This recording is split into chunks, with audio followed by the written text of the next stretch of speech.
be an opportunity for silent meditation, silent prayer or meditation.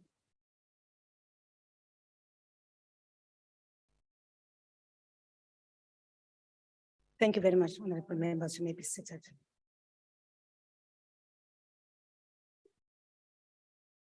Order. Mayingahlekwa lento ye-medication bethu. Because I am certain there's not a single member here who does not live on medication.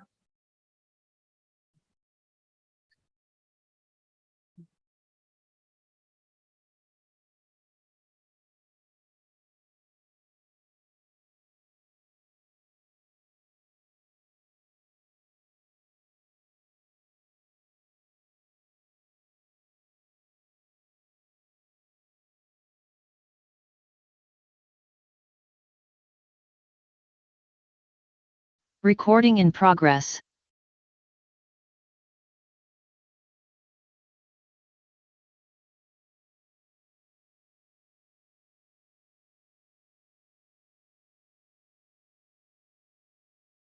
The secretary will read the order of the day.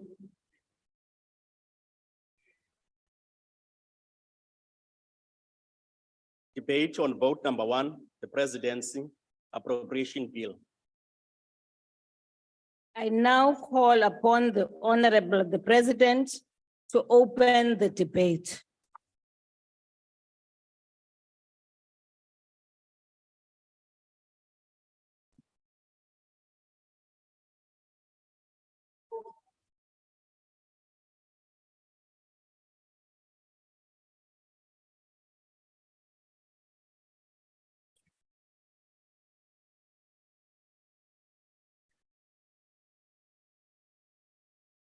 Speaker of the National Assembly, Deputy President of the Republic of South Africa, Muhulisei Paul Mashatile, Ministers and Deputy Ministers, Honorable Members and fellow South Africans. Nditama ulibuwa chipinga chenda kuwa chone. Urindime panda ha parlamente, libe mafungu a budgeti ya ofisi ya president. Unenda shumisana hone na bo Paul Mashatile. This presidency budget vote is being presented on the understanding that all of us gathered here in this house all share a responsibility to build a new nation and to serve the people of South Africa and to improve the lives of every South African, leaving no one behind. Above all, we all have a shared responsibility to uphold the Constitution, which affirms the inherent worth, fundamental human rights, and dignity of every South African. This shared responsibility reaches beyond the precincts of Parliament and the offices of state, as we are all called upon to exercise this very important responsibility to build our country, to uphold our Constitution fully, cognizant that it extends across all parts of our society, from business, trade unions, from traditional leaders, to religious bodies, our various community-based organizations, and to the citizens themselves. As we face some of the most difficult and severe challenges since the dawn of our democracy, we are all called upon to be part of the solution to make a difference. But by Yesu kaufela, ba shebile rona ba mona ntlong ena hore re sebetse mmoho hore mathata a re shebaneng le ona re le badulapo ba South Africa re kgone ho a rarolla. As I introduce the debate on vote 1, the presidency budget vote, I'm keenly aware of the duty this office carries. Office leyi ya ku sungula la tikweni ra hina i yona e fanele ku ri i va ofisi leyi nga ta va na vurhangeri ku ri hi kota ku languta emahlweni. At varying points in the history of this democracy, we have met with both triumph and despair. Even though at times our problems have seemed too large, too difficult to overcome, we have, however, emerged from these challenges stronger and more united. This time of crisis, difficulties and challenges will be no different. Siphethe ubunzima obukhulu kakhulu kulesi xesha esikulo, kodwa ke asiqali ukuba lapha la sikhona. Sesike sayedlula le ndlela, sayihamba futhi. South Africans have great expectations of all of us to make great efforts to resolve the many difficulties that they as citizens of this country face. In the State of the Nation address, we outlined the work that government would undertake in the course of this year to both respond to the challenges of the present and to advance the clear mandate it has built on with regard to an inclusive economy that creates employment and alleviates poverty. This budget vote gives us an opportunity to outline the progress that has been made thus far, but also gives us an opportunity to outline some of the tasks that lie ahead. Given the extent and the depth of the challenges we face, the benefits of the work that is being done will not be felt immediately, but it clearly lays the foundation of the success that lies ahead. What I can say, though, is that progress is being made on a number of fronts. We are getting there, and we will get there. Our journey to where we want to go may seem long, but if we stay the course, difficult as our path is, we will get through our challenges if we keep working together. As we undertake the commitments outlined in the State of the Nation address, we are focused on those actions that will make the greatest impact. These are the actions that will make a difference in the short term and that will also lay the basis for sustainable progress into the future. Over the last few weeks, the Deputy President and I have met with each of our ministers to identify specific tasks that they and their departments must focus on over the next year. The tasks that each of my cabinet colleagues will focus on, taken together, will respond to those issues that concern South Africans the most. These concerns include the impact of load shedding on households, businesses, hospitals, water provision, food production, and all aspects of our people's lives. These concerns include unemployment, poverty, and the rising cost of living. The situation is worsened by inflation and the effects of rising interest rates on household debt and how it debilitates business from borrowing cheaply. South Africans are also concerned about gender-based violence, crime, and corruption. If we are to effectively address these concerns, we need first and foremost to grow the economy and to create jobs.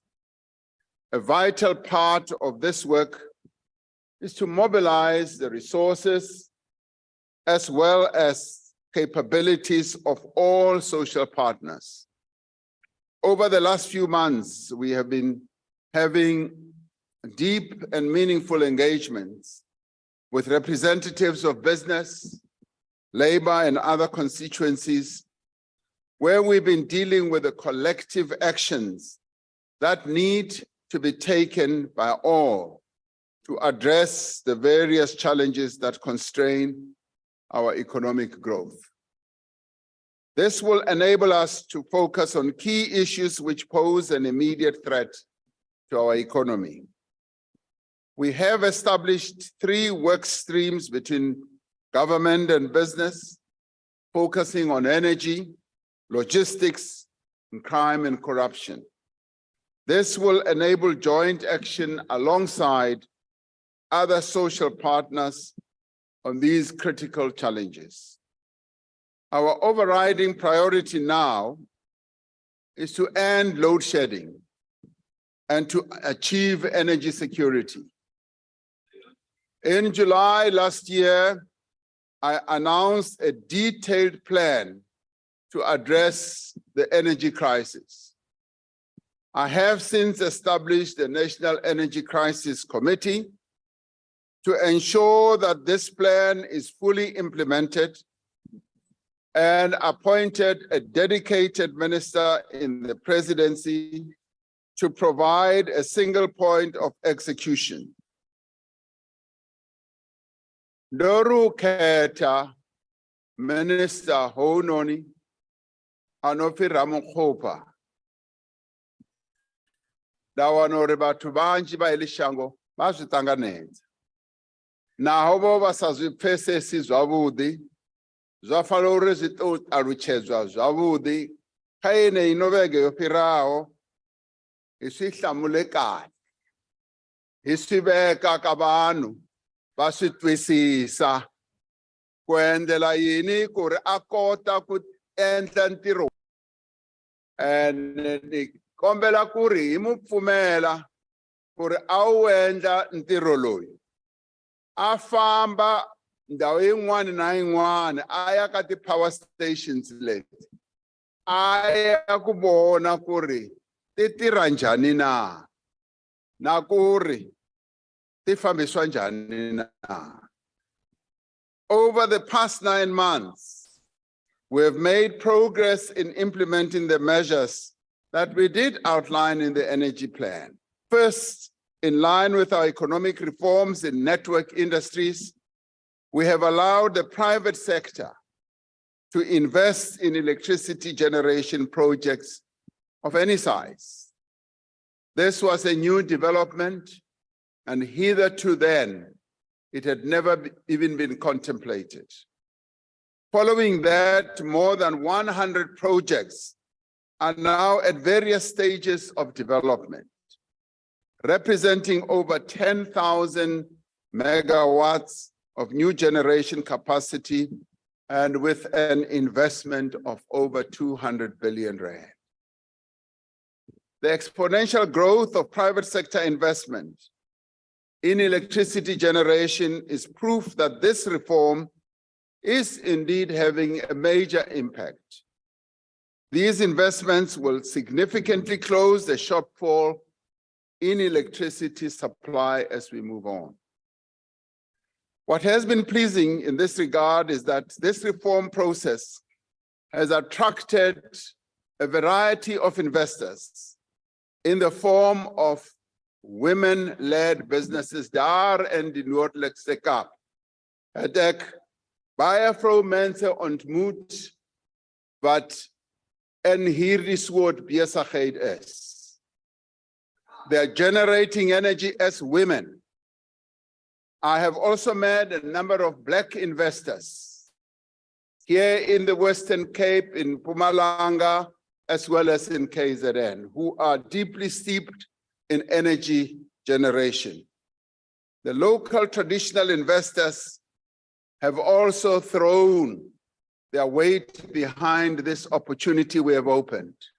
And so have foreign investors as well. From as far afield as China, from as far afield as the Middle East, the United States, Canada, India, Turkey, and Europe. A province such as the Northern Cape has now attracted no less than 100 biljoen van rande van investments. Miljard in renewable energy, and is seeing exponential economic growth in the province with the resultant creation of jobs. Second, we have accelerated the procurement of new generation capacity. 3 projects from the risk mitigation program have entered construction,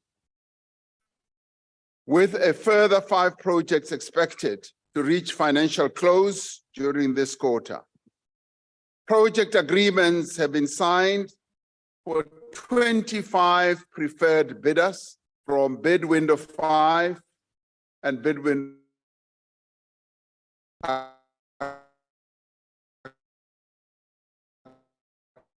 counting to approximately 2,084 rather is already in construction.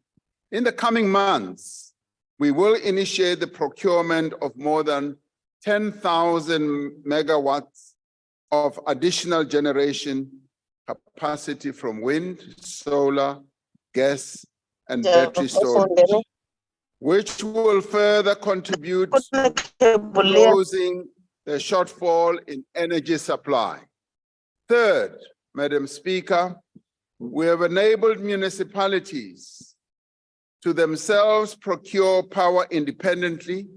Since we implemented this reform, a number of municipalities have embarked on the process to procure additional powers of as much as 1,500 megawatts. Fourth, we are driving progress on the unbundling of Eskom into separate entities for generation, transmission, and distribution, a process that a number of countries have also embarked upon to good effect in the past, and a number are also doing so as we speak. Significant progress has been made towards the establishment of the National Transmission Company of South Africa as an independent subsidiary of Eskom.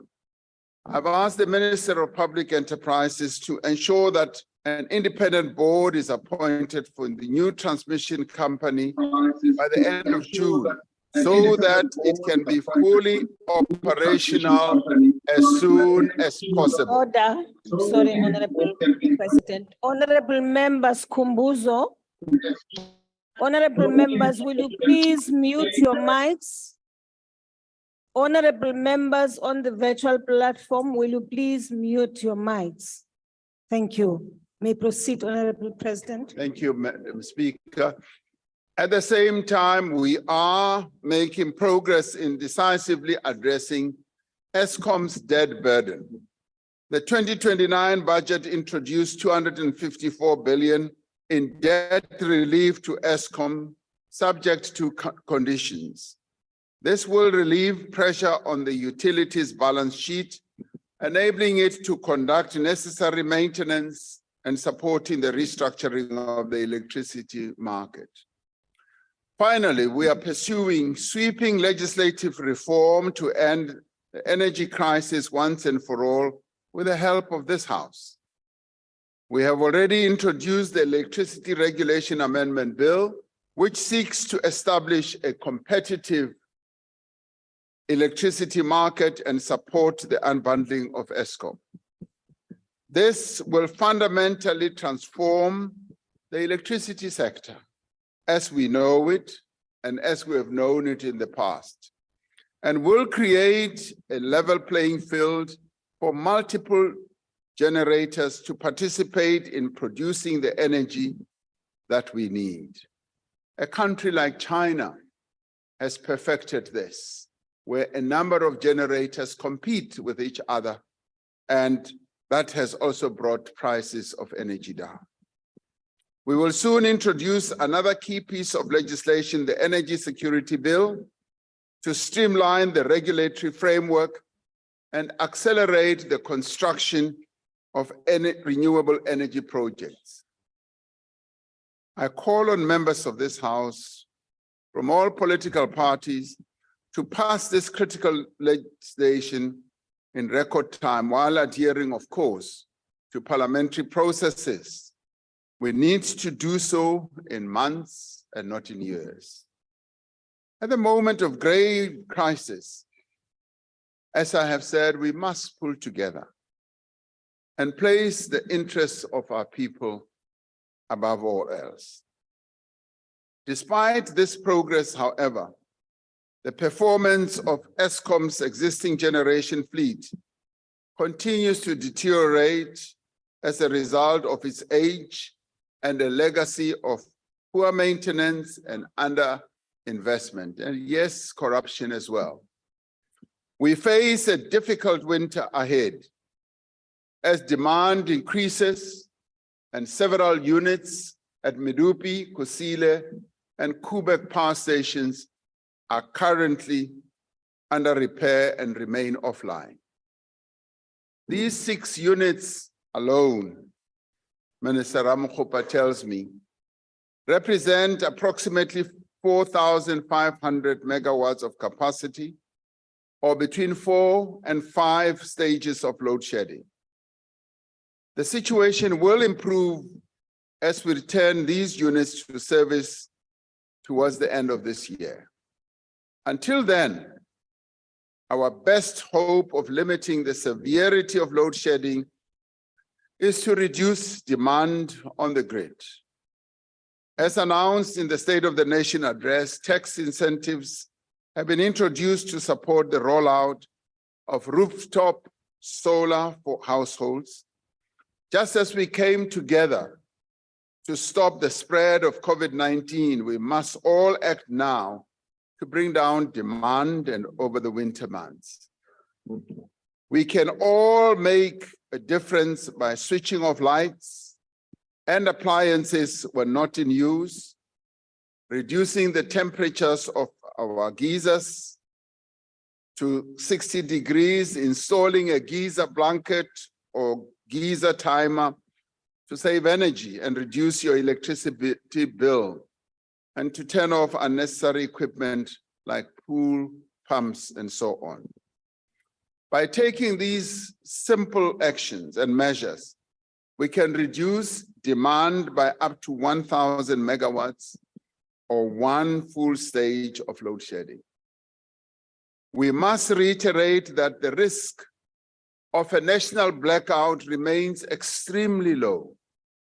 There are many safeguards in place to prevent such an eventuality from occurring.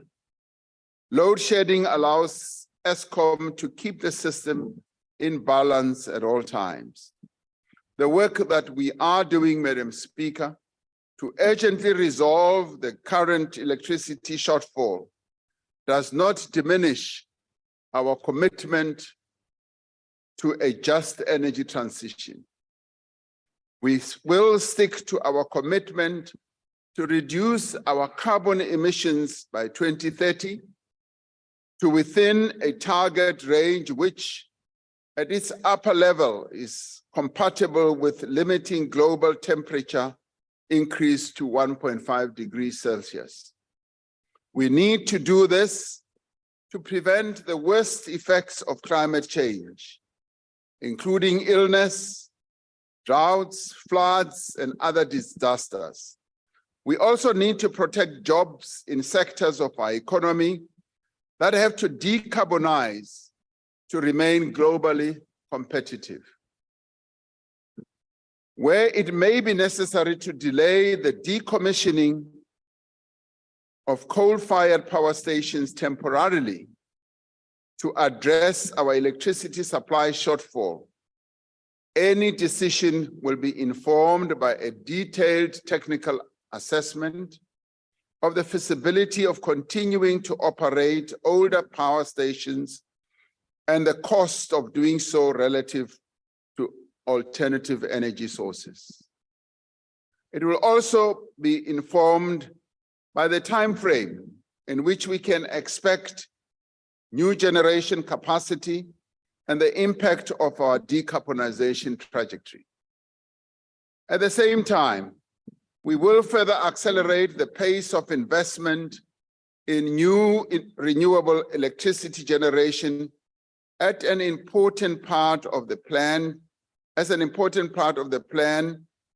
to overcome load shedding. Viewed in totality, the Energy Action Plan must be seen as a springboard to a just energy transition, boosting the rollout of renewable energy sources, mobilizing significant investment, and creating new jobs in new sectors, from electric vehicles to solar installation to the hydrogen economy and many other subsectors.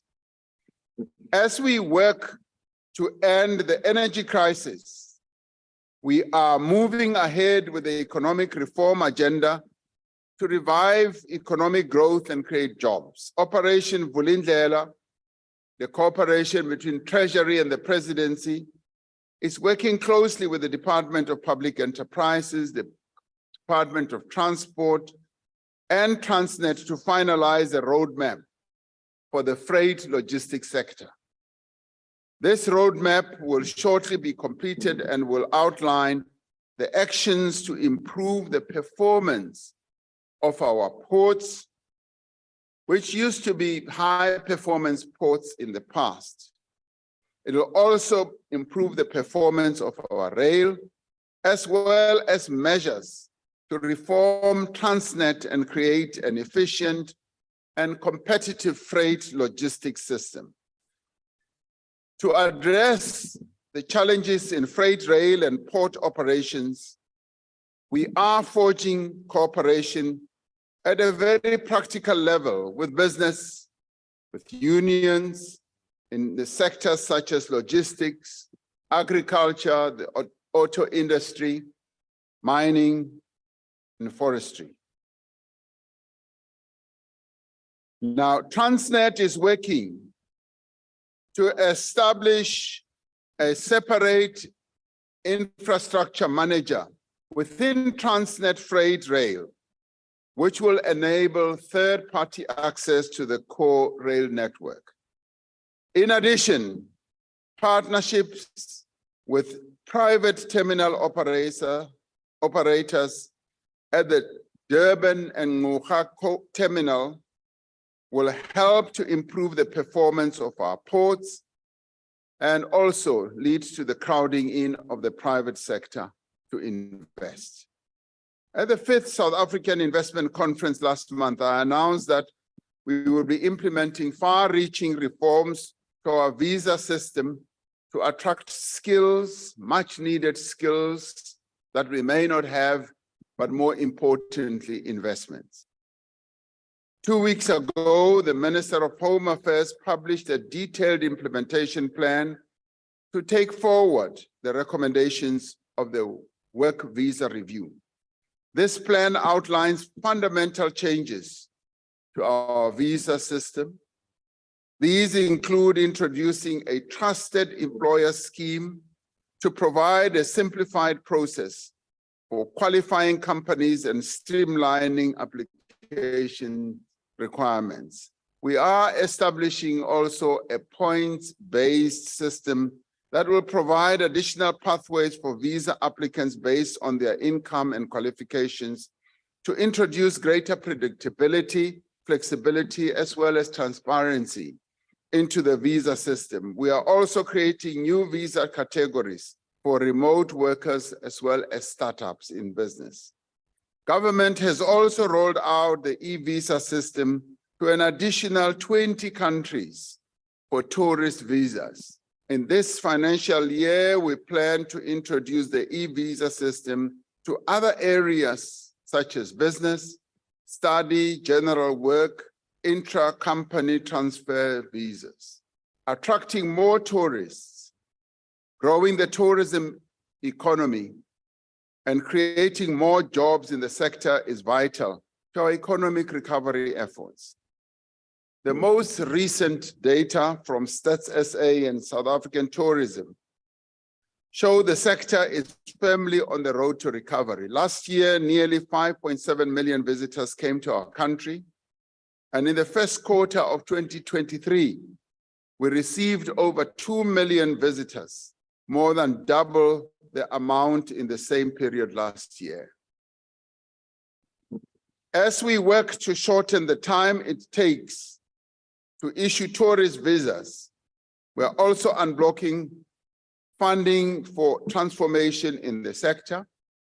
We are addressing the delays in issuing tour operator licenses and training tourism monitors to improve tourist safety in various parts of the country.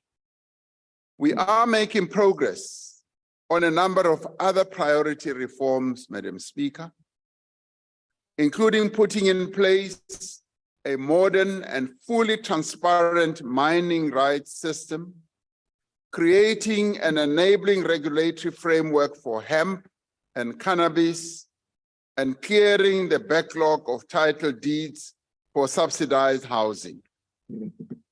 Over time, these reforms will propel economic growth and enable companies to create sustainable new jobs.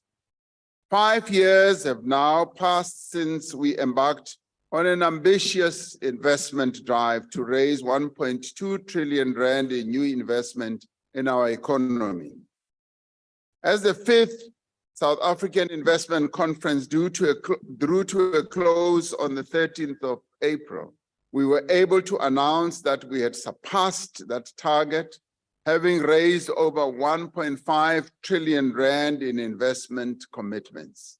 These commitments are steadily and surely translating into investments into the productive economy, establishing new enterprises, expanding existing ones, providing opportunities to suppliers along the value chain and creating employment, and in many cases, helping for the creation of Black emerging companies. These are significant achievements in the midst of great economic headwinds, not least of which was the disruption caused by COVID-19 and by the effects of the electricity crisis that we are going through right now. The mobilization of investment from both local and international companies has been accompanied by focused support on small business and cooperatives. For example, in the last financial year, nearly 75,000 small, medium enterprises and cooperatives received financial support through the Small Enterprise Finance Agency. These funding interventions created well over 32,000 jobs and sustained over 70,000 existing jobs. Changes have been made to the Bounce Back Loan Guarantee Scheme, which was introduced in 2022 to incentivize the rooftop solar investments to reduce the effects of load shedding and small, medium enterprises. The Minister of Trade and Industry and Competition recently announced the establishment of an energy resilient fund of 1.3 billion rand to help enterprises, including small, medium enterprises, to mitigate the impact of load shedding. The recovery of our economy relies on a massive increase in investment. As we have reported before, we have been working to improve the capacity of government departments, various agencies, state-owned enterprises, and partners to prepare and implement infrastructure projects. This work is starting to see results.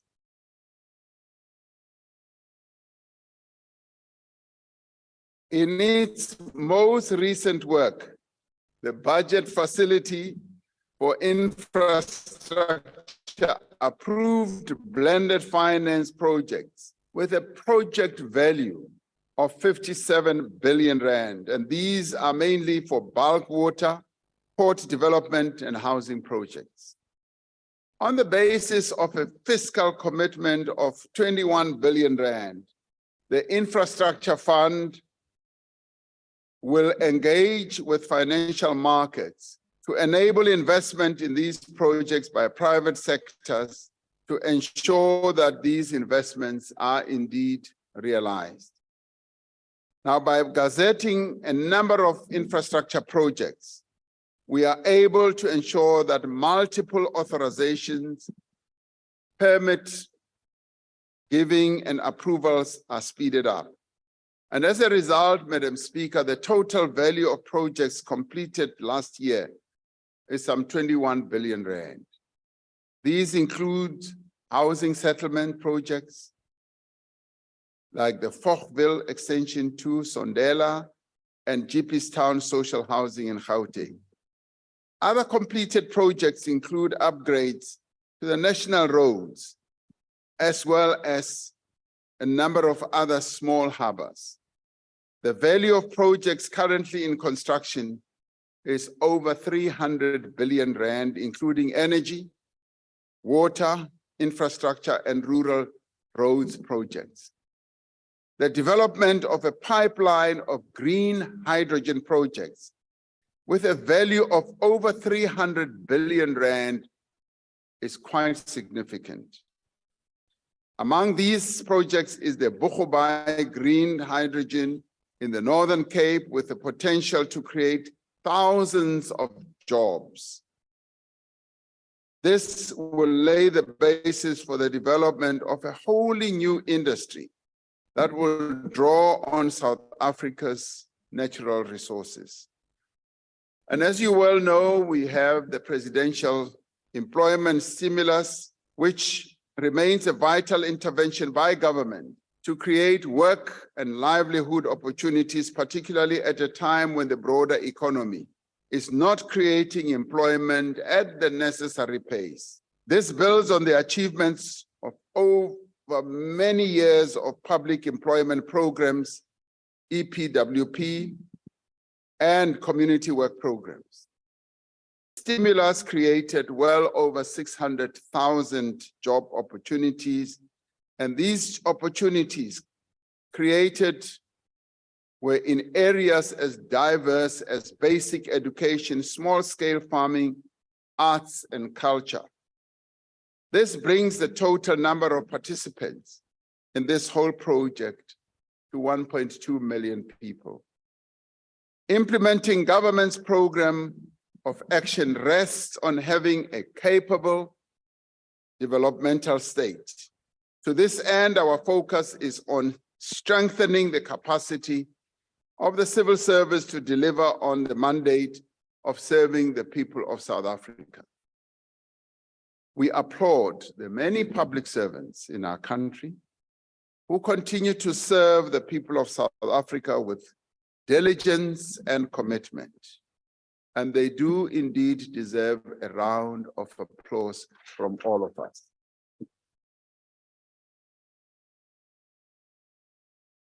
To root out malfeasance in the public service, we do plan to complete various processes, such as skills audit, lifestyle audits, particularly at the senior management level.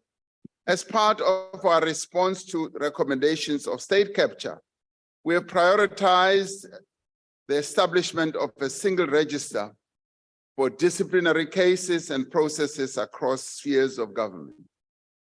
Cabinet recently approved for public comment a bill that would expand the powers of the Public Service Commission, including giving Commission authority over local government. This will go a long way to improving the professionalization and accountability of all spheres of our administration. From the advent of democracy, we have recognized that the challenge of poverty and hunger requires a broad range of interventions and programs that work together to address the various causes and manifestations of poverty. This informs the programs we have pursued in human settlements, in land reform, expansion of free basic services, provision of social grants, and improving access to education and healthcare. In addition to these programs, one of the most important recent interventions has been the special SRD grant, which provided support to unemployed South Africans to counter the effects of COVID-19. Building on that experience and looking beyond that grant, several government departments led by the Presidency are working to ensure that poor households do have access to a comprehensive set of interventions that create pathways out of poverty.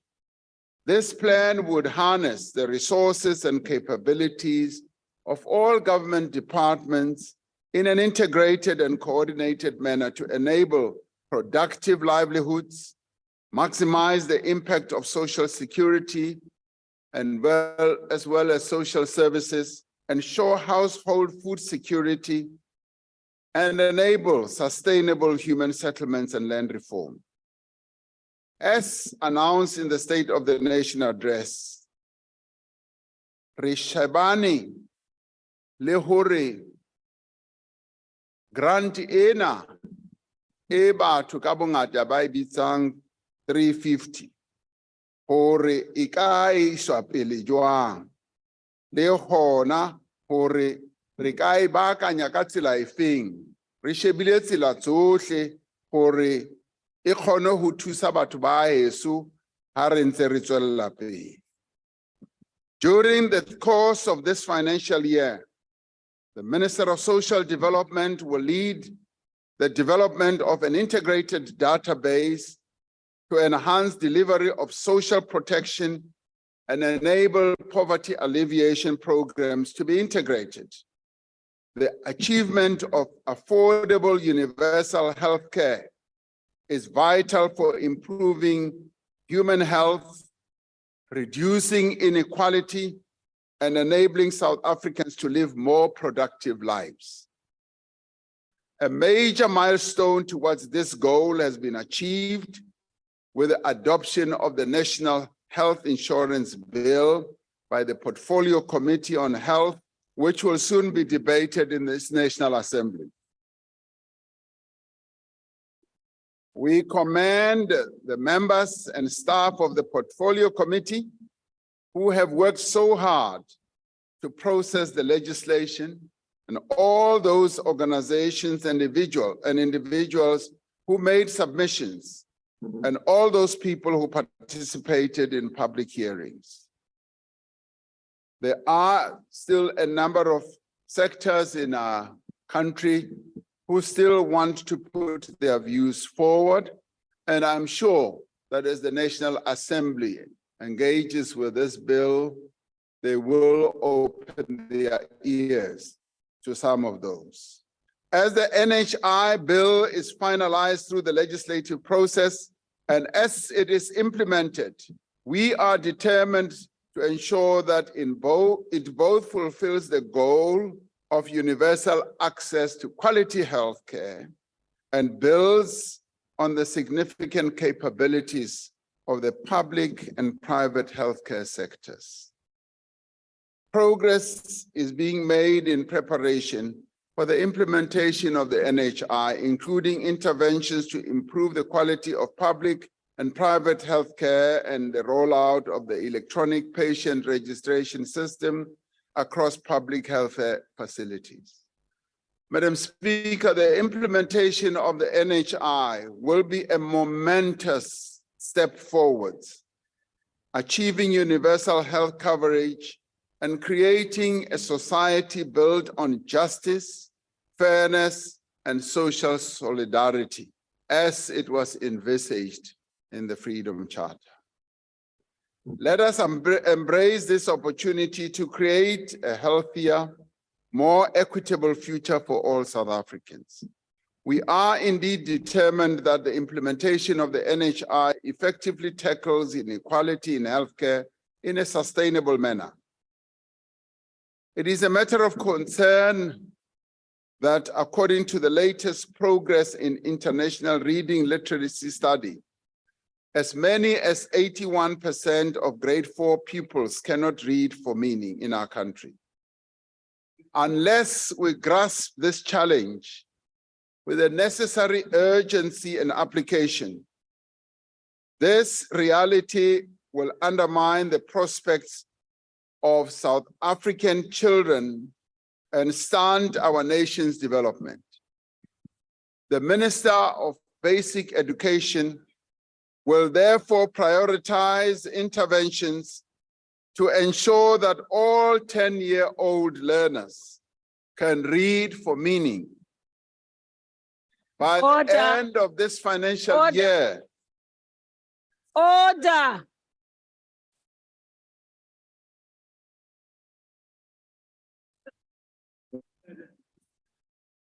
Madam Speaker, but by the end of this financial year, an integrated sector reading plan must be developed and implemented across all provinces. This includes the provision of a package of lesson plans and reading materials. And I will be spending more time in enhancing the President's Reading Circle program that I will invite a number of members of this House to join, because it does look like some of them need to join that. As I encourage all learners to be part of the reading drive. We are on course to eradicate unsafe toilets in public schools. Yes, we are on course.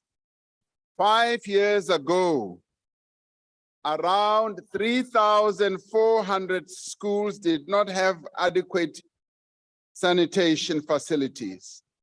Today, there are 750 schools that still need to be provided with safe and appropriate sanitation. These schools are scheduled for completion in this financial year.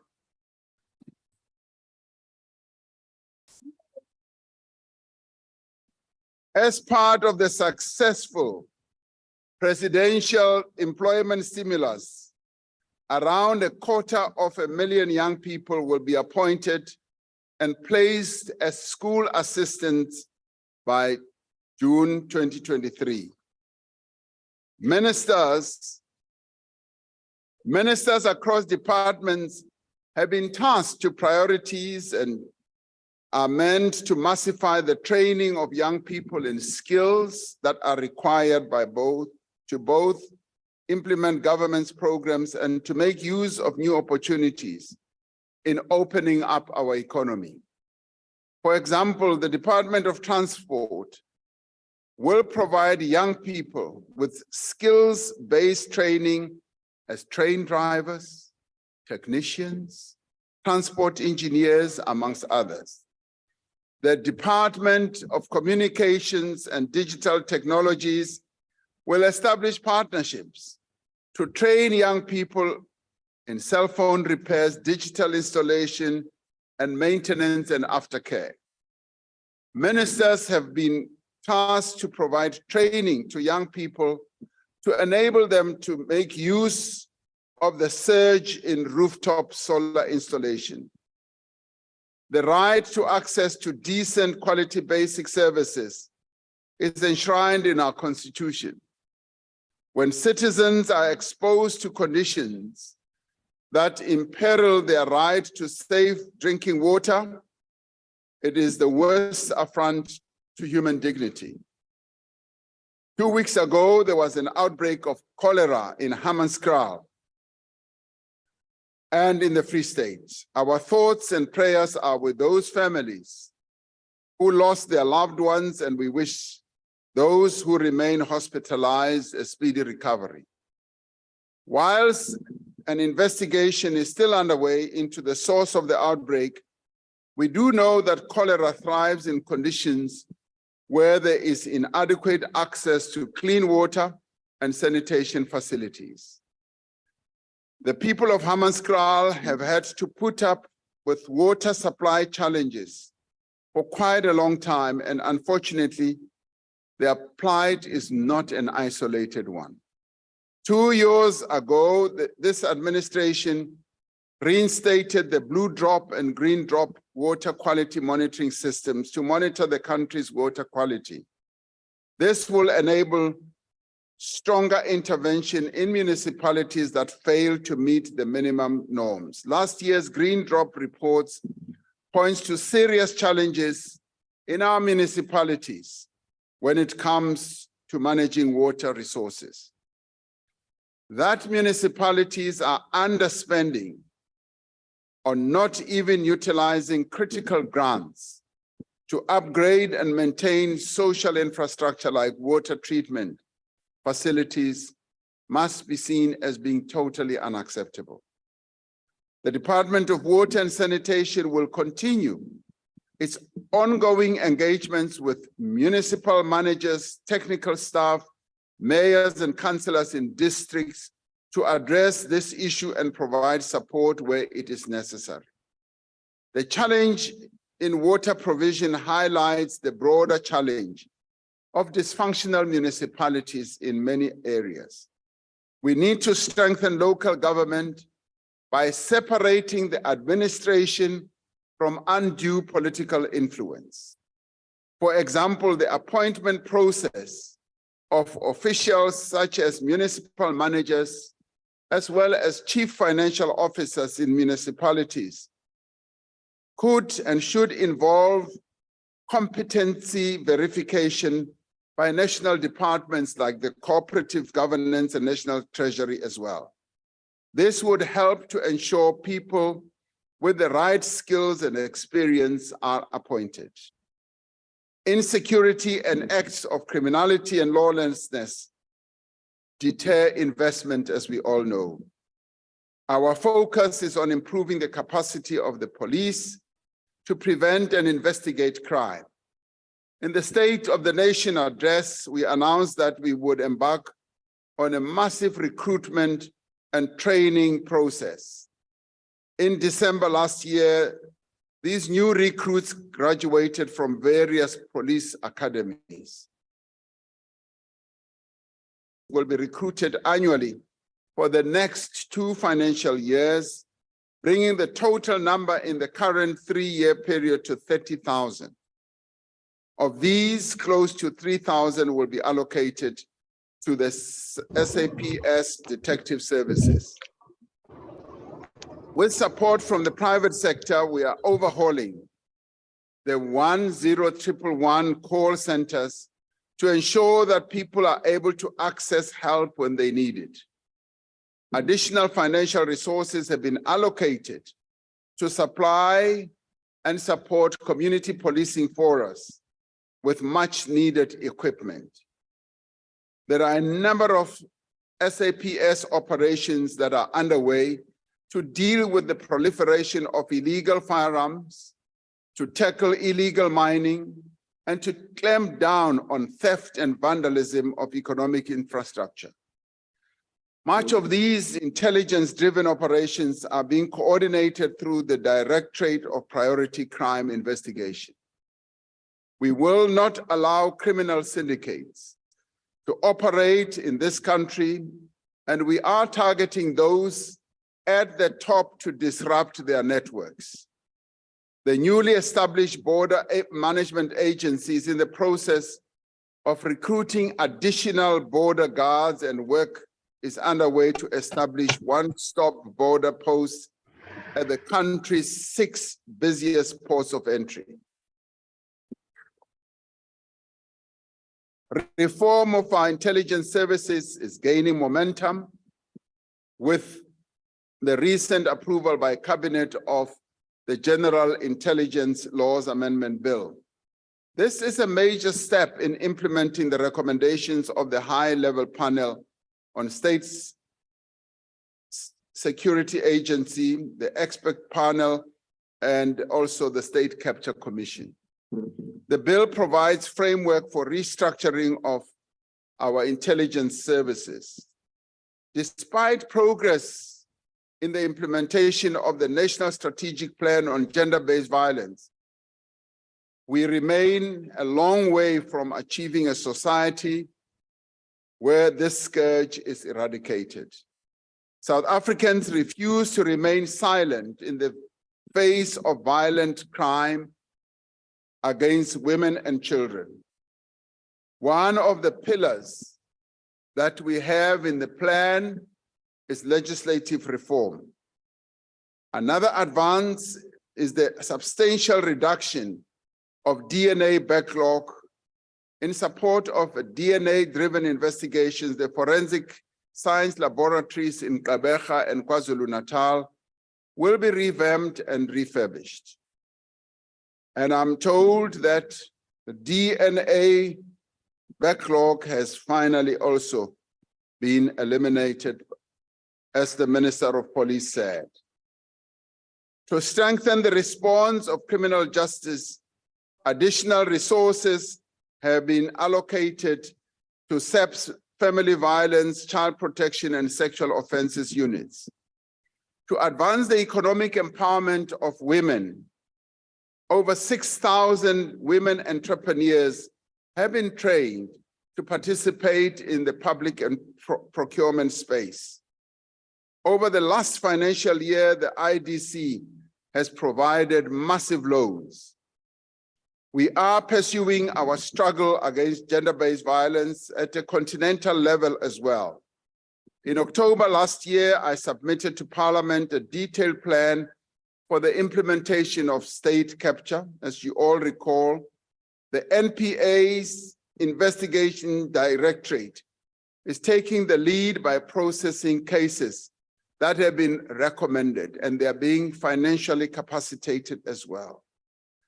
To date, the ID is involved in investigating 10 major categories of complex corruption in government and state-owned enterprises.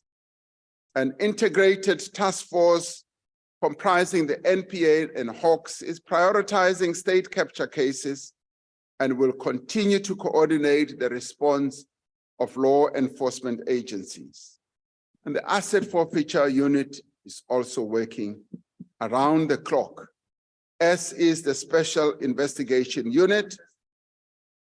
A mechanism has been established with the Department of Planning and Evaluation to monitor and track the implementation of various SIU recommendations, because the recurrent complaint is that many of the recommendations are not being implemented.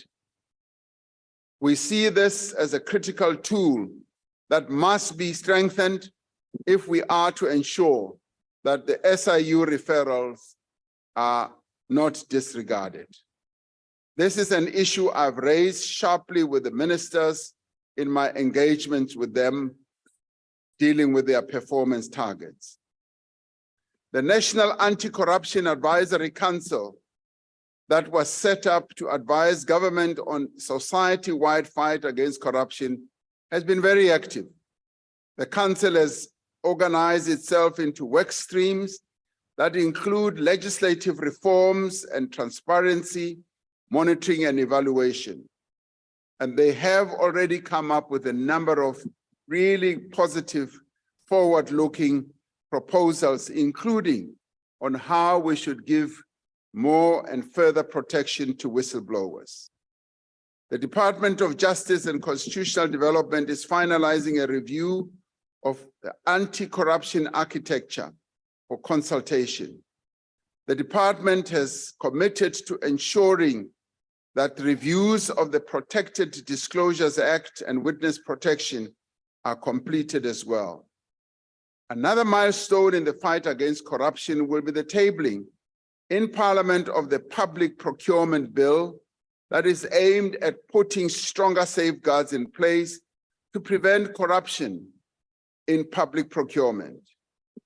We have often said that our progress as a nation cannot be separated from the progress of our continent as a whole. We will continue to work with our counterparts elsewhere on the continent to ensure that the African Union has the necessary capacity to advance unity, development, and peace on the continent. To drive the growth, diversification, and development of African economies, we are working to ensure that the African Continental Free Trade Area is effectively implemented. Yet one of the greatest obstacles to the achievement of the AfCFTA is the ongoing conflict and instability in several parts of the continent. We are deeply concerned about the fighting that continues in the Sudan and the resultant loss of life. We support all efforts to urgently resolve this conflict before more lives are lost and more damage is done. We remain committed to ensure the implementation of the peace agreement in Ethiopia that was arrived at here in South Africa, and where our Minister of International Relations and Cooperation also played a key role. And we will contribute to regional and continental efforts towards peace and stability, as we are in northern Mozambique, Eswatini, the Eastern DRC, and South Sudan, and the completion of the various peace efforts and reform efforts in Lesotho. We are seeking to use our missions abroad more effectively to drive trade and investment. The Department of International Relations is working with other departments to ensure that our missions will seek out foreign direct investment opportunities, promote tourism, and identify markets for us. Later this year, South Africa will be hosting the BRICS Summit. This is an important platform through which to advance our developmental objectives as a country and indeed as a continent. We have forged strong political, social, and economic ties with fellow BRICS countries, which this summit will consolidate and build on. And as many of you will know, BRICS has acquired a very important stature in the world, with many countries across various continents of our world seeking to be part of it. We share common perspectives on the importance of multilateralism, a rules-based world order, and inclusive development. As part of our strategic intent to further advance the African development agenda within BRICS group, we are inviting several other African leaders to the summit. One of the priorities during our chairship of BRICS is to build a partnership between BRICS and Africa to unlock mutually beneficial opportunities for increased trade, investment, and infrastructure development. And South Africa continues to benefit from its participation in BRICS beyond trade and investment ties. For example, the new development bank, which was established by BRICS countries in 2015, has to date approved 11 projects in South Africa valued at around 100 billion rand. in various sectors, road improvement, ports, water, and energy. Our foreign policy stance, Madam Speaker, is informed by the understanding that multilateralism and respect for international law are key to global political and economic stability.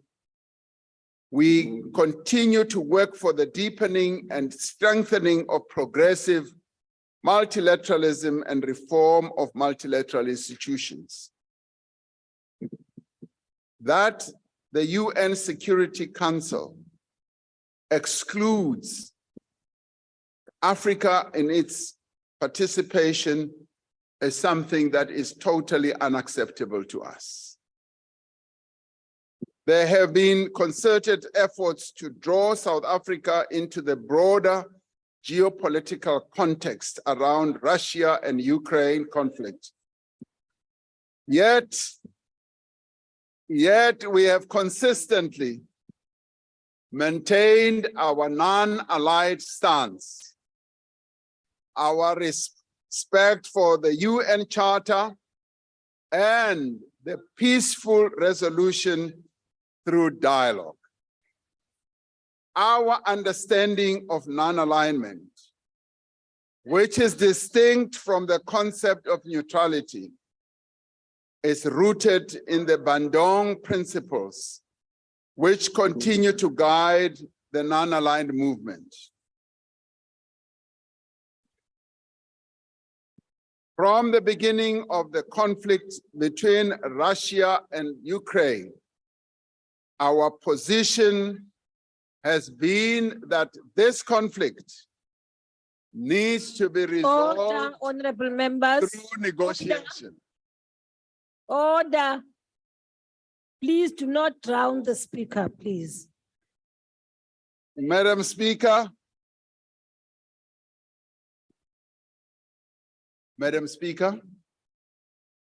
South Africa, in pursuance of this stance which we articulated right from the beginning, when this conflict commenced, we did say, and we say it unambiguously even now, that conflicts of this nature need to be resolved in the way that we were taught by the father of our nation, Nelson Mandela. South Africa is pleased to participate in a mission by 6 African countries to seek a peaceful resolution to the conflict. We will soon be traveling to Kyiv in Ukraine, as well as traveling to Moscow in Russia to engage with the heads of states of these 2 countries to sue for peace and make sure South Africa seeks to maintain good relations with all countries across the globe. As we work to strengthen ties of trade and investment, we also seek to build support for a more inclusive, representative, and equitable world order. We will continue to maintain an independent foreign policy and will use our presence in international forums to promote dialogue and peaceful resolution of conflicts. Where concerns are raised about our commitment to our position, we have addressed them, and we have addressed them directly and openly. In this regard, I will be sending, once again, the Minister of International Relations and Cooperation, the Minister of Trade and Competition, the Minister of Finance, and the Minister in the Presidency as my envoys to the G7 countries to explain our peace mission and to deal with various diplomatic matters. Our engagements thus far with a number of G7 countries, including our African sister countries, on these matters have already drawn a lot of understanding and support. With a view to dealing with various matters that have to do with our international relations, I have recently appointed an independent panel headed by Justice Mojapelo to inquire into the circumstances of the docking of a Russian vessel in Simonstown last year. The panel is expected to complete its work within 6 weeks and to submit its report to me within 2 weeks of concluding its work. Madam Speaker, there is no denying the severe challenges that our country faces, nor the determination of all South Africans to overcome the difficulties of the moment. The road ahead will indeed be demanding. It is therefore vital that we work together, that we harness our collective resources, we harness our collective energy and wisdom to overcome the difficulties of the moment. We have achieved outstanding feats of human development since the advent of democracy, but there is much more that needs to be done. Let us continue working together to overcome these challenges of the present and build the better future that we seek, and that so that all our people can lead a better life. Nihelela kwala, lifeza enefa, ndiaribu.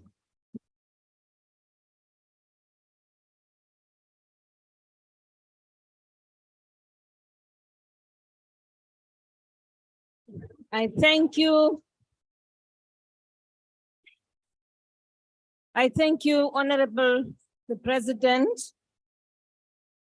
Order. I now invite the Honorable, the Chief Whip of the Majority Party.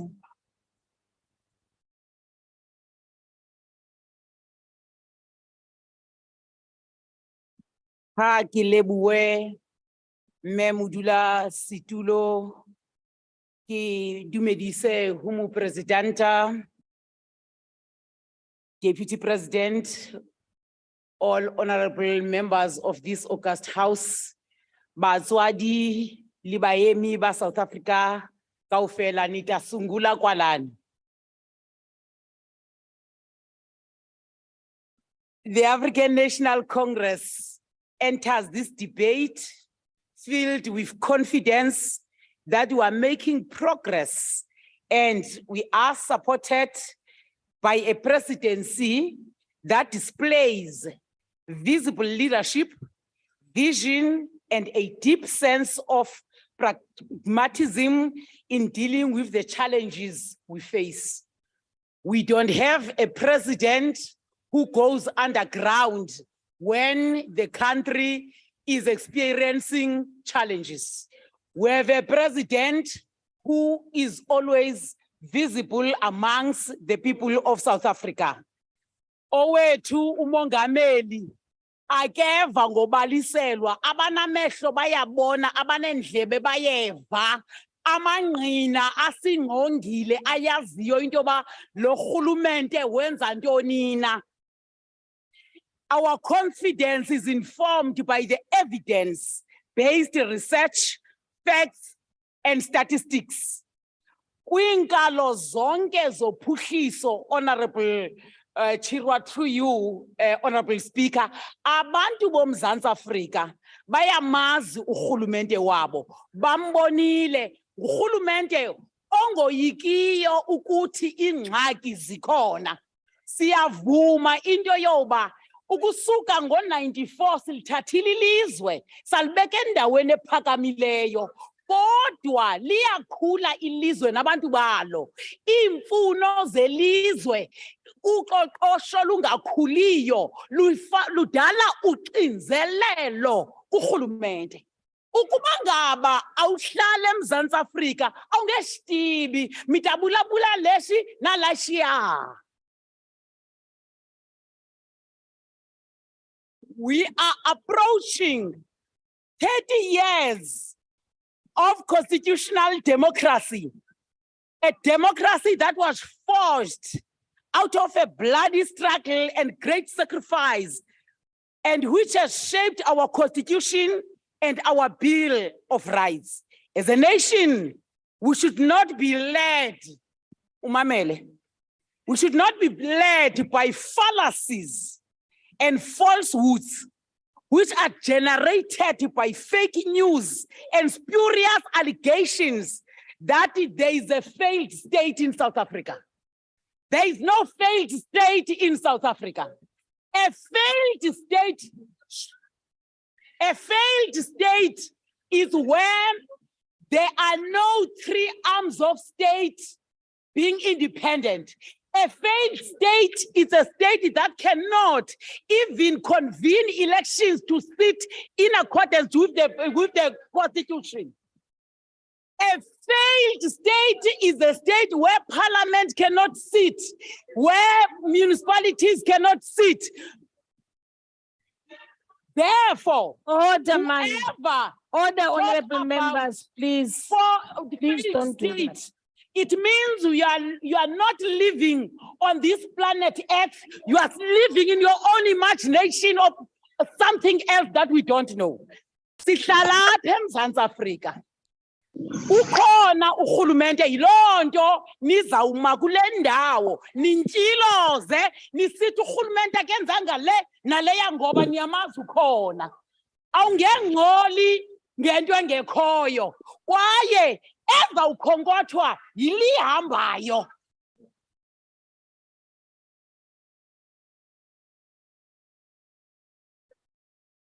Our nation, those who are opposed to our democratic state, have longed for our nation to fail and engrave this continent, Africa, as a continent that has failed. It was 6 days ago when,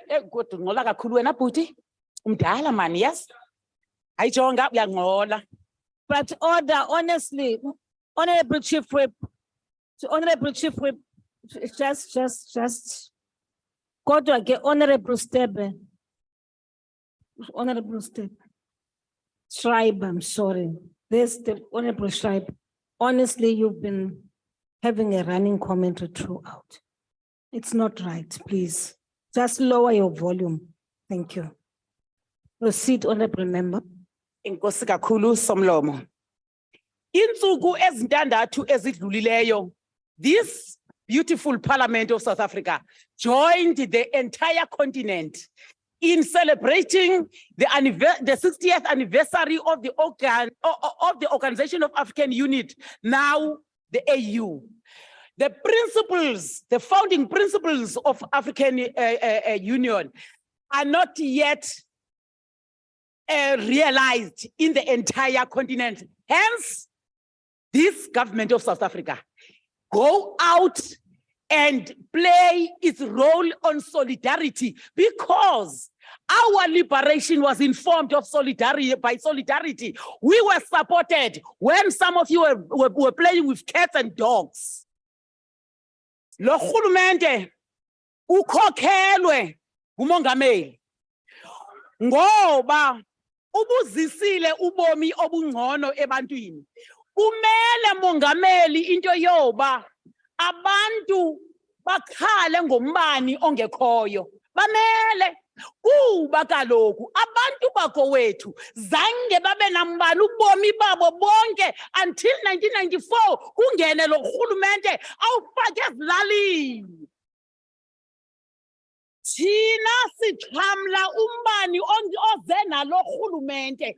Ke ngoku asizukwazi ukuthi sesifakwe kubomi obungcono siphinde sibuyele umva. Bamela abantu kwenza isankwe mongameli kwaye nathi sihamba nabo kweso sankxwe. Yiloo nto sibulela xa unomphathiswa ojongane ngqo nalo cimicimi khona ukuze ubomi babantu bakowethu bubuyele endaweni bobukuyo.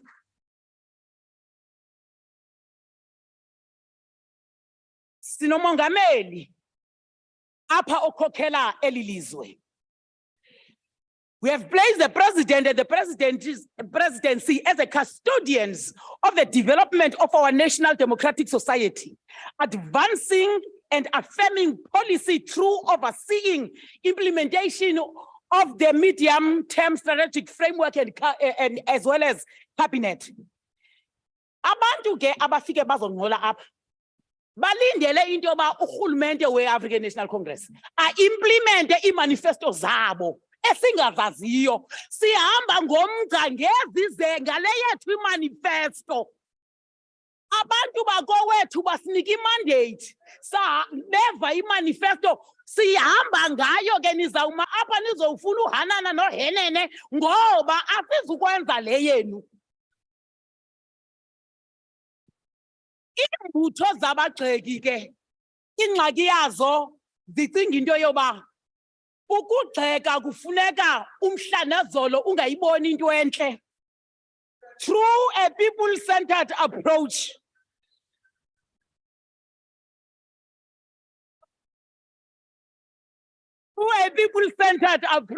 not that. The president has visited various districts, holding izimbizo, listening to our people and intervening on behalf of our people. Niyazibona ezo zinto xa nilapha niyazimfanekisa ngathi zange nizibone. The president has led from the front, wasindisa abanye abantu abaninzi boMzantsi Afrika ngexesha sifikelwe ligongqongqo le-COVID-19.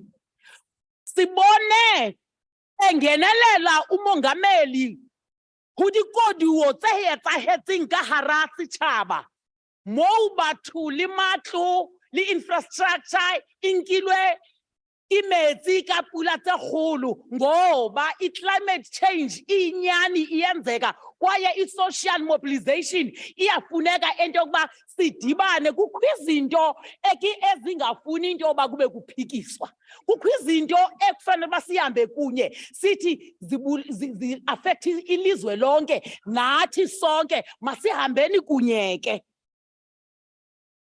Let us look at the track record.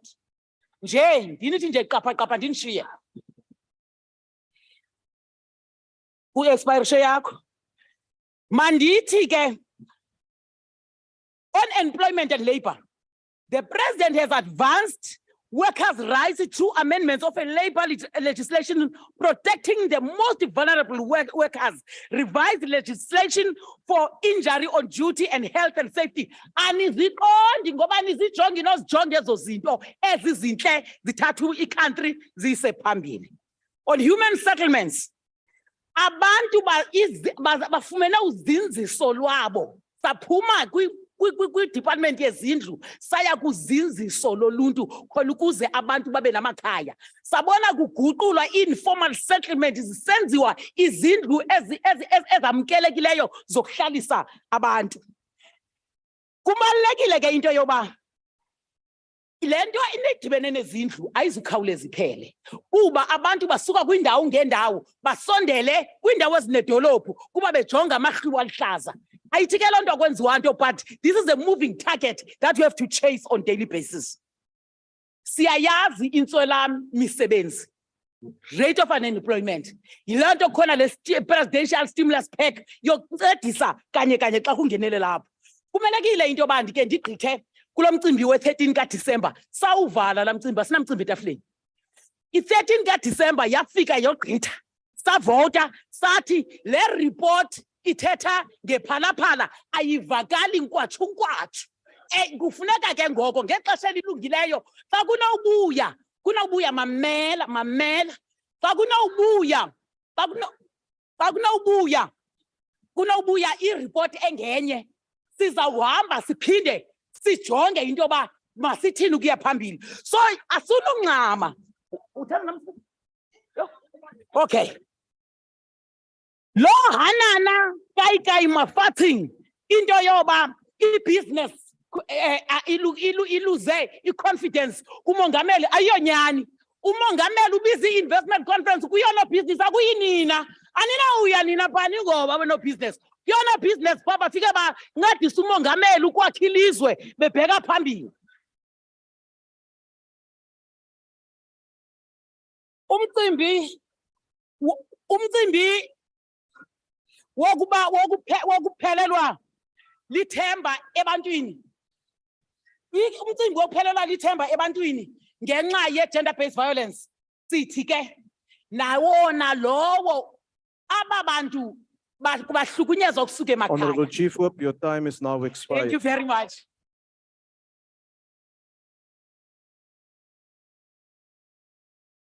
Order, honorable members. Order, honorable members. The next speaker is the Honorable Leader of the Opposition.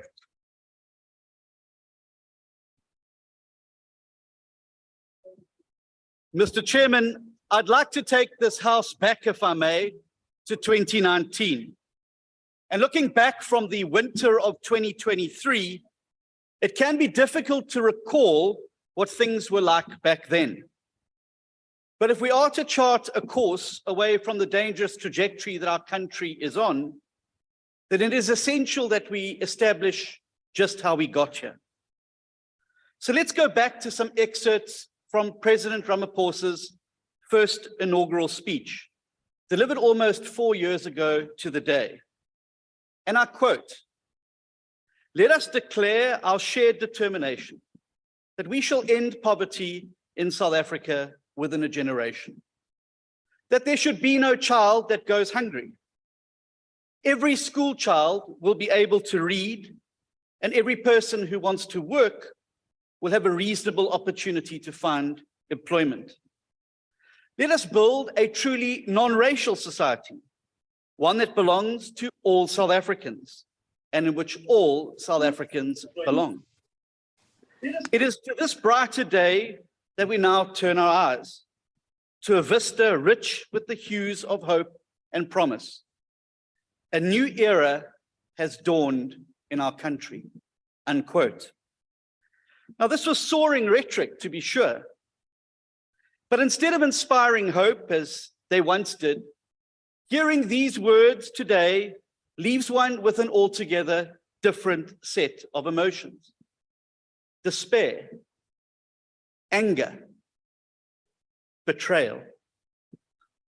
We now know that the New Dawn was a deceitful campaign designed to present Cyril Ramaphosa as the one thing he never was and never could be, a leader. And to be fair, the campaign worked like a charm. Millions of South Africans put their faith in Mr. Ramaphosa. The respected international magazine, The Economist, even proclaimed that, and I quote, "To stop the rot in South Africa, back Cyril Ramaphosa," unquote. But 4 years later, the president has broken every single one of the promises he made in his inaugural speech. And in fact, if we're honest, he lately barely seems interested in the job. And the meandering hour and 15 today just proves that. He's like somebody who's quiet quit a long time ago. Now, given the regurgitation of the same promises again today, let us remind ourselves of what was promised and what he did. He promised to end poverty. What he has done and what he did is increased it dramatically. He promised clean and accountable government. What he did was stuff dollars into a couch at Phala Phala. He promised that no child would go hungry. And what he did was to ban food distribution at schools during the COVID pandemic. What he did was cause child hunger to skyrocket by 50%. 1 in 3 children today goes to bed hungry. What he did was plunge South Africa into stage 6 load shedding, because corrupt cadres have to eat after all, while the people starve. What he did caused our currency to lose over 40% of its value since he became president. He promised that every child will be able to read. And what he's done is increased illiteracy to a point where 81% of grade 4 children cannot read for meaning. What he did was spend millions of rands fumigating cockroaches in ministerial homes while our young children die in pit latrines every single day. He promised that everybody who wanted to work could get the reasonable chance of a job. What he did was increase unemployment from 10 million to 12 million. He promised, as he's done again today, to tackle gender-based violence and crime. What he did is he increased the rate of murder from 57 to 76 every day, and the number of women raped in our country from 114 to 120 every single day. He promised a united, non-racial society. What he did was introduce race quotas that will cause 600,000 people to lose their jobs based only on their skin color, and which will ban entire groups from areas and provinces in our country. Speaker, Chairperson, after 4 years of deceit, it's now time for some hard truth. And that truth is that life in South Africa today is far worse for everyone than it was at the height of the Zuma years. The truth, Mr. President, is that you fooled the people of South Africa into believing that you could take our country to better days. But you are no leader, and you have shown no leadership. What you are is a confidence trickster. A confidence trickster who milked your connections to become a billionaire and then left South Africa down and in the dirt, bleeding once you were done with us. But the jig is up, Mr. President. The business people who once sang your praises can't walk away from you fast enough. The Reserve Bank that breathed a sigh of relief upon your election is now warning that your love affair with a warmonger could soon result in sanctions. Your legal advisors have told you not to challenge the Pala Pala report in the High Court ruling because they know you will lose. And on top of all of that, the EFF is busy executing a reverse takeover of your party at a municipal level. Now, we all know that today and tomorrow, you will return to the podium with red herrings like grandstanding and point scoring. But the cold, hard truth is that in the end, Mr. Ramaphosa is just another ANC cadre who's betrayed our country. There's no more space or time for us to delude ourselves into believing that some cadre in shining armor is going to come and save the country. South Africa is in a disaster today because we got carried away by empty promises. And if we're honest with each other, there never really was any concrete evidence that Mr. Ramaphosa could deliver any of the things that he promised. He made us believe because we wanted to believe. And then he mercilessly dashed our hopes. And what we need to do now is to look to hard evidence of delivery, not more of the bland and broad promises that we heard today. And we need to look at this as we choose how we go into the election next year. We need to choose deeds of delivery over worthless words. And that is precisely what my party, the Democratic Alliance, is offering the people of South Africa. And you don't have to believe our promises. You just have to believe your own eyes. Where the DA governs, we are actually lifting people out of poverty.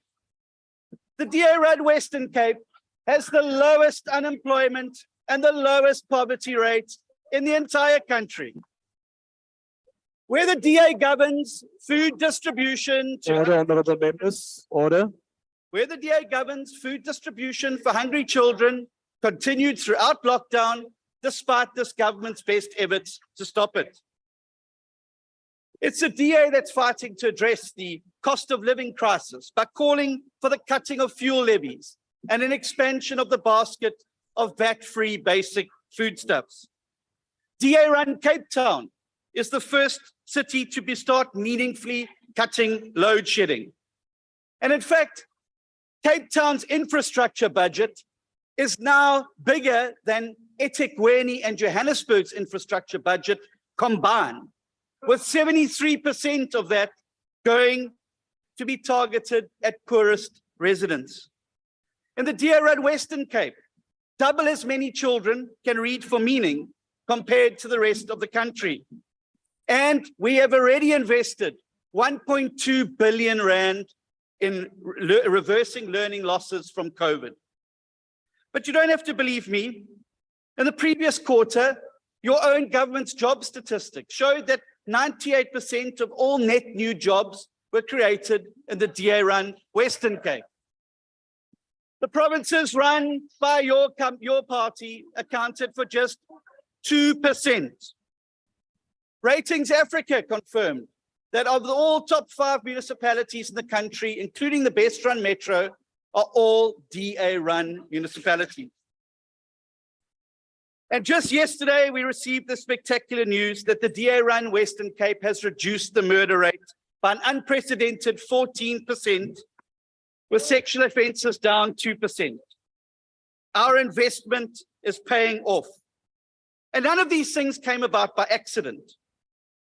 In that same 2019 article endorsing Mr. Ramaphosa, The Economist had also this to say, and I quote, "The DA has the right ideas for fixing South Africa, but it is in no position to implement them," unquote. It said that because the DA then had no clear path to victory. It was better to cross our fingers and hope that Mr. Ramaphosa would fix the ANC. But this is no longer the case, because as we head into this next election, the DA, together with our partners and other parties, can indeed offer South Africans a clear pathway to victory. The parties that are already in talks account for over 35% of the votes in the last election. By working together, we can grow that extra 15 percentage points to take power nationally. In addition, a solid DA majority in the Western Cape, the packed parties are polling at 43% and 48% in Gauteng. Unlike in 2019, voters no longer need to be deceived by Mr. Ramaphosa's small talk or just hope for the best. And so to the voters who were deceived by Mr. Ramaphosa in 2019, I say, don't let him fool you twice. To the 14 million registered voters who stopped voting, it's time to take your country's future in your hands. To the 13 million more people who are not even registered to vote, I say you matter. Your voice must be heard, and your vote can save the country we love. As for Mr. Ramaphosa, to you, sir, I say, you have a great future behind you.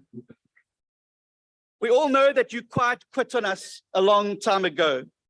But next year, by standing together, united around values and principles, we can get a new government in place, a packed government that refuses to quit on South Africa and her people. I thank you.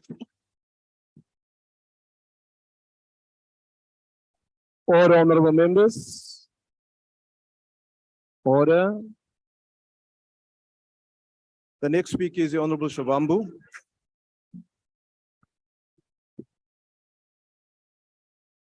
No, thank you very much, Chair of Chairs. National Chair of the EFF, I was saying to you now that I find it very difficult to find anything coherent said by the Chief Whip of the majority party. I guess it's largely a reflection of a generation of the Congress Youth League, which majority of them are not clear in terms of articulating anything. So let's then deal with certain issues. And maybe so that because children watch this parliament, let's deal with the conceptual issues quickly about the organization of African unity and the African Union. So despite the fact that we're celebrating the 60th anniversary of the OAU, its founding principles were problematic because it was about cooperation instead of integration of the African continent. Against the advice of Ahmed Ben Bella, against the advice of Kwame Nkrumah, against the advice of Sokoto, against the advice of Emperor Haile Selassie. And we are still suffering as the African continent because we did not pursue the integration route. We took the cooperation route in terms of how we get to collectively develop the African economy. I think that settles this issue of whether there is common founding principles of the OAU and the African Union. We still should purposefully pursue integration of the entire African continent with one army, one currency, one central bank, and a common infrastructure that is going to interconnect the entire continent. That is what we should deal with. I just thought that maybe from an instructive point of view, we should educate the former treasurer of the Congress Youth League. Then the issue that we want to take this opportunity to once again send our best wishes to the councillors of the EFF who have been now joining government in the metropolitan municipalities of Johannesburg, of eThekwini, of Nelson Mandela Bay, of Ekurhuleni, the city of Ekurhuleni, and of course, those that have just been confirmed in the district municipalities of Mogale City and the Western District, that since their occupation of office, they've thus far demonstrated that we were correct when we said 10 years ago that we are a government in waiting. We're government now. We're in charge of your lives in many parts. Majority of you stay in cities which are governed and overseen by the economic freedom fighters. We have successfully reduced the former liberation movement into a rural party. When we're in control of strategic sectors of the economy, in terms of what happens. And that is what we do, excel in that. We reduce you first into a rural party, and next day we're going to completely take you out. When we defeat you in the upcoming elections, we're encouraged by the young people in universities and universities of technology. Honorable From Shavambu, the Durban University of Technology. Honorable Shavambu, may I Yes, just Chair. appeal to the members in the House that while interjections are allowed, not ongoing commentary is allowed. So please just observe the rule, please. Please proceed. Chair, please don't protect me, I'm fine. Simply Let them applying out, the let them out, rules. they can speak all of them. I'm applying the rules, Honorable Member. Please proceed. Please don't. Order, order, honorable members. I'm Order, still order. in perspective in terms of what we're dealing with. I don't need the protection for now. We'll let you know if we do need the protection. We're encouraged by young people from universities and universities of technology. We're already operating on the clarion call that 2024 will be our 1994. So young people in all the universities, in different communities, in Kwao, in what level? In Komazi, in Fatengten, so where the Commander-in-Chief is speaking today, in Ward 17 in Dihlabing, the young people, their generation is saying that 2024 is going to be our 1994. We're going to liberate our people far much more emphatically. Not the clownish things that have been happening since 1994. Now, we have, as the EFF, not been participating in an activity where the sole director of Ntabanyoni Estate, which owns Palapala Farm, appears in. because of the report which this parliament rejected. That report, the independent panel report, said that there is prima facie evidence that Mr. Cyril Ramaphosa may have committed a serious violation of section 96(2)(a) of the Constitution, a serious violation of section 34(1) of the Prevention of Corruption Act, that he might have committed a serious misconduct in that he violated possibly section 96(2)(b) of the Constitution by acting in a way that is inconsistent with his office. A serious misconduct in that the president violated section 96(2)(b) of the Constitution by exposing himself to a situation involving conflict between the official responsibilities and his private business. That report, which is not challenged anywhere, there is no counter perspective about that report. There is not even an intention to invalidate it. It says that as the panel, they view that there was a deliberate purpose to not report the crime and to establish as to just what happened in Palapala. And that there was a deliberate intention not to investigate the commission of those crimes. And that the request of the Namibian police to handle the matter with discretion confirms this intention, that the president abused his position as head of state to have the matter investigated and seeking the assistance of the Namibian president to apprehend a suspect. And that report, which is not disputed by anyone, says that there was more foreign currency concealed in the sofa, more than the amount reflected in the acknowledgement of receipt. Speaker, we have written to you already that let us get a proper inquiry. Let us deal with this, let's confront it. We can't hide it under the sofa forever. Let us deal with it. Also, you're not going to be in office forever. It will be, just confront your sins and demons now. So that we deal, this issue of Palapala is not going to disappear. We are still here. So we must have to then deal with all of these issues in a much more comprehensive and clear way. Your interventions thus far, despite you like applauding each other and patronizing each other about electricity, you still have not come with a believable and clear plan, all of you, in terms of what should happen.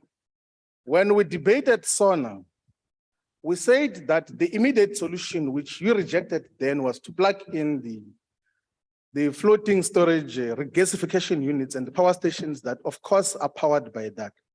And we then said that the delays in plugging in the floating power stations is because there's no conclusion on the negotiations for bribes.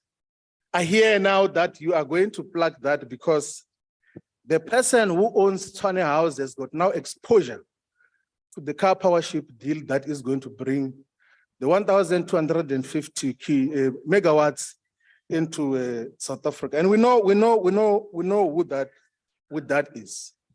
In the beginning of this year, we as the leadership of the EFF went to Mozambique to meet with Electricidade de Mozambique, which is the equivalent of ESCOM in Mozambique, to engage about the surplus energy which Mozambique has. We see that now recently the minister went there after we had engaged in enhanced discussions because already we're going to utilize the power purchasing agreement power which we have as the members of the mayoral committee in the city of Ekurhuleni, and now recently in the Nelson Mandela Bay. We're going to utilize that purchasing power to bring in the surplus electricity from Mozambique, but also invest in other strategic sectors of what should happen. And without just theorizing, we met with Rosatom from the Russian Federation to talk about the nuclear option, because as part of the long-term interventions, we need to commission not less than 6,000 megawatts of nuclear energy, which must be plugged into the grid, because ourselves will speak long-term because we know that even in 30 years' time, we're going to be in charge of this country. And we want an industrialized economy that has got full electricity in terms of what happens. We have been in engagement with all the strategic role players, including the people who are exposed to ESCOM. So the solutions, Minister Sputler, the dancing minister, our solutions extend to even the technical and mechanical capacity to resolve what are the current crises in ESCOM, in all the units and all the power stations. We do not, of course, have political power currently, but if we were to take political power tomorrow, we will take sound and proper political decisions that are going to restore energy and electricity in South Africa. Because we are not under an illusion, none whatsoever, that you can solve South Africa's problems when you are diverting from coal. Coal is the only dependable source currently of energy, of course, with nuclear. Solar PVs are not an on-grid solution. You must get that into your head. They don't teach that in civil engineering, which you are aware of, but solar and wind, there's not a single renewable energy source in South Africa which has got an energy availability factor above 30%. Not a single power.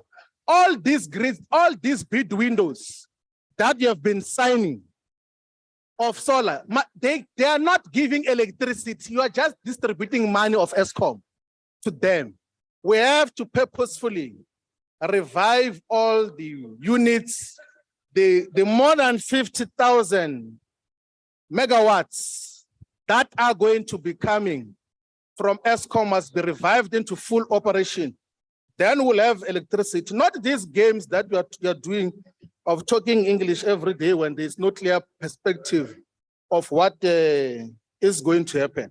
We are the only party that is going to restore stability in this country. Everything else that is happening under this administration points to the negative.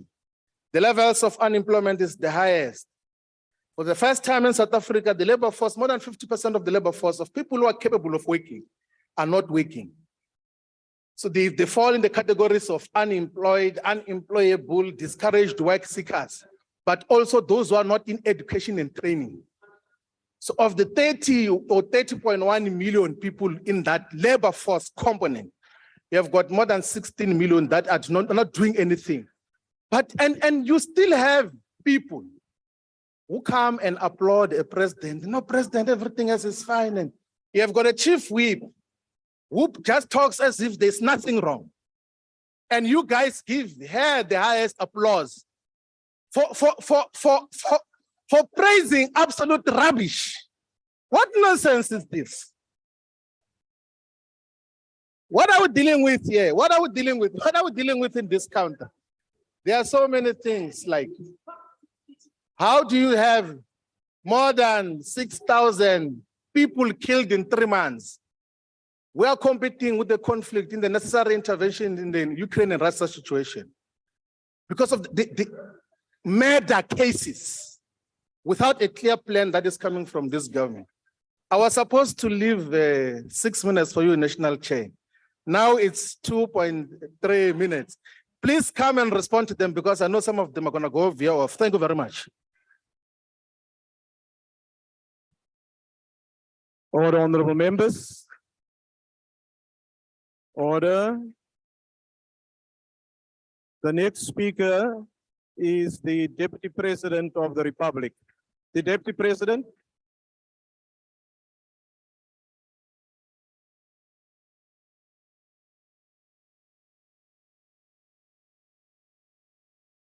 Order, honorable members. Order.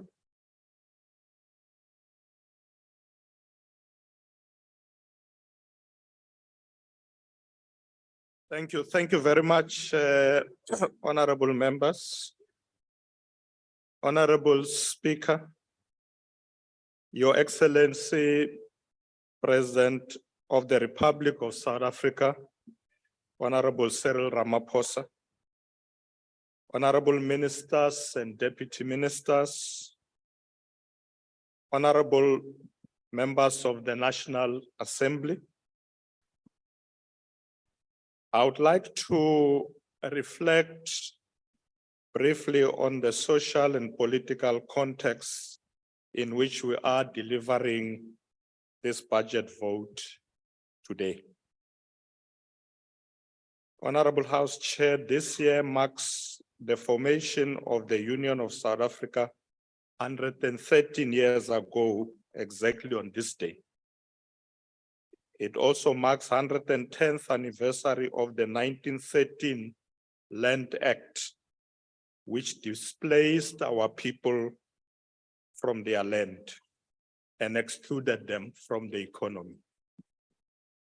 Honorable House Chair, we are on the cusp of 30 years of freedom and democracy, and nearly 3 decades since the adoption of the Constitution of the Republic of South Africa. During this period, we have demonstrated our commitment to the principles of the Constitution by, amongst others, ensuring that we hold free and fair elections, adhering to the rule of law, building credible and innovative democratic institutions, and a concerted effort to change the lives of our people for the better. As we reflect on these milestones, we should acknowledge the challenges that lie ahead, to better eradicate and rededicate ourselves to the ideals of the South Africa we have envisaged in the Constitution. Similarly, House Chair, we acknowledge the role of heroes and heroines who contributed to our struggle for freedom, and millions of ordinary men and women who continue to work tirelessly to realize the South Africa of our dreams. In particular, we recall the role of the 3 important generations, starting with the 1976 student uprising generation, which went to play a critical role in rendering the apartheid system ungovernable. This generation inspired the formation of the Congress of South African Students, COSAS, whose 44th anniversary we are celebrating today. COSAS would go on to play an integral role in the United Democratic Front, which was founded 40 years ago in Mitchell's Plain here in Cape Town. House Chair, the endurance of these generations in the face of injustice laid the foundations for a democratic South Africa. Honorable House Chair, despite the entrenched colonial and apartheid system, we have made significant gains as a nation. In this regard, I would like to report on the following areas of government responsibility: governance, state capacity and institutional development, justice, crime prevention, and security. Furthermore, to look at government business in Parliament. We will also outline a roadmap of elevated priorities for the remainder of the term of the 6th administration. Specifically, in the next 6 to 12 months, we are going to implement rapid response interventions on service delivery and troubleshooting in service delivery hotspots.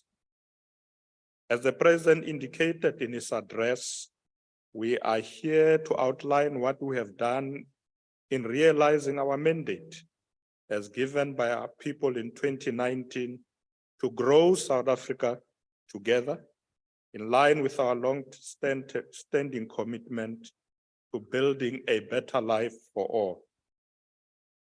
Working with all spheres of government, we are continuing to strengthen the rollout of the District Development Model, DDM, through effective coordination of the different spheres of government, which will improve the functioning of municipalities and address community concerns.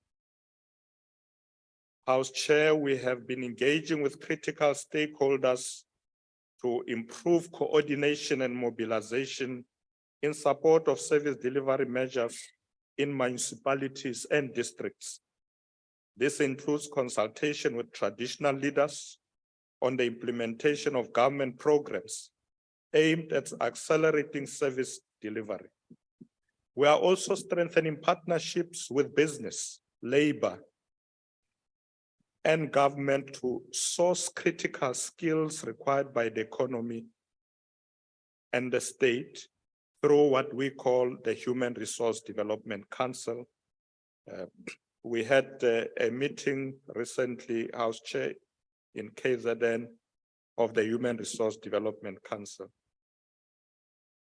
House Chair, the work done over the medium-term expenditure framework period will contribute towards the 30-year review report of democratic governance, which will be released in 2024.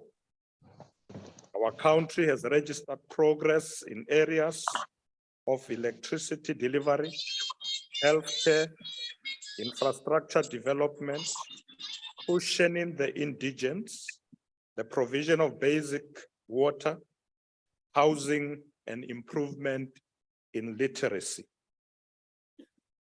More than 85% of South Africans have their homes electrified. Over 5.7 million people are on treatment for HIV.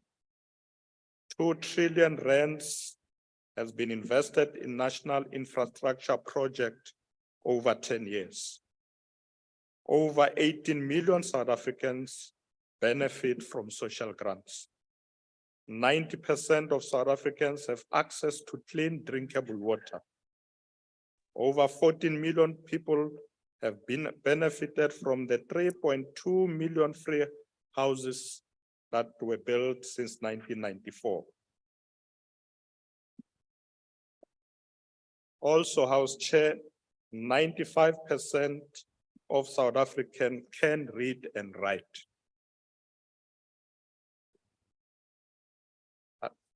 I think we should emphasize that. We are aware of and working tirelessly to solve problems of electricity generation, water provision, and infrastructure, amongst others. And I'm sure Minister Ramokgopa will talk about this later on electricity. House Chair, we will equally be engaging various sectors of society on their lived experiences and provide reflections on government's performance over the last 30 years. The government accepts criticism because as a nation, we have divergent views and believe in the principle that everyone must be heard so that we can forge ahead with our task of nation building, building of a better South Africa as envisaged in our constitution. Honorable House Chair, the State of Local Government Report of 2023 has presented a challenging picture with regard to service delivery across the country. Overall, municipalities suffer from, amongst others, the following: poor capacity of existing infrastructure to meet current needs and future needs of the community, neglect of maintenance and or poor operational management of existing infrastructure, lack of internal capacity in the form of technical and managerial skills, weak work processes and governance processes for planning, delivery, operating and maintaining infrastructure, insufficient funding, as well as poor management practices.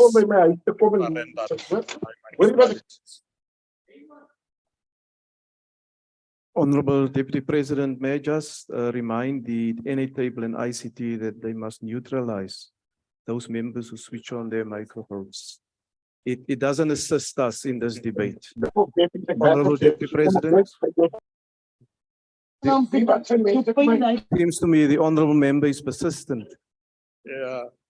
Please continue, Honorable Deputy President. I'll be happy if they can be neutralized. Honorable House Chair, I was saying that insufficient funding as well as poor financial management practices does render municipalities unsustainable. But House Chair, we have not only acknowledged these challenges in local government. Central to the responsibilities of the Deputy President, as delegated by the President, is to enforce one plan integration across government through the district development model. It is the whole of government approach. It is the maximization of resources through the district development model and the service delivery response, rapid response approach. We have been working to ensure that we have one plan that is measurable, implementable, and citizen focused. So in short, House Chair, I'm saying, kuyasetshenzwa.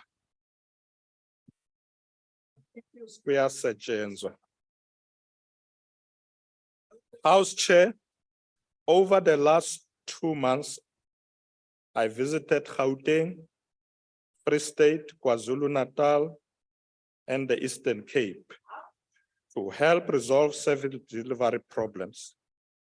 In all the 6 districts and metros where we undertook oversight visits, we received reports on how government is working together to address service delivery challenges and progress made in the adoption of one plans.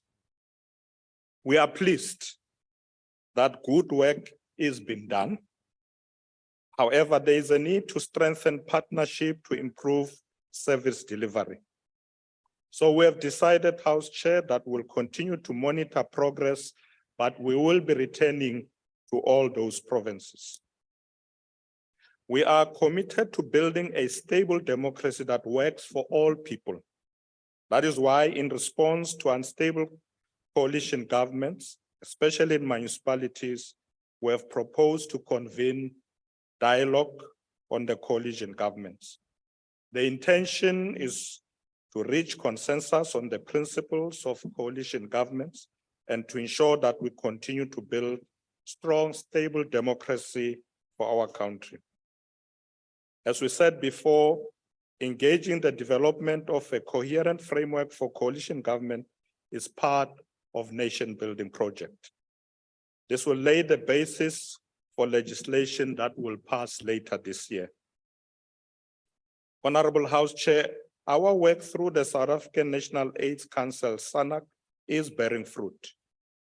Together as government, civil society, private sector, labor and development partners, we are on track in mitigating the impact of dual epidemics of HIV/AIDS and tuberculosis. The implementation of the National Strategic Plan for HIV, tuberculosis, and sexually transmitted infection 2017 to 2022 has had a positive impact on combating HIV and AIDS in the last 5 years. House Chair, a special focus has now been given to accelerating prevention to reduce new infections of HIV, TB, and sexually transmitted infections, providing treatment to reduce illness and mortality, as well as reaching all key and vulnerable populations with interventions and leaving no one behind.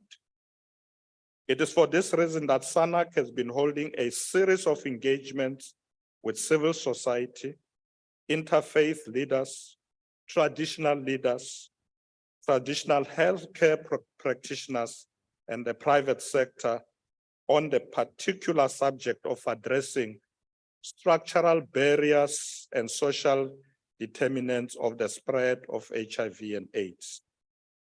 The new iteration of the National Strategic Plan for HIV, TB, and STIs for the period 2023 to 2028 will build on the success of the previous NSP by way of maintaining the multi-sectoral, people-centered approach to eliminate HIV/AIDS, TB, STIs as public health threats by 2030.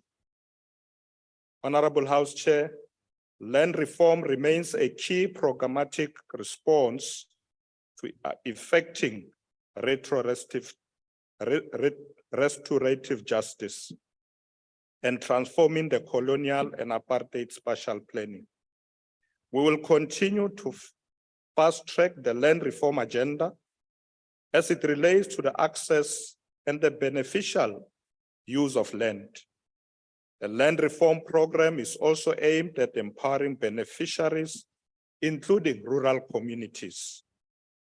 The success of our work depends on investing in a capable, ethical, and developmental state that has the capacity to redirect capital and resource towards development that has no tolerance for corruption.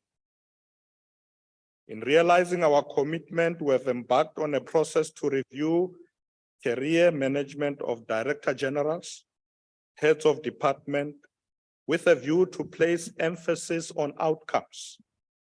Secondly, we are moving with speed to institutionalize the professionalization of the public service, including having ethical leadership and meritocracy as a cornerstone of our administration.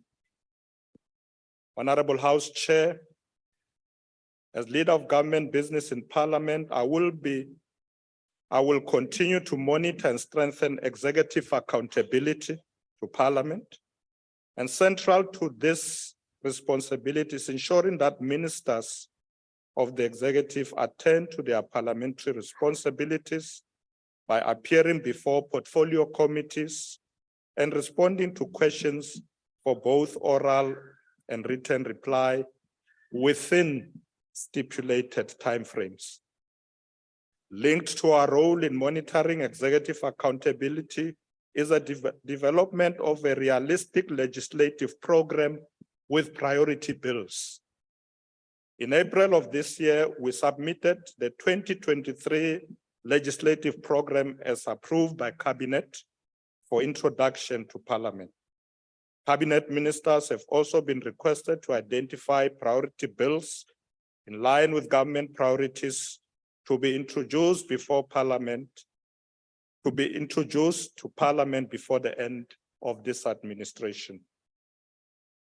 Through our continuous engagements with presiding officers of Parliament, we will continue to fast-track and monitor the processing of priority legislation that will improve the planning capacity line departments to effectively deliver on our priorities. Honorable House Chair, one of the key priorities we are seized with is to promote social cohesion and nation building. In this regard, as government, we continue to conduct a series of engagements with various partners, including traditional leaders, traditional health practitioners, military veterans, faith-based organizations, labor, and the private sector. We have been engaging with the National House of Traditional and Khoisan leaders to tackle challenges such as the safety of traditional leaders in our country. We have also agreed to work with traditional leaders focused on the following, amongst others: uniformity and standardization in terms of treatment of traditional leaders, speedy finalization of the handbook for traditional and Khoisan leaders, particularly to ensure that we can regulate the provision of the tools of trade for traditional and Khoisan leaders, improve the remuneration of traditional and Khoisan leaders, construction of chambers for provincial houses that do not have those. The state is also to release back land to the custody of traditional leaders and their communities. And lastly, to review the Spatial Planning and Land Use Management Act. We will, House Chair, continue to engage and report to the House on the work of the interministerial task team to further strengthen our partnership and address matters of concern to the institution of traditional leadership. Honorable House Chair, at this stage, we must acknowledge the role played by all social partners and individuals at different levels in responding to various societal challenges that confront us as a country, including disaster relief and community upliftment efforts. We have no country other than the Republic of South Africa.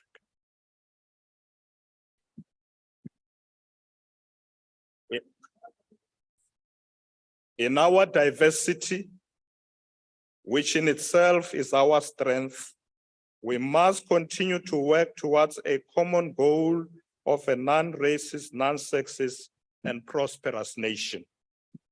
Our continent required peace, growth, and prosperity.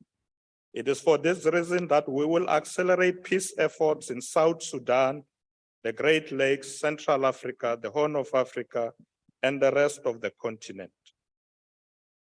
House Chair, the socioeconomic opportunities of our continent will be realized through the implementation of the African Continental Free Trade Area Agreement.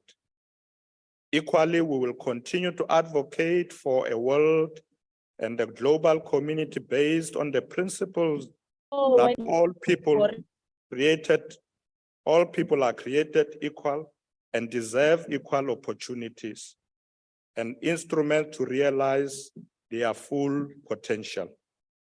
We will continue to advocate for resolution of all conflicts through peaceful means, including in Russia and Ukraine conflict.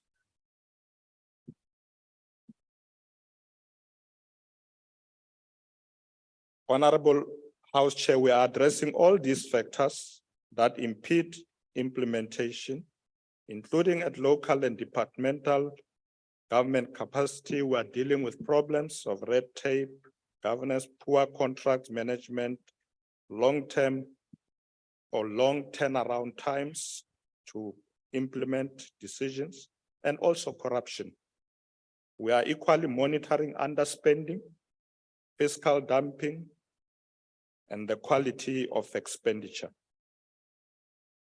Implement decisions around insourcing, especially on maintenance, standardization, the decision on manufacturing, for instance, of paving bricks for roads and other options. Honorable House Chair, as I conclude, we are going to strengthen good governance by building up capacities for implementation, ensuring ethical processes, and addressing the challenges of construction, mafias, criminality, and corruptions which lead to under-delivery. House Chair, we are not looking back. We are steaming ahead to build a better life for all our people.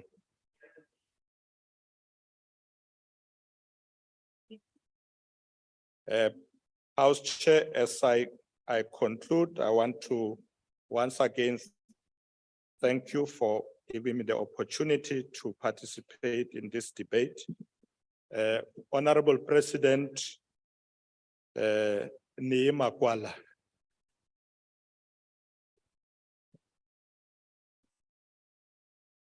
Neema Kwala.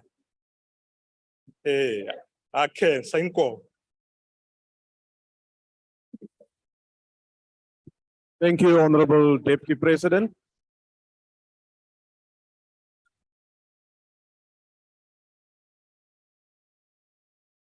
Thank you, honorable members. Honorable members, I now will call upon the Honorable Prince M.G. Buthelezi. I've been informed that the Honorable Buthelezi will address us on the virtual platform. The Honorable Buthelezi.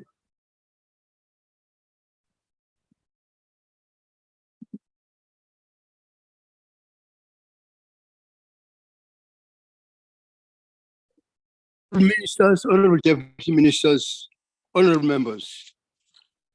Every year, in the absence of details of this budget, very little is said about the budget itself.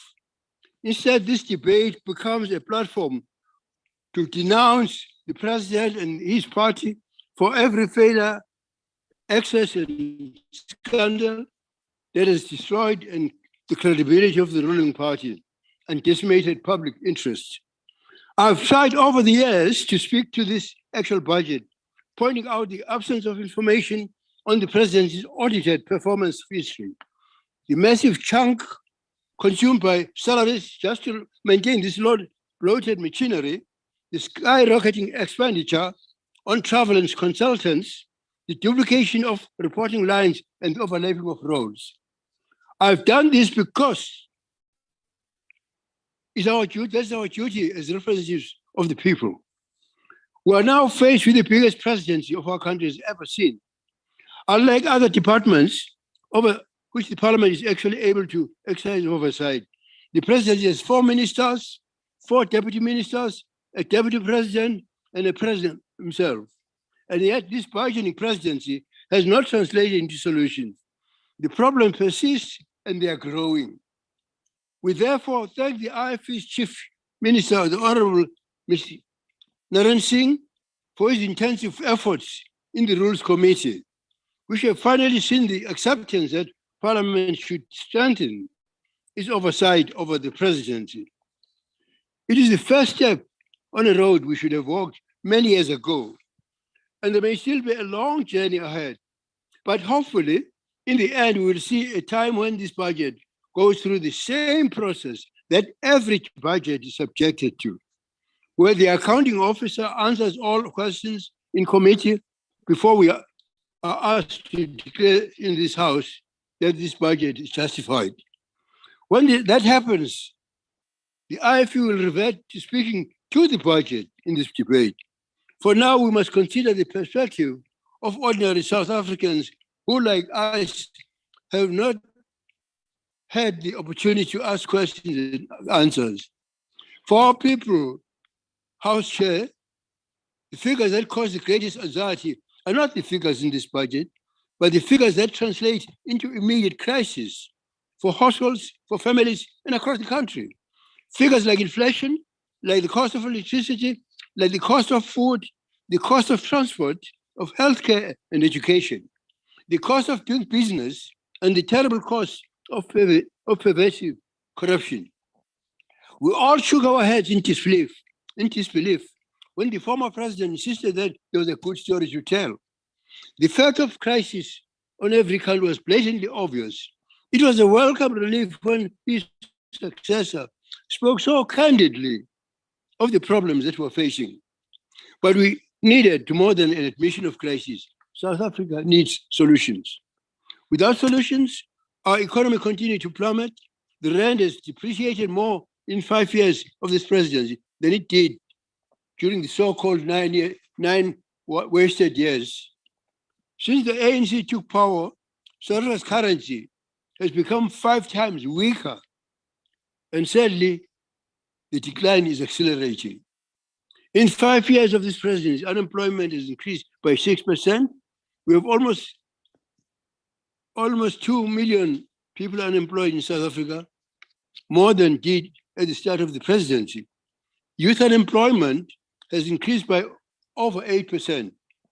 While other emerging markets have managed to reduce inequality, South Africa has now had the highest level of inequality in the world. The gap between rich and poor is a chasm. As one activist pointed out, in South Africa, the chief executive officer earns as much as 461 Black women. More than half of our people live in poverty. It's cheaper to buy petrol in any of the BRICS partner countries than it is here. In fact, petrol costs half the price in Russia than it does here in South Africa. In the 5 years of this presidency, murder has increased, rape has increased, assault, robbery, hijacking, burglary, theft, illegal possession of firearms, all have increased. Kidnapping has increased by more than 58%. These are just figures. Honorable Your Excellency, and they speak for themselves. February saw us hit 100 consecutive days of load shedding. Yet for 2 months, the President's new Minister of Electricity has not defined responsibility. While the GDP flounders at 0.2%, expenditure in the Presidency is set to increase by 2.9% each year. And that figure speaks of a leadership grossly out of touch with reality. In concluding, sir, I would like to thank you, President, for what you have done in tackling corruption in our country. I would like to say to you, as the oldest member of this parliament, that I'm always mindful of the fact that your leadership is not responsible for every misfortune that the country faces. I will end up by saying, Your Excellency, to you, someone defined a saint as a sinner who dies trying. I think that there are many positive things for which you and your ministers are trying to do. Please, in spite of what the negative things that are pointed out, continue to do the good things that you are doing for the country. So in other words, my final message, Your Excellency, that please continue to lead in the mold of that definition of a saint who dies trying. Thank you.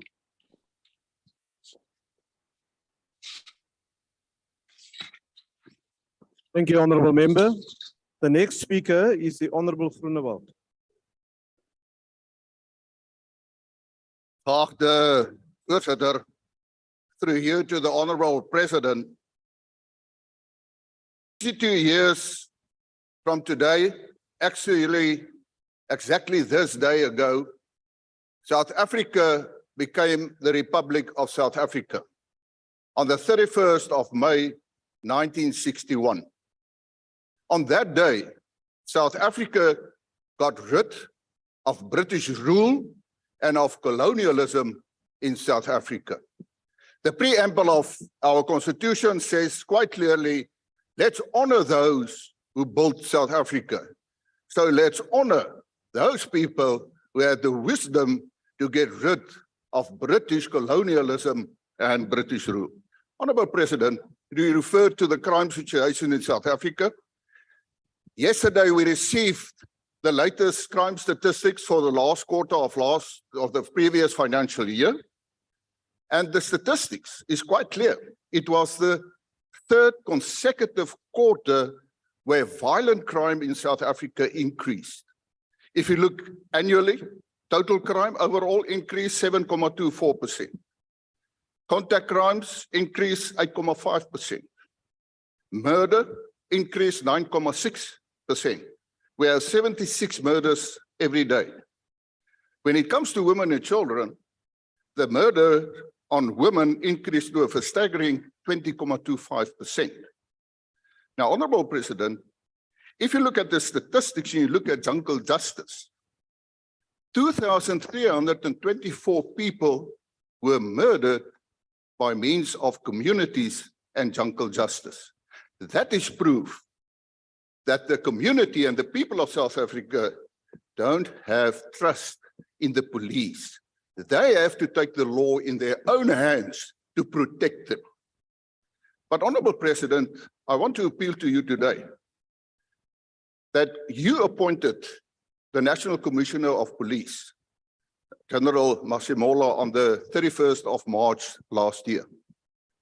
As we speak, he still didn't receive a top secret clearance from the State Security Agency. That is unacceptable. In fact, that means if he looks at top secret documents, that he is contravening the law.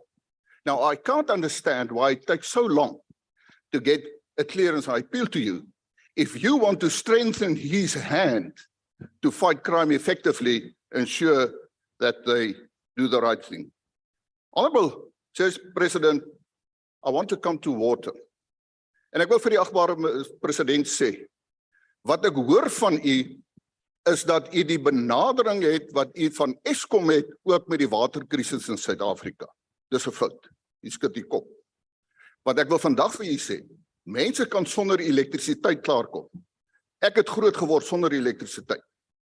Maar mense sterf as hulle nie water het nie of as water besoedel is. En daarom wil ek vir u vra, u moet dit as 'n dringende krisis hanteer, nie soos in die geval van Eskom nie. Honorable Chair President, after the COVID-19, I promised you that the Freedom Front will come forward with an economic recovery plan. I have it with me today. I'm going to hand it over to you.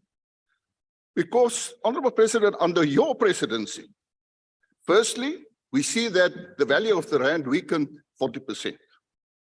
Unemployment increased 7%. We got grey listed. What is also quite disturbing is that 10-year-olds can actually not read with meaning as we look at the system of our education. The core of this proposal is a free market system. It was compiled by independent economists like Professor Jannie Rousseau and Mike Holland. They have no links with the Freedom Front Plus. In fact, we had to pay for it. But it is in line with the policies of the Freedom Front Plus. And therefore, again, I urge, and it is also in this report, get rid of black economic empowerment and affirmative action. Some of the proposals here is that you replace black economic empowerment with BEST, Black Economic Skills Transfer. Let's give skills to people to have a good business so that they can create jobs. Agbare president, ek wil ook vir u sê dat die ANC en u sê u gaan nou werwing doen onder minderheidsgroepe. Wites, bruines en Indiërs vir volgende jaar se verkiesing. Maar u, die ANC, het 'n nuwe apartheid geskep in Suid-Afrika. 'n Nuwe apartheid wat gebaseer is op ras. Want as u gaan kyk na die nuwe quotas wat gestel word, dan wil ek vir u sê dis niks anders as apartheid nie.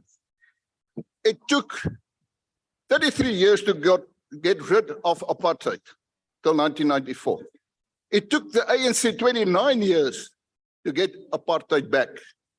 Al wat ek vir u sê as dit gaan oor regstellende aksie, en ek verwys hier na the song Sinzeni Na. It was one of the freedom songs.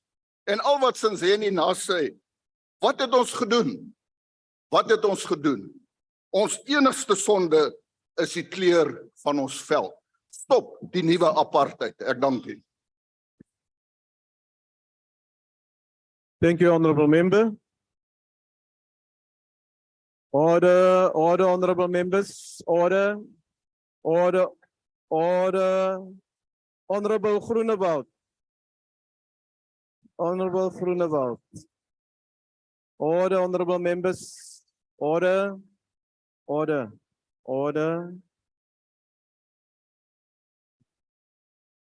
Yeah, honorable members, don't cross the floor. The next speaker is the Honorable Minister in the Presidency, responsible for planning, monitoring, and evaluation. Thank you very much, Honorable Chairperson of the House, Honorable Speaker of the National Assembly, Menos Vuema Pisanga Kulambokoto, His Excellency President Cyril Matamela Ramaphosa Vosingo Mrangapanda, Honorable Deputy President of the country and of the ruling party, Ndate Paul Mashatile, Honorable Ministers, Deputy Ministers, and all other honorable members of Parliament, including the honorable members on the other side, most especially Honorable Shivambo. I would have said that it is an honor for me to come here in this August House. That's what I planned to say. However, I'm really disappointed, Honorable Speaker, to have listened to the leader of the official opposition. I had expected that at least they would just have some inhuman sense or a human sense, not be inhuman, to not even acknowledge the negligence that has happened in Tshwane municipality. You would have expected that at least a little bit would have said about what happened in Hammanskraal. That just shows you what kind of a political party is DA, and I'm truly disappointed.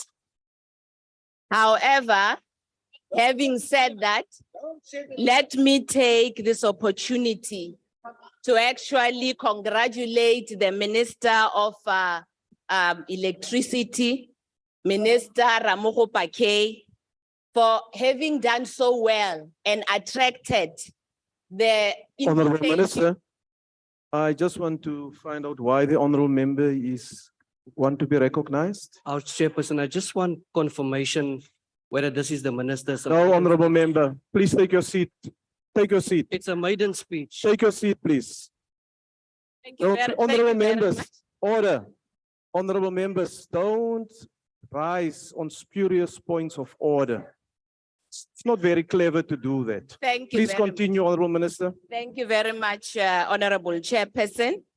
As I was saying, I would like to congratulate, of course, the good work that have been done by Minister Ramogo, and it is for this reason, I guess, that kubuhlungu for EFF to realize that indeed countries like Mozambique see it fit to continue to strengthen our cooperation that has started in 1994 by inviting Minister Ramogo to go to Mozambique to discuss the issues that has to do with electricity and further strengthening our cooperation that we have had since 1994, and we have also had them since the time that we were still fighting for the liberation that we have today.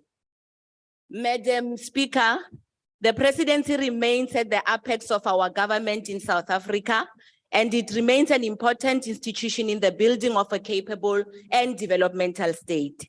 In the words of an English playwright, John Haywood, and I open quotes, Rome wasn't built in a day, but they were laying bricks every hour, close quotes.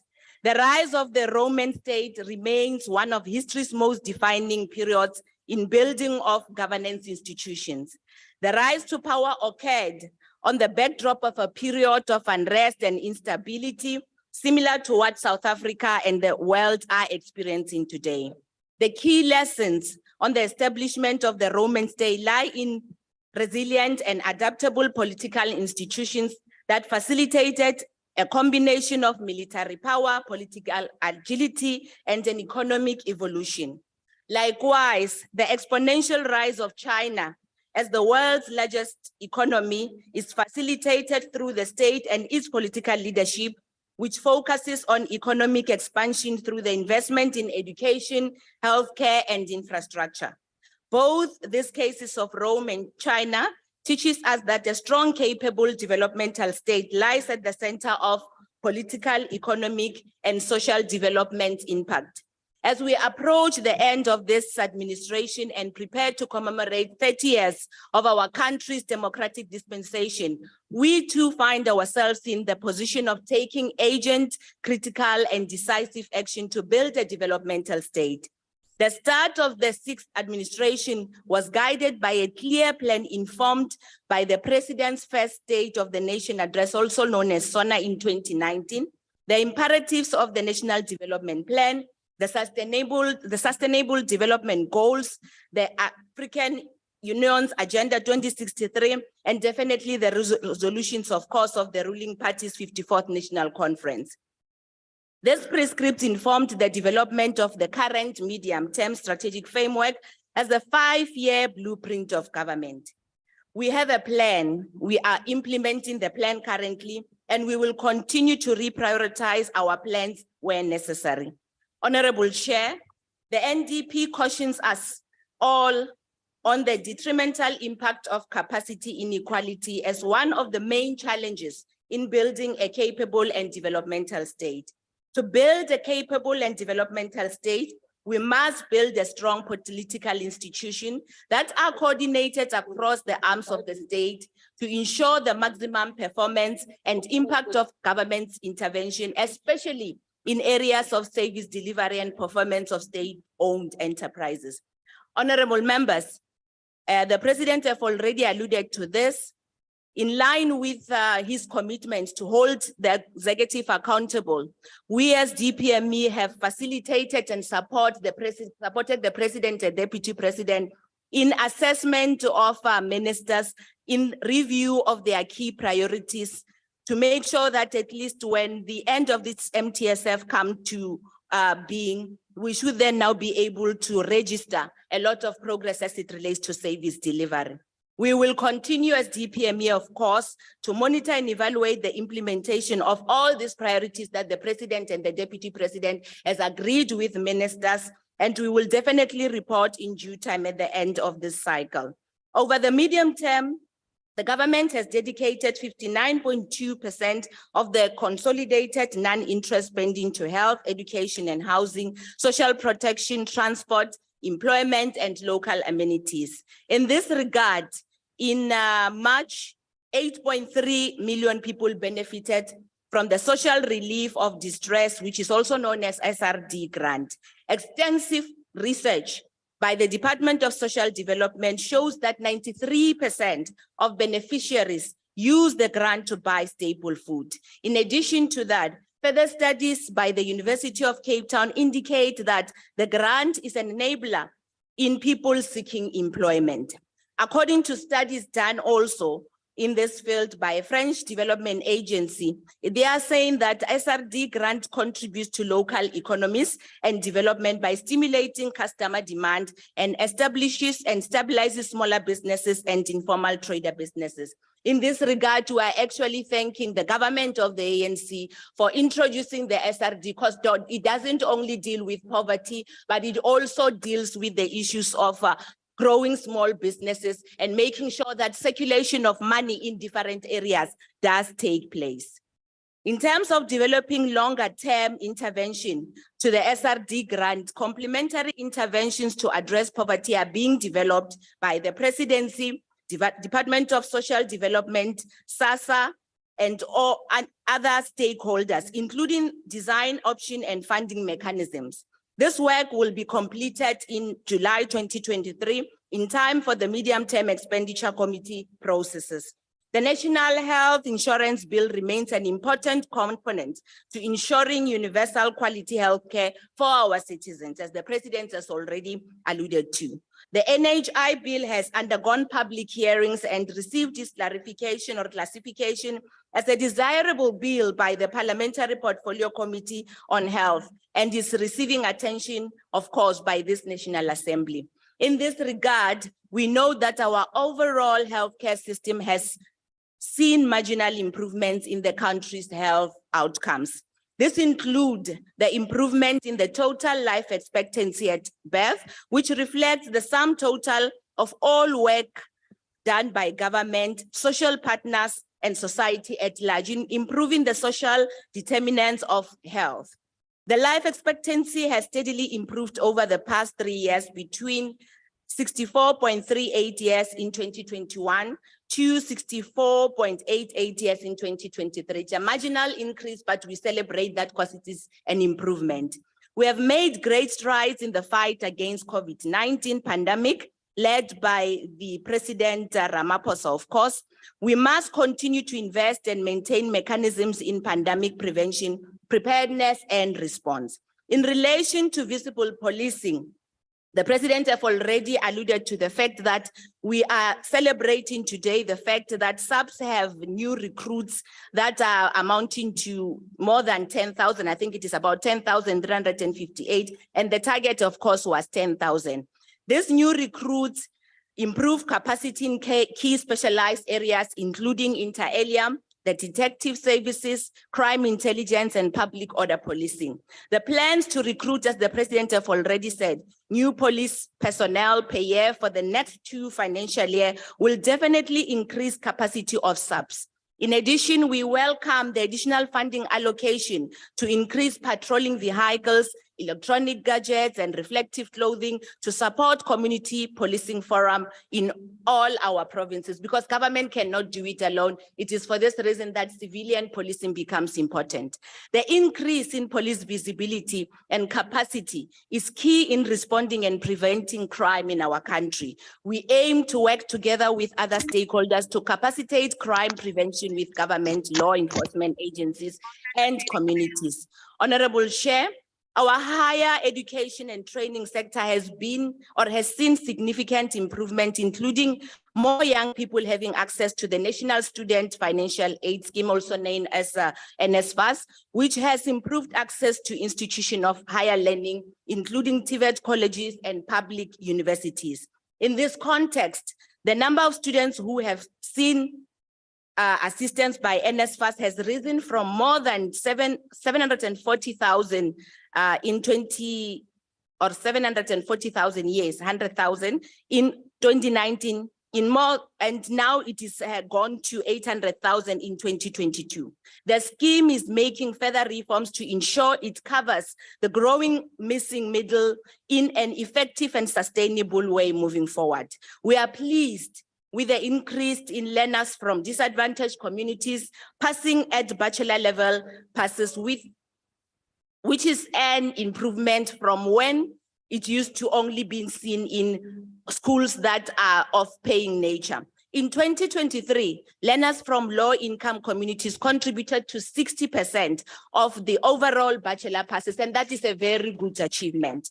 Honorable members, the state of our municipalities requires agent intervention, with 163 of 257 municipalities classified as being in financial distress. And I do believe that the Minister of COGTA will definitely give more detail in that. The processing of the intergovernmental monitoring support and intervention bill by Parliament to address the increasing number of distressed municipalities is very key.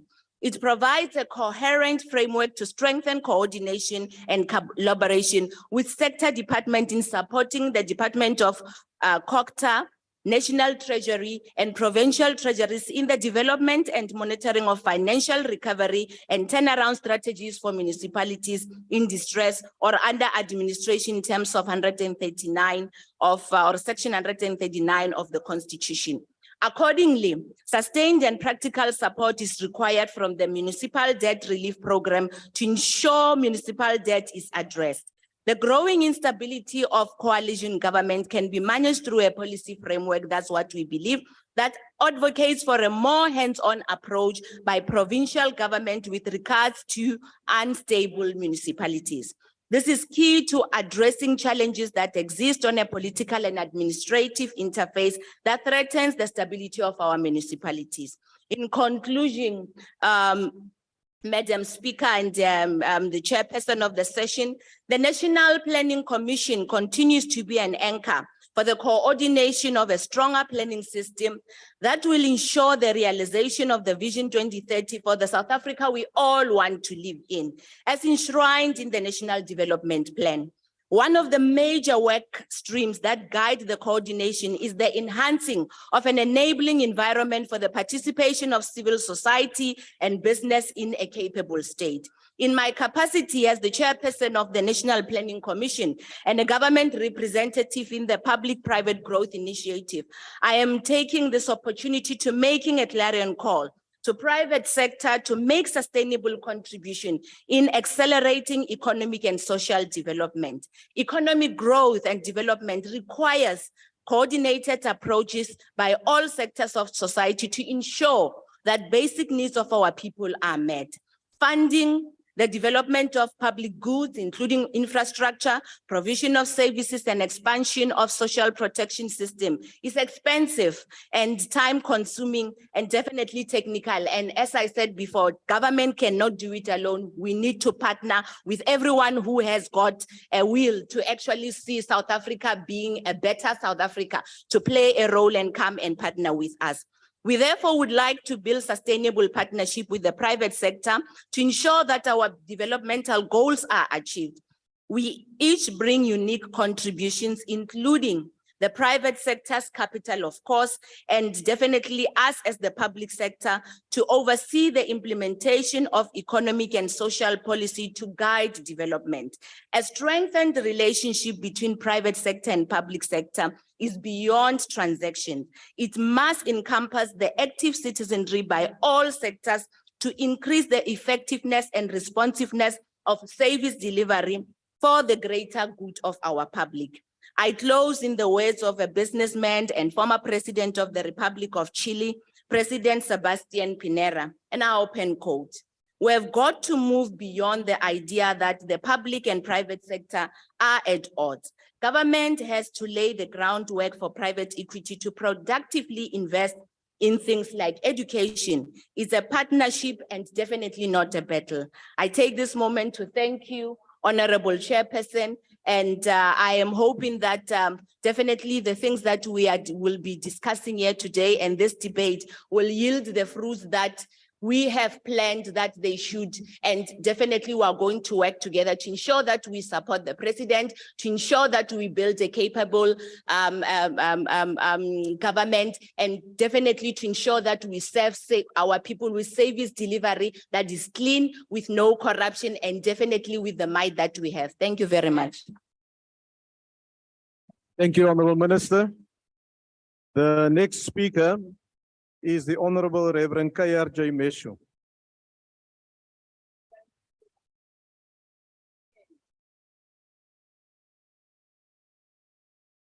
Chair of Chairs, Honorable President, Deputy President, members. I'm sure many of us have heard rumors that there is soon going to be an uprising in our country because many people are angered by government's failure to deliver services, particularly at local level. People are tired of load shedding that costs them jobs. Appliances are breaking all the time and food continues to perish in fridges because of constant and unending power failures. Worst of all, people who depend on life support and electricity continue to lose their lives. Almost every day, we hear of people whose deaths can be linked to load shedding. These people have heard promises that have never been fulfilled year in and year out. They are tired and they now want action. They want solutions and they want government to prove that they care and are willing to work for them. A question we all want answers from the president is, when is load shedding going to be brought to an end? Conflicting messages are coming from the executive. Some say it will end within the next 2 years, while those who don't want to commit themselves are saying load shedding is going to be with us for the next few years. Mr. President, when is load shedding going to end is the question. Why should South Africans continue supplying electricity to countries that never have load shedding, yet South Africa that supplies them with electricity continues to be plagued by daily power cuts? South Africans are suffering because of many other issues that include lack of access to clean water, high unemployment, poverty, the rising cost of living, crime, and corruption.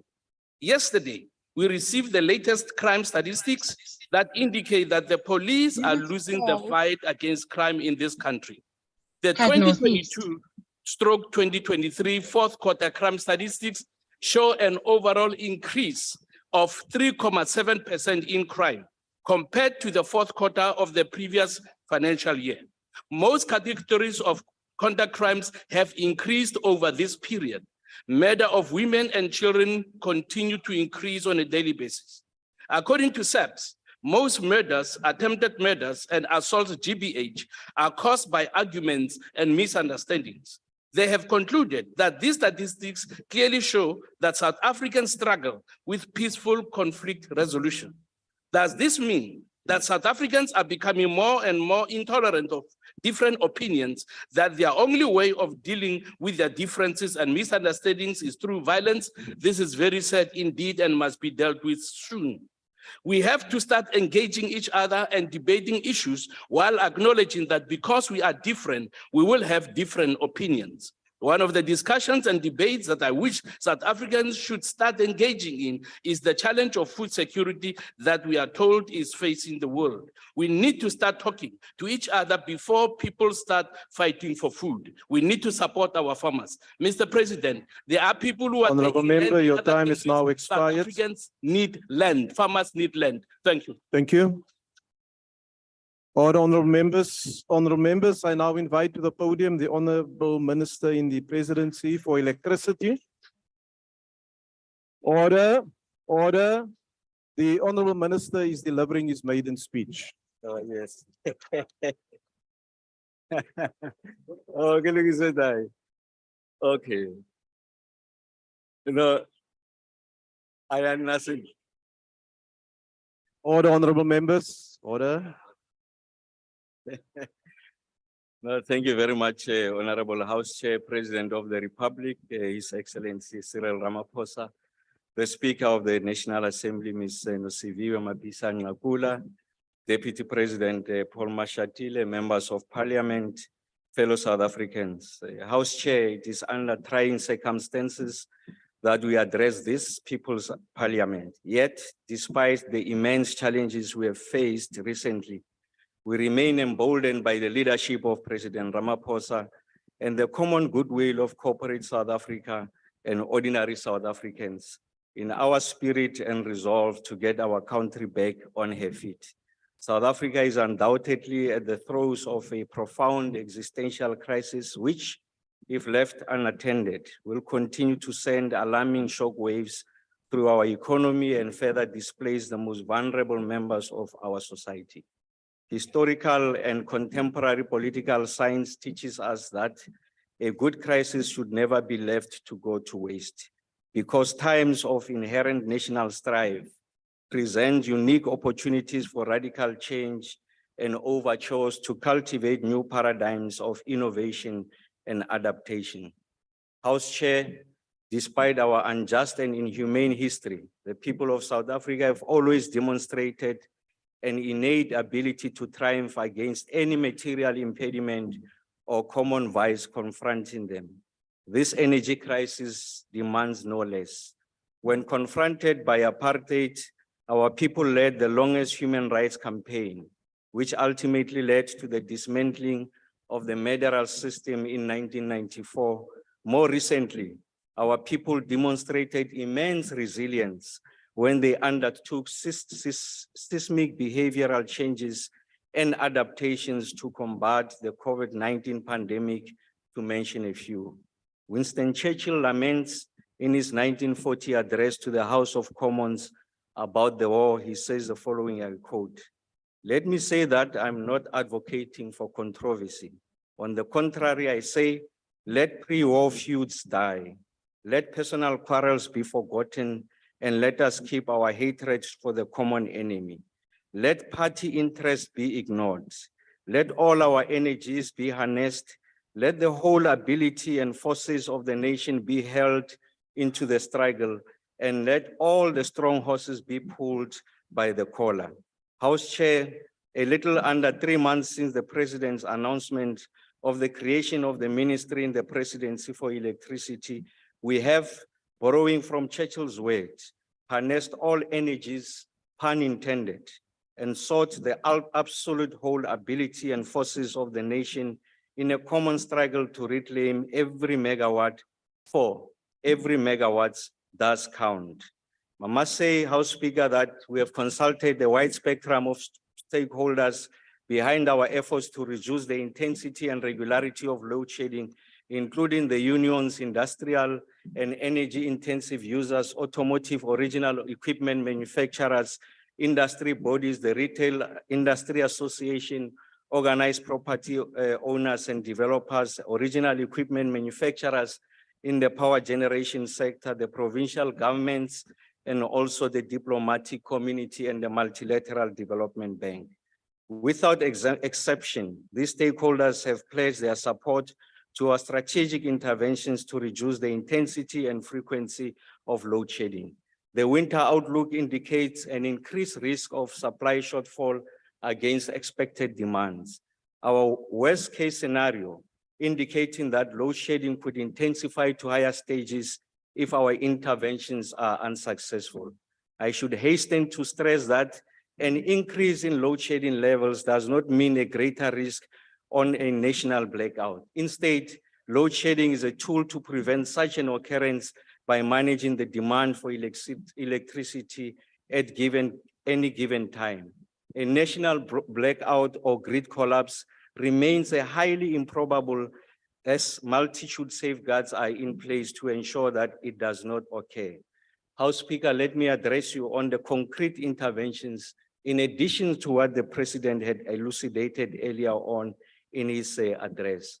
It seeks also to address in part what the question raised by Reverend Mishwe on what exactly is the plan, and I want to share that with you in the most granular terms. Let me also just caution that the resolution of electricity is a complex space.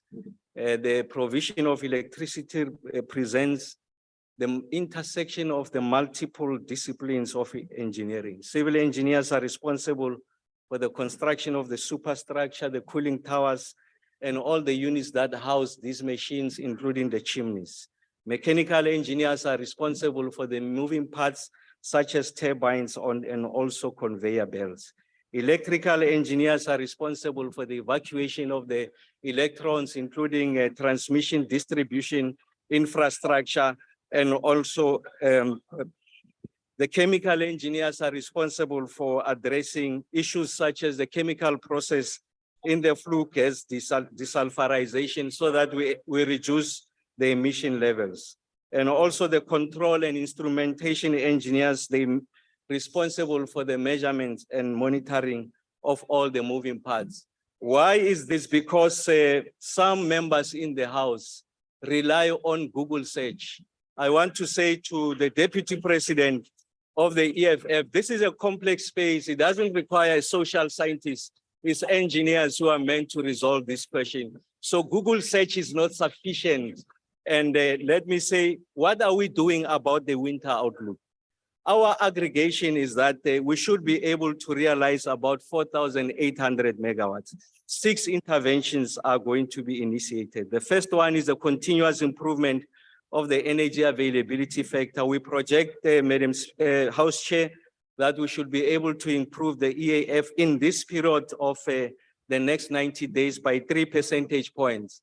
Just to put it into context, 1 percentage point increase amounts to an increase of 500 megawatts. So in essence, we are projecting that we should get about 1,500 additional megawatts as a result of the improvements in the energy availability factor. How are you going to achieve this? The first one is to embed what we call the resident engineers, people with experience, capacity, and expertise at the stations that are notorious for underperformance. The second one is the improvement of coal quality, including the tracking of good quality coal with the right calorific value to help to facilitate the burning rate and the efficiency of these units.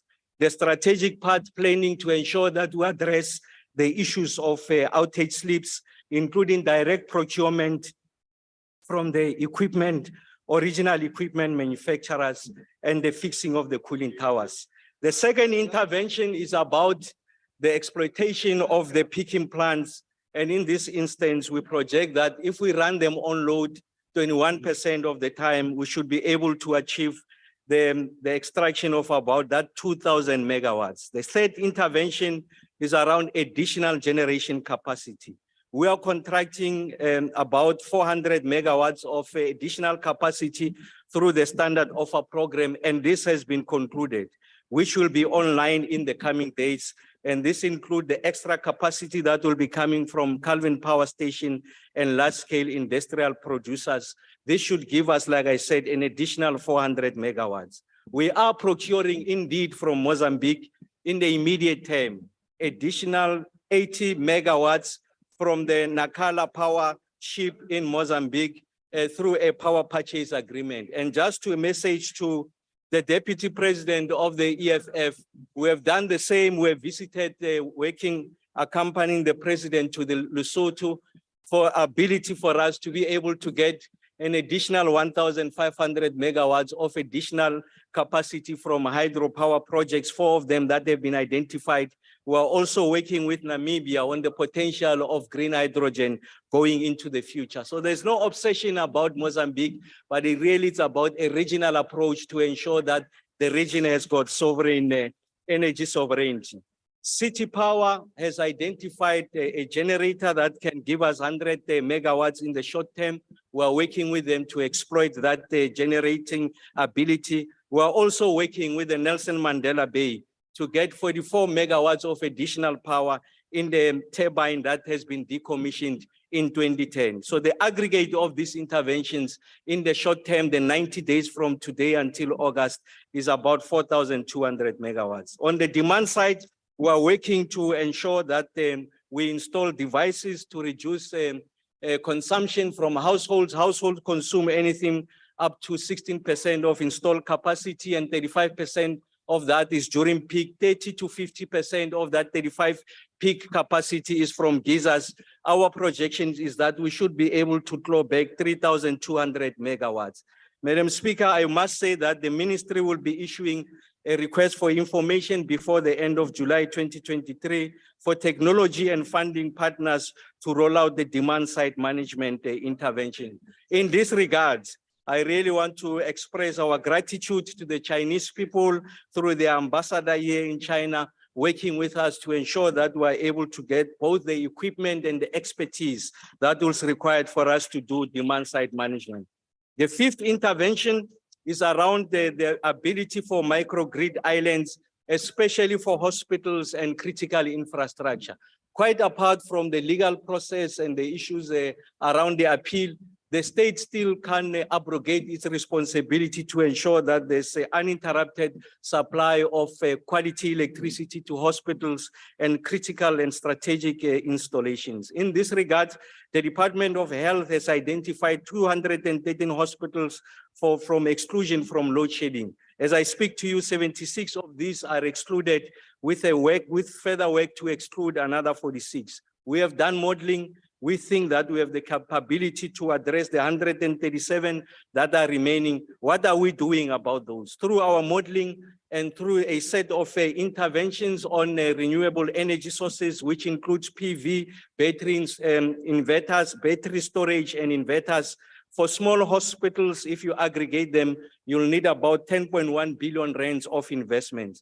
Juxtapose this with the diesel cost for small hospitals, you need to spend about 89 million rands to buy generators, and a further 3.3 billion rands in operating costs for purposes of running these generators. So your return on investment is quite attractive, and that's why we are working on this modeling. What are we doing in this regard?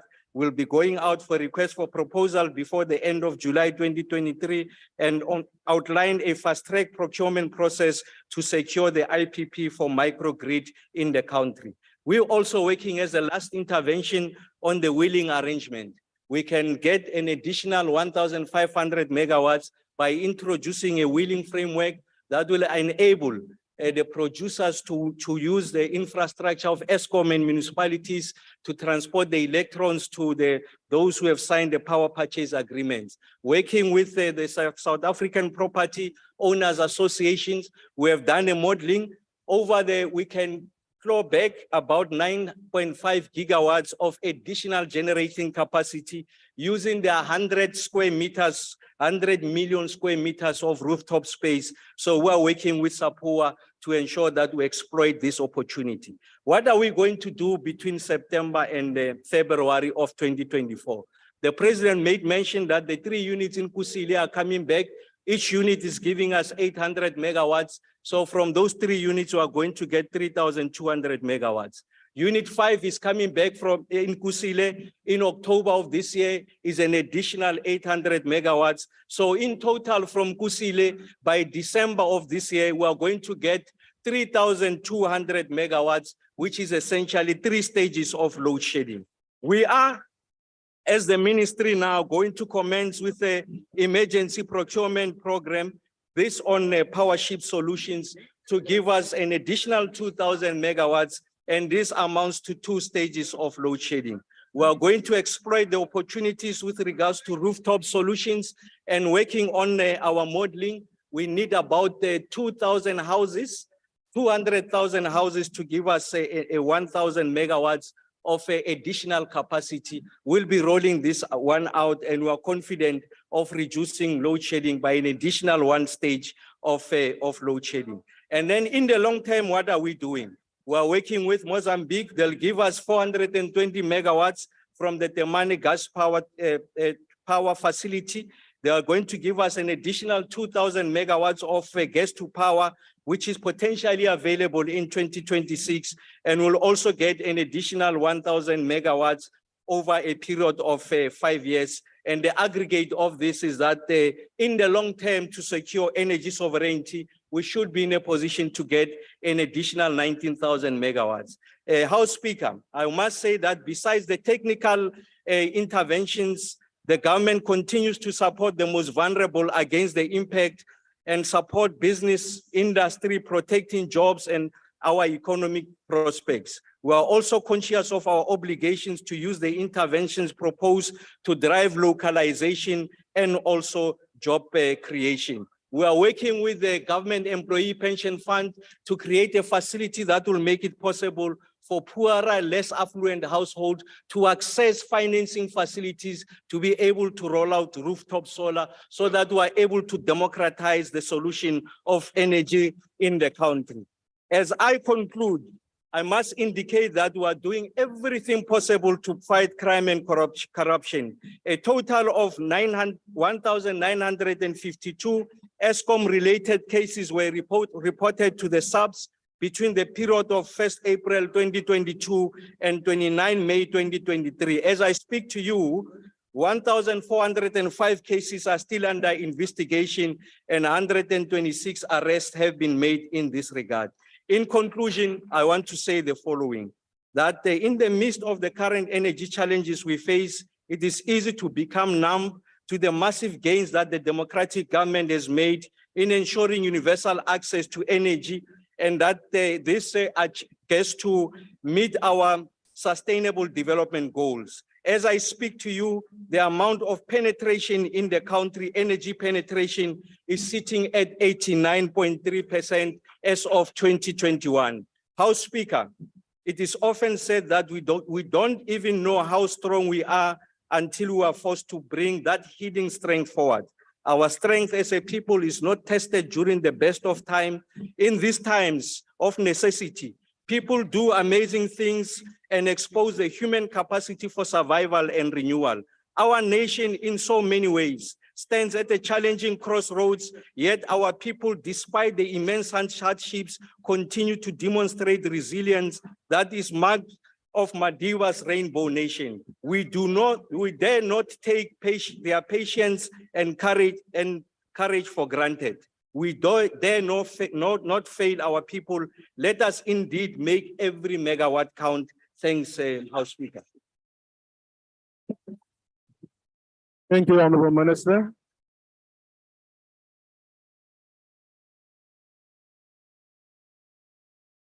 Thank you, honorable members.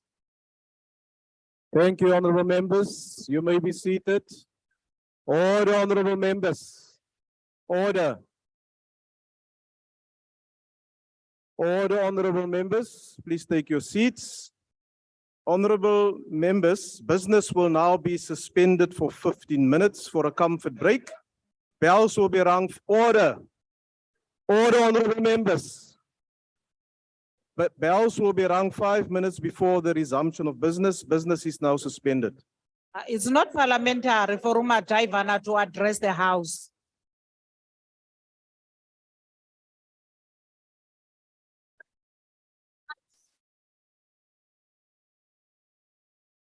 Recording stopped.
Yes.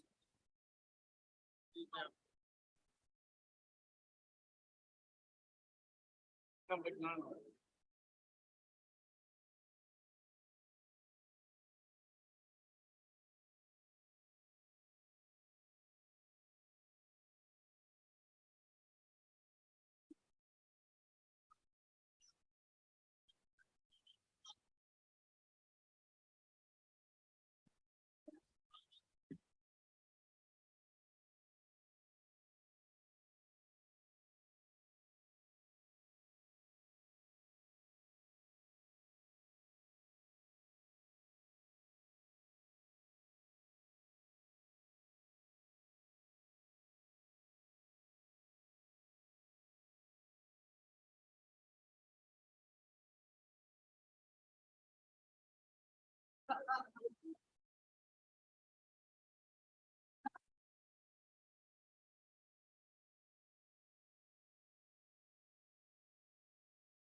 Run.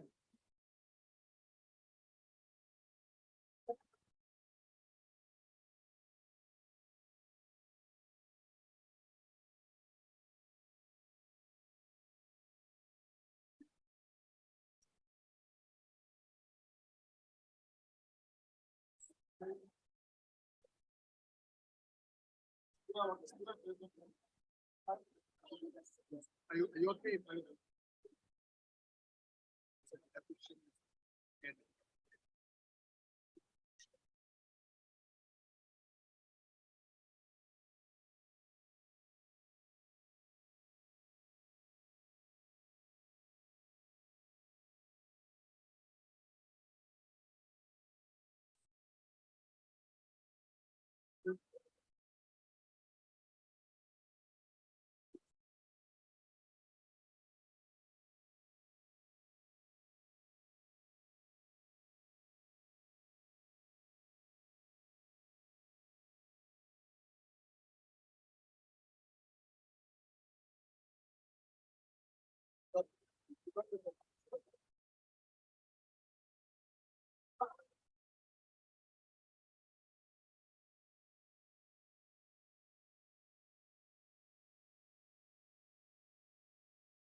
We'll call you now.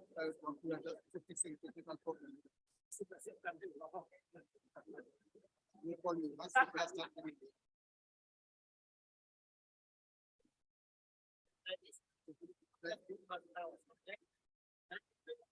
Slide, please. Save.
Where's the power?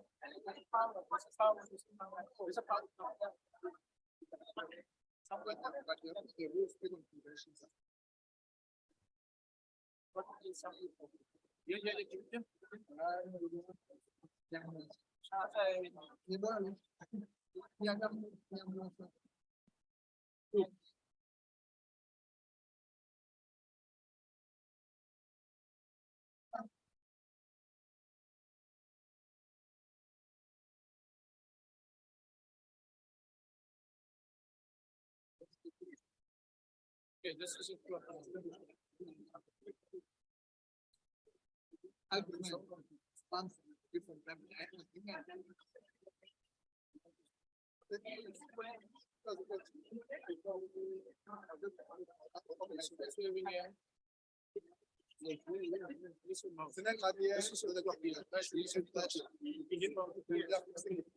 cool. Let me show you. Okay, there you go. Yes, yes. I did put out the laptop so to minimize that.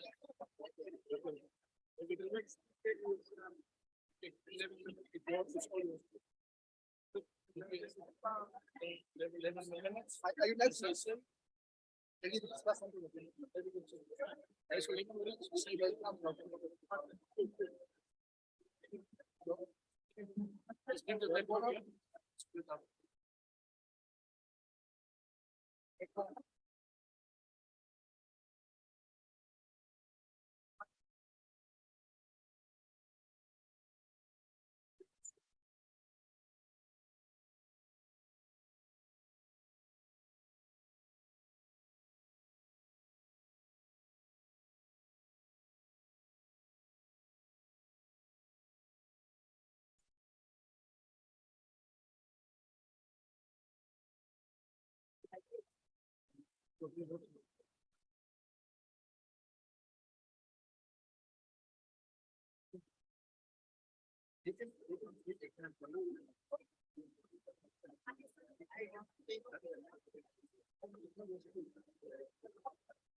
Are you talking? You're 5 minutes from now.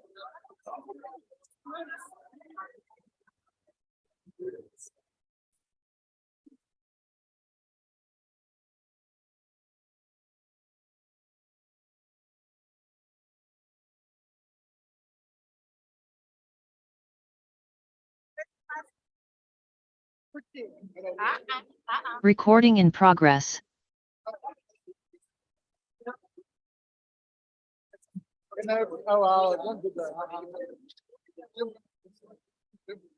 Recording stopped. Let me tell you where the problem is. The rule of minimum. This is, I can bring up. And where there is no figures, there's a rule. Now, the rule speaks about owner of an order, owner of a motion, you can reply to it. Because you know that they're not taking. But previously, this made us serve before the chief of the law, right?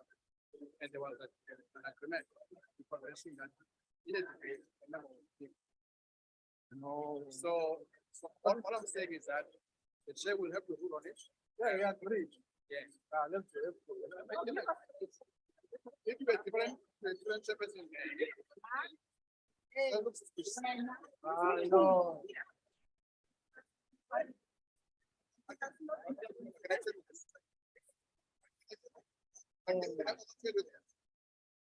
What is the equivalent of consistency?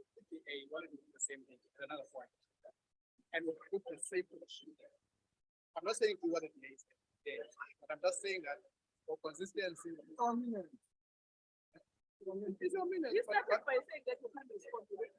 How do you know? But I explained that. Speaking quiet every time. There's nothing. Let's see what your chairperson is saying. Where is it?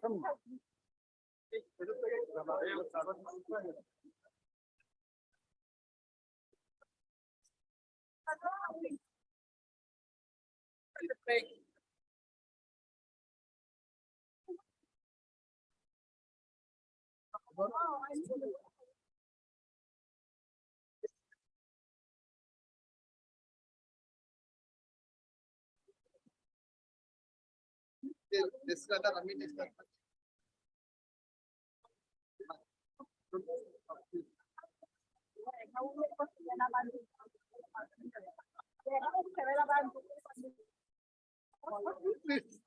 I'm assisting you.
The House Chairperson.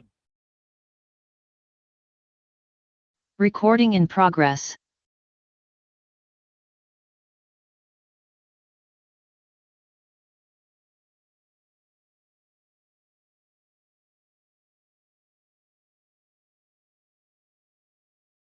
Thank you. You may be seated.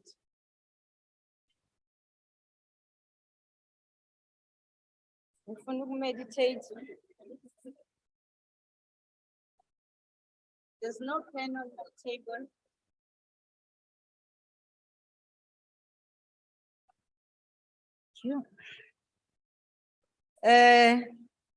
Order, honorable members, we now proceed after the comfort break. And I'm going to invite the Honorable N.S. Buthelezi to take the debate forward.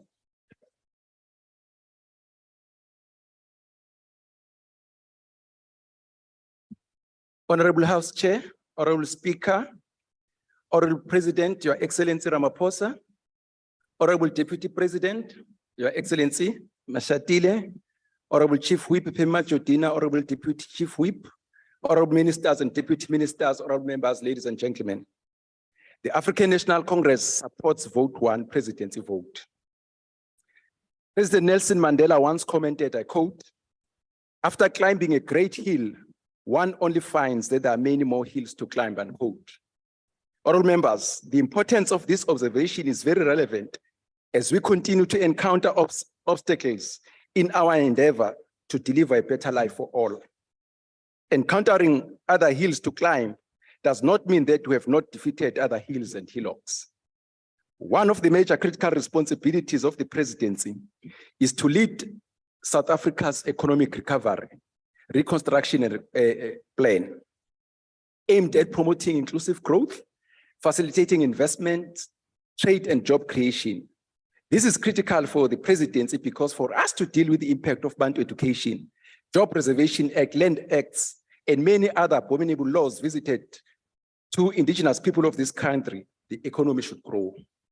Without an economy that is growing, there cannot be revenue to invest in decent education, NHI, social welfare, safety, and security. It was this realization that prompted His Excellency President Ramaphosa when tabling ERP in this House to say, I quote, "This plan directly responds to the immediate economic impact of COVID by driving job creation and expanding support for vulnerable households. We aim to do this primarily through a major infrastructure program and a large-scale employment stimulus," unquote. This budget of 625 million rand allows the president and presidency to perform this very important national duty. Honorable Speaker, Honorable Chairperson, we'll be demonstrating to South Africans how has this undertaking been executed over the years and what is in the pipeline. We'll be demonstrating how far we've gone under the president's leadership Undoing the deliberate mess of 350 years is no child's play. Akusiniswa amahleza lana, but we won't rest. We'll continue climbing another proverbial hill. We are solution focused. We do not dwell on problems. Asibhajwa ezinkingeni, kodwa siza nezixazululo. The world was still trying to recover from the global economic crisis of 2008-2009, still recovering from COVID-19 pandemic. In our country, we also had to deal with July unrest and floods. Now, we must contend with the socioeconomic impact of the Russia-Ukraine conflict.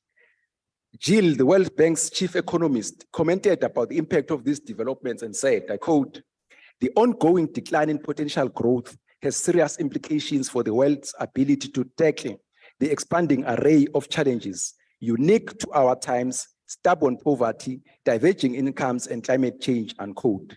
So laba bezalana ngaphambili ba pretend as if lezi inkinga ezikhona inkinga zabantu base South Africa kuphela. They are denying reality. They are being denialist. Who are dealing with what is encountering the whole world. Germany is what talking is experiencing recession. So the whole world, and Germany, one of the biggest economies in the world, is experiencing recession. So the problems that we are having are world economies. Gross fixed capital formation in capital infrastructure investment is very low in our country. Public sector contribution is still very low, 3.8% of GDP. So is the private sector. In total, we are still far below the 30% mark envisaged in the NDP. Honorable Speaker, let us separate fact from fiction and demonstrate that government using vote one allocation has been busy at work. The importance of public sector infrastructure spend is that it gives service to our people, crowds in private sector investment, creates jobs, and allows SMMEs to participate in the economy. Public investment in infrastructure in the next 3 years is a whopping 903 billion rand. Yes, just under R1 trillion.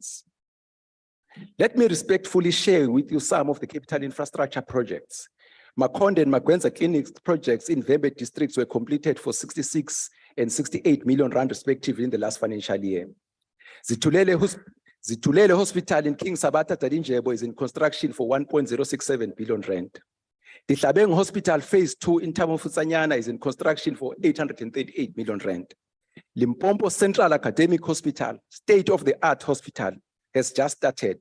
Premier Stan Matawata handed the site on Monday. This will cost over 5 billion rand and over 1,200 jobs will be created. 800 million rand for Halzimia Dam in KZN to increase storage capacity. 4 billion rand is being spent on Glen William Dam to improve water supply for agriculture to farmers in the West Coast. Phase 2 Lesotho Highlands Water Project with an estimated cost of 39 billion rand is being implemented.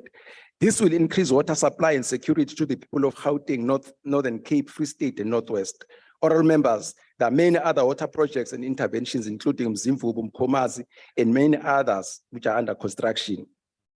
We are therefore saying to those who may be tempted to oppose vote number 1, they must think twice, because they may inadvertently be saying to our people should not have access to water. Vote 1 allows the presidency and the president to coordinate these very important responsibilities. Transport is having a number of infrastructure projects under construction or about to commence. There are 11 projects valued at 20 billion rand, which will create about 10,000 jobs that are being prioritized. We have also seen construction of roads like the N3 between Pietermaritzburg and Cato Ridge, N2, Mthentu, and Sikaba Bridge. The intervention in the rural areas with Wedisizwe bridge projects, honorable members, is a clear indication that this government, the African National Congress, cares about the rural people, the downtrodden, the poorest of the poor. 3.8 billion rand has been set aside for this program of MTF. We have lived that, we've got that experience. Abanye bayifunde incwadini ukuthi kwenzakalani uma kuthiwa uyahlupheka. Njengoba nje uzobona la, if kade ke sizwa khuluma indaba ze Western Cape, the experience of people who live in Rondebosch and those who live in Kaidish are two different experiences. Yeah. Njengoba lina nje izulu uzobona ukuthi kuzokwenzakalani. There are no houses azomuka namanzi eRondebosch kodwa eKailish. Kuhlala abantu nalapho. So when you count people, you must also count the people of Kailish nakwalanga naseGugulethu. Ngikhuluma ngalezi zizala nqi ukuthi ngikhombise ukuthi umongameli nohulumeni kaKhongolose benza konke okusemandleni ukushintsha izimpilo zabantu baseNingizimu Afrika, ikakhulukazi laba abadla imbuya ngoti. Liyasho iBhayibheli ukuthi banamehlo kodwa ababoni, banezindlebe kodwa abezwa. Isho njalo incwadi kaMateyu. Baba umfundisi, uvela wazobuza ukuthi ugesi uzobuya. Uzela wathi yena ugesi uzobuya nini, kodwa umongameli ubela ekhuluma ngaleyo nto. Ngiyathemba ke emva kokukhuluma kaMinister we-Electricity usuzwile ukuthi kuthweni, singaphinde ke futhi siyithole siphendula lowo mbuzo. Achtbare wissels met hierdie belangrike ingrypings in infrastruktuur, water en landbou en verdediging gaan u opstaan en beide vir die kommersiële boere en die opkomende boere sê dat die regering nie vir hulle water en paai moet voorsien nie. As hy nie hierdie wens hoop en ondersteun nie, dit is dan dit wat u vir hulle sê. Sê vir die groot skaal boere wat hul produkte na buiteland en grootmarke uitvoer dat hulle die FF+ nie die begroting ondersteun nie. So geen help vir hulle by die regering nie. Honorable members, we said public sector infrastructure investment also helps with crowding in private sector investment. In this regard, the President, His Excellency Ramaphosa, has championed the process of showing South Africa remains a preferred investment destination, offering decent returns to the owners. We agree with you, Mr. President, that, quote, to have been able to meet our 5-year target, despite major challenges and disruptions, including pandemic, is no mean feat. The President said this when we, as a country, reached 1.51 trillion in pledges, which is 26% above the initial target. Now, let's see the dividend of the investment conferences. The examples are too many to tabulate here, but I'll give you a quick helicopter view. 10 newly built factories opened in Swane, producing parts of the Ford Ranger Baki. In Gqeberha, Isuzu G-Max began rolling the production line. 11.5 billion rand investment in Redstone Solar Thermal Power Plant. Banamehlo kodwa ababoni, banezindlebe kodwa bezwa. Honorable Speaker, the Appropriations Committee met with some youth formations last week as part of the Appropriations Bill approval. Among them, we met Youth Capital. They argued strongly for the continuation of presidential employment stimulus. They said, I quote, the current PS has provided many lessons on how these types of jobs not only provide a critical work experience for young people, but also fulfill a gap in human resource capacity in areas like education. That's the intervention which the young people are agreeing with, and they are arguing very strongly, Honorable President, that that should continue. Honorable Speaker, could we have done better? Definitely yes. Can we still improve? Yes, still a big room for improvement. For instance, the question of underspending of the budget, the question of wasteful and fruitless expenditure. We can still do better in localization, Honorable President, using our procurement. We are hoping that the public procurement bill will address this. We, as the ANC, support vote 1 to allow the President and Presidency to continue with their constitutional mandate. Ngiyabonga. God bless Africa. Baie dankie. Volgens is achtbare lid Graham.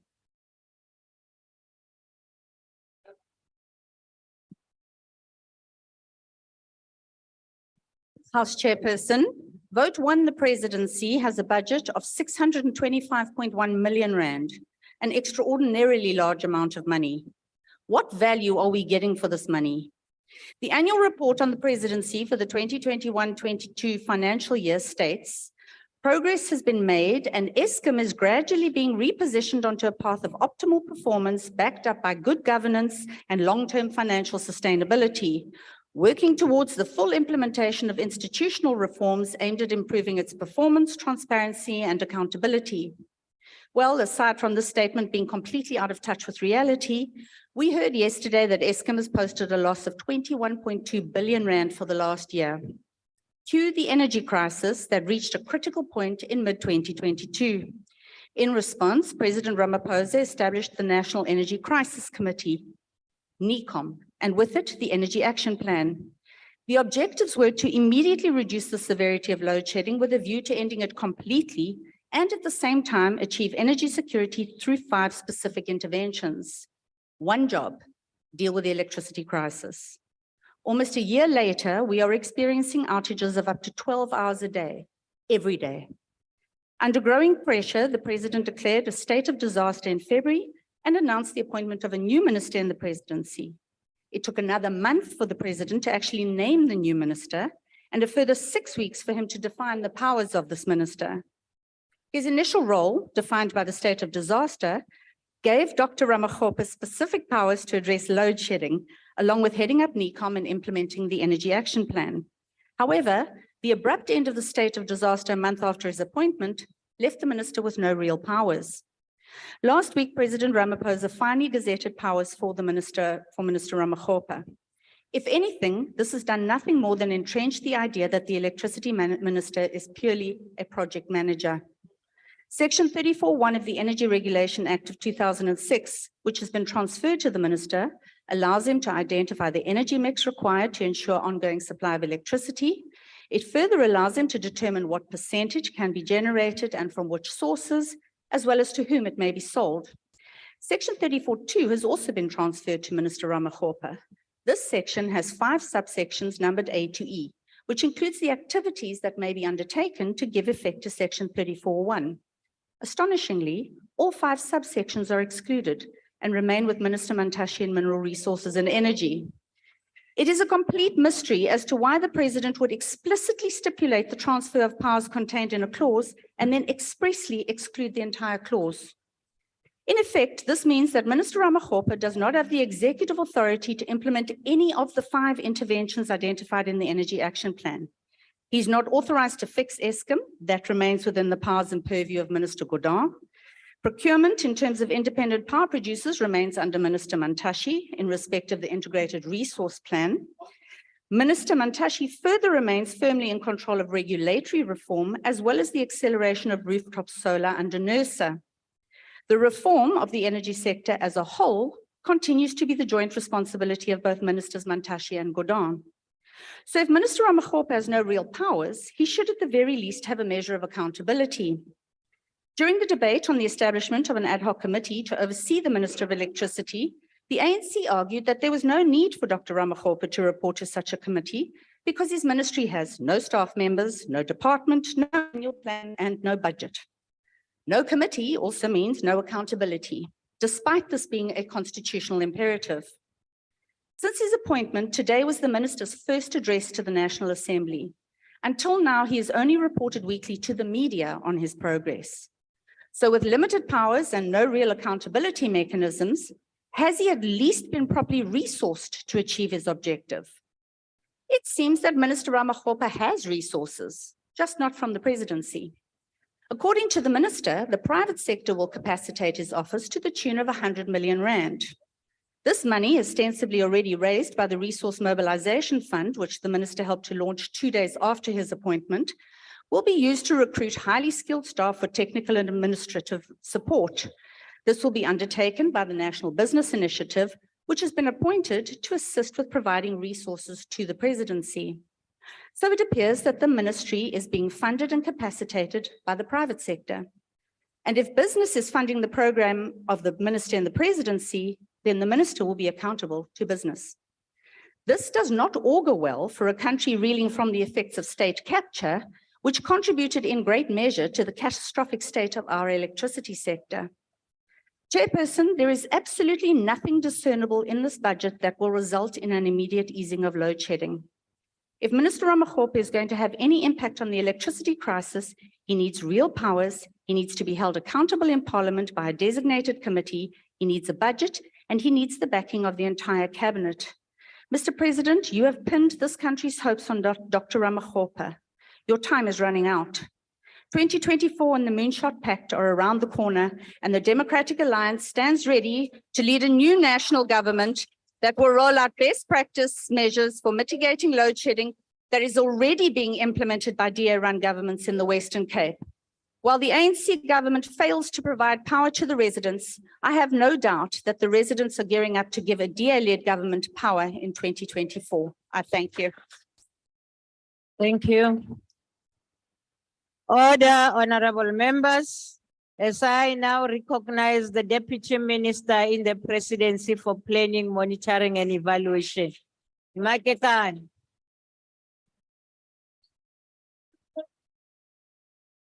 Honorable Chair, thank you very much. Your Excellency President Cyril Ramaphosa, Your Excellency Deputy President Paul Mashatile, Honorable Chief Whip of the Majority Party, Ministers and Deputy Ministers, Members of Parliament, fellow South Africans. Let's quickly recap what we have heard today from the opposition parties. No one ever thought the DA and EFF could be bedfellows. Both their speeches opportunistically ignored that the presidency is steering South Africa during a period of unprecedented externalities, which devastated even the most advanced economies. I'm referring to COVID-19 and Ukraine conflict. Akbare Mulder just fell short of telling us that we should be grateful for the apartheid regime. Tell no lies and claim no easy victory.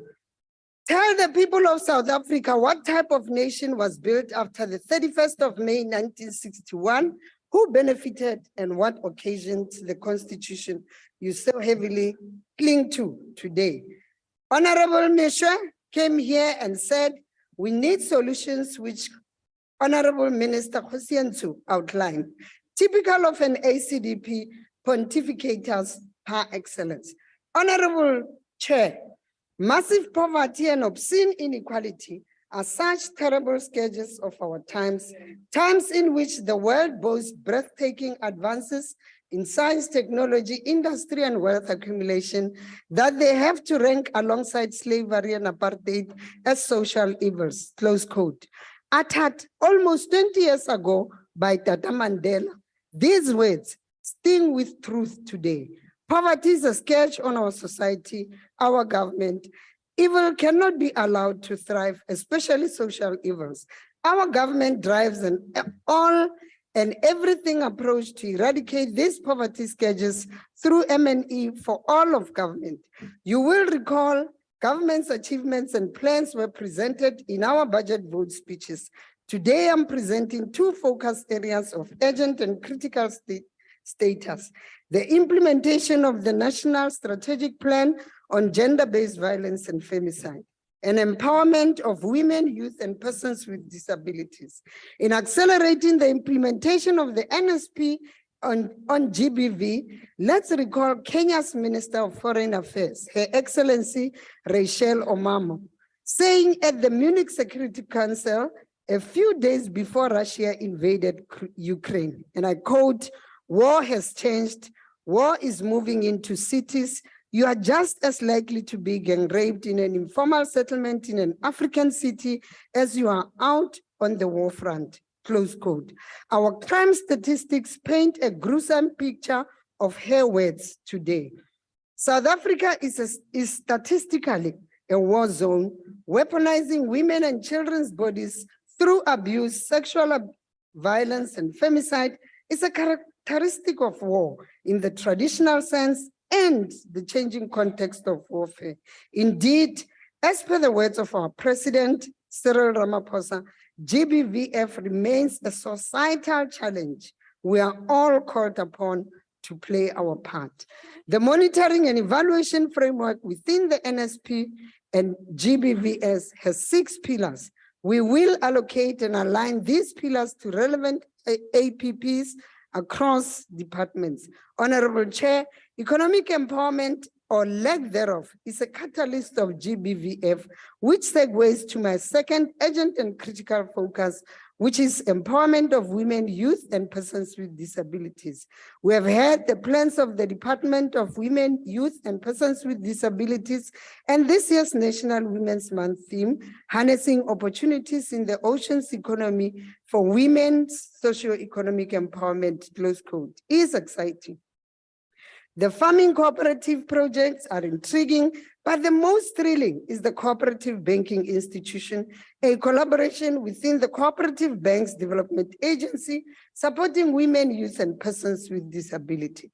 Pre-COVID in February 2020, the visionary leadership of President Cyril Ramaphosa in assuming the chairship of AU declared 2020 to 2030 as the decade of financial and economic inclusion of Africa's women, giving us an ultimate lever for women and youth inclusion in the economic agenda of Africa. In respect of South Africa's 40% public procurement, which of course was pronounced by our president as policy for women. Thank you, Honorable Deputy Minister, your time expired.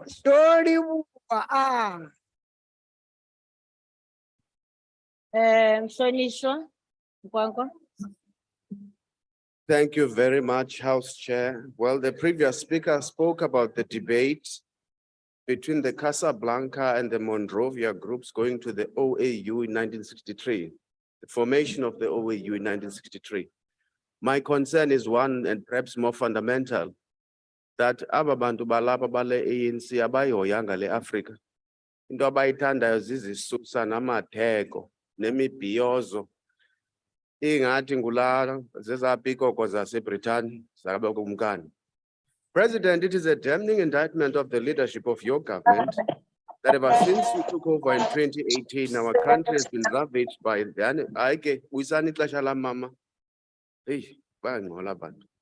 ravaged by chronic unemployment rate, which has risen to an enormous 32.9%, making South Africa one of the countries in the world with the highest unemployment rate.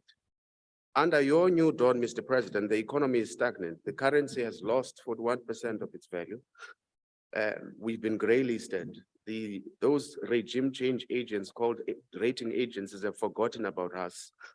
The poor South Africans are subjected to worse forms of poverty, poor healthcare services, debilitating infrastructure. In many parts of the country, the state has virtually disappeared. Instead, it has been replaced or supplanted by rent-seeking and corruption.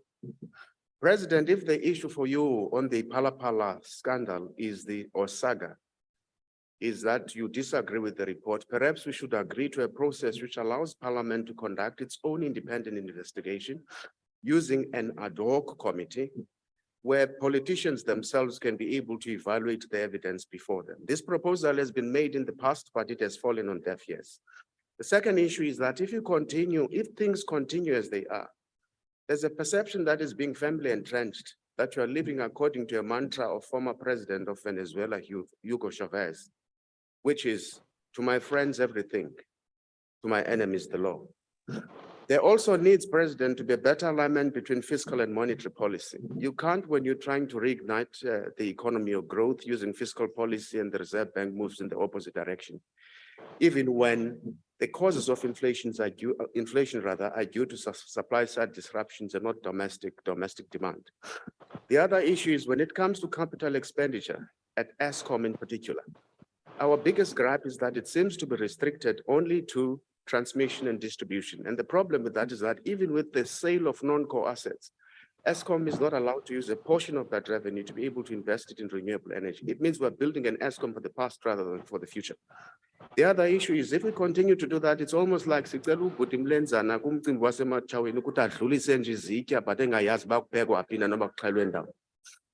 other issue is this is the same government that was happy to buy generators for ministerial residences last year. But unfortunately, when we make a call and there's a North Gauteng High Court judgment that says we must provide alternative sources of energy to hospitals, to schools, we appeal the order instead of helping to ensure that happens. Check your Thank you. monitor and I will explain. Check the number there.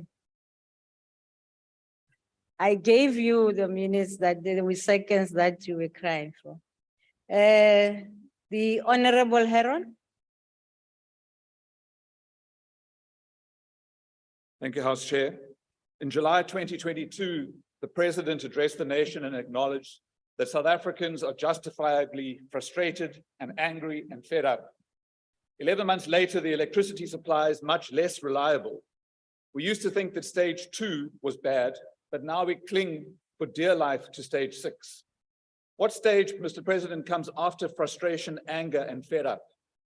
With businesses closing, the value of the rand diminishing, and the basic cost of living rampant, what's next? Hopelessness. Hopelessness is particularly dangerous in the untransformed environment of post-apartheid inequality and injustice.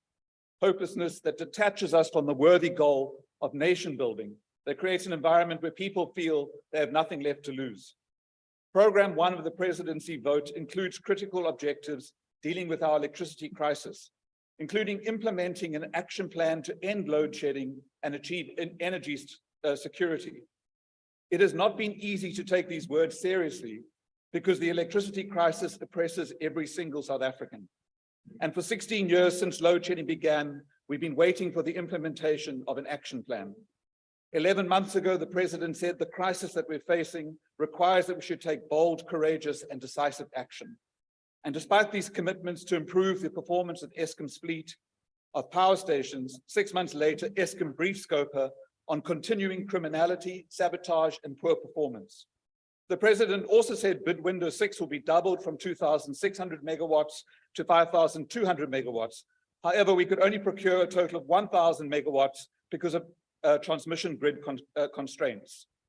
It's inexplicable that the president could announce a doubling of the generation capacity to be procured following extensive engagements with Eskom when the grid doesn't have the necessary capacity. But, House Chairperson, it's impossible not to acknowledge that today the Minister of Electricity provided some hope. His detailed, very rapid rattling off of short and medium-term interventions to add capacity to the grid was very encouraging. And I would like to thank the Minister for that detail and for clearly anticipating where the whole country's focus is. If we implement what you've promised today, I'm confident we can restore the nation's hope and shift our focus to addressing economic growth and poverty. Our collective future depends on it. Our collective future also depends on the presidency delivering on its social transformation mandate. The NDP includes a target of reducing the proportion of persons living below the lower bound poverty line to 0 by 2030. In April 2022, the lower bound poverty line was 940 rand per person per month. With inflation, it's probably 1,000 per person per month. Under ideal circumstances, South Africa will not eliminate or meaningfully reduce its unemployment crisis over the next 15 years. While we battle endless unemployment, we have to stop talking about a basic income grant and implement it. Thank you very much. It can be done, Mr. President. Thank you. Thank you. Mhlonishwa Mbele, ixesha ngelakho.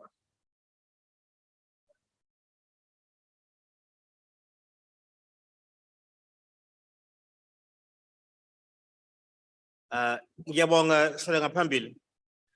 Mongameli, it is now over 5 years since you assumed office, an occasion which was heralded as marking a sharp break from the lost decade of the Zuma years. But what you promised was meant to be a new dawn has instead turned out to be a dim dusk. Many were hopeful for the much needed changes that they expected you would usher in. And indeed, they were willing to be patient because they understood the extent and severity of the challenges at hand and the difficult political factors and dynamics you had to take into account. It was said that you were having to be careful and cautious about how you went about fixing what was wrong in government because you were in a precarious position within the governing party, having won the ANC presidency in 2017 with a razor-thin margin and needing to work with a party executive that was evenly split between your supporters and detractors.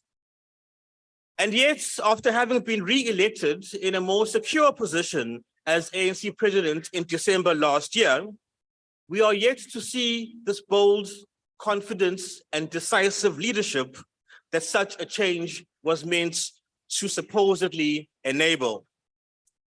The latest demonstration of this weak leadership was the appointment of a Minister of Electricity in the presidency, because rather than taking the politically risky action of firing and replacing Minister Mantashe for his obstructivism with energy sector reform, you opted to bypass that responsibility by creating yet another ministry to which you transferred some responsibility for improving power generation capacity.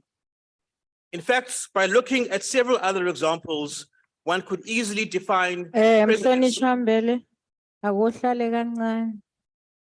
Mhlonishwa Tseki, why are you rising? Can we request the speaker on the platform to speak proper English? We want to hear. No, no. Honorable member, those are frivolous points of orders that I'm not going to allow. Please proceed, honorable member. In fact, by looking at several other examples, one could easily define your presidency as being one of always transferring responsibility and passing the buck.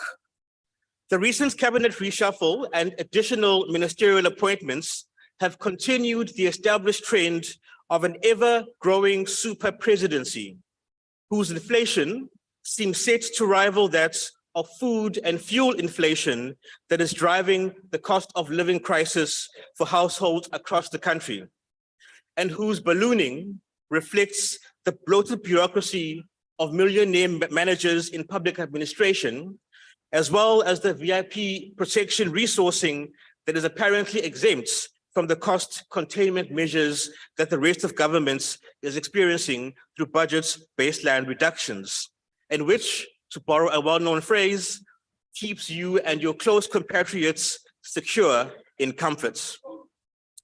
This is all the results of an ANC in government that runs on cadre deployment and cronyism, wherein the cabinet simply amounts to a cumbersome basket of patronage for accommodating and balancing ANC factions and power players.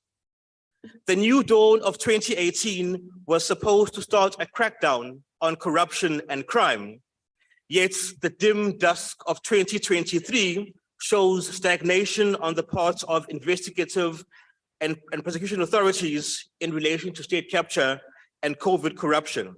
And recent crime stats this week show violence and violations perpetrated against the most vulnerable in communities is ever on the rise.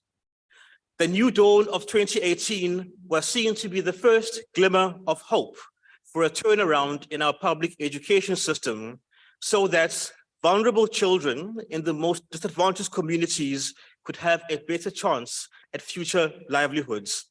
And yet the dim dusk of 2023 has more than 80% of grateful learners unable to read for meaning. That is when they're able to avoid falling into latrine toilets. And finally, that new dawn of 2018, which was expected to be the beginning of the end of Eskom's failures, has instead, in this dim dusk of 2023, become a full-blown load shedding crisis with the worst blackouts ever experienced in South Africa. Over the past 5 years, we've been told promises, plans, and supposed progress. Yet all we've really got from you, Mr. President, is pussyfooting on reform, pala, and in a few months, the Putin red carpets. And on the latter points, I must say that your earlier remarks about so-called non-alignment concerning the Russian invasion of the Ukraine was like listening to Prime Minister Neville Chamberlain in 1936, boasting about his appeasement policy towards Hitler's invasion of then Czechoslovakia. And frankly, it was nothing short of shameful. Fortunately, in 2024, it will be the prime opportunity for the people to take back their power at the polls by supporting the Moonshot Pact and send the ANC packing. Thank you. Thank you, order, honorable members. We proceed and now recognize the Minister of Cooperative Governance and Traditional Affairs, Menkadime.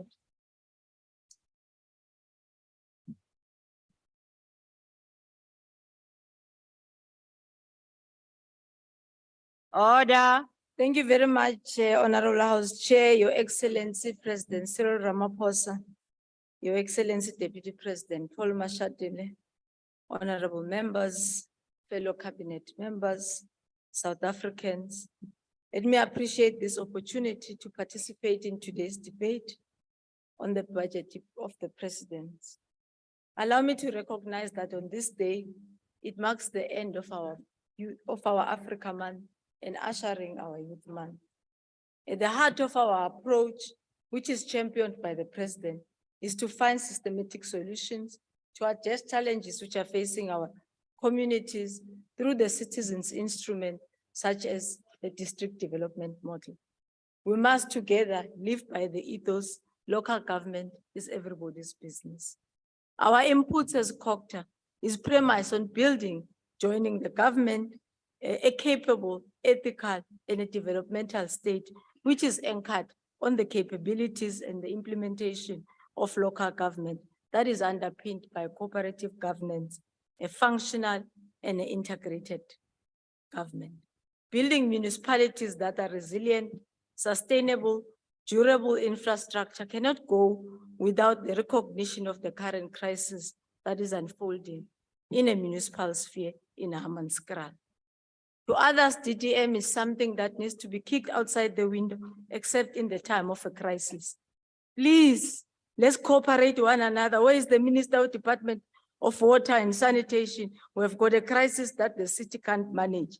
DDM is only called upon when it's in a time of crisis. But we emphasize the point that it is a day-to-day operation and functioning of government. It will create episodes like we are running now in the city of Tshwane of creating a water resilient action plan, which will form the foundation of the bulk water supply and wastewater treatment plant infrastructure, rehabilitation, coupled with its own energy efficiency interventions to ensure that the water reticulation systems are stronger and resilient to forever be able to supply the people of the city of Tshwane.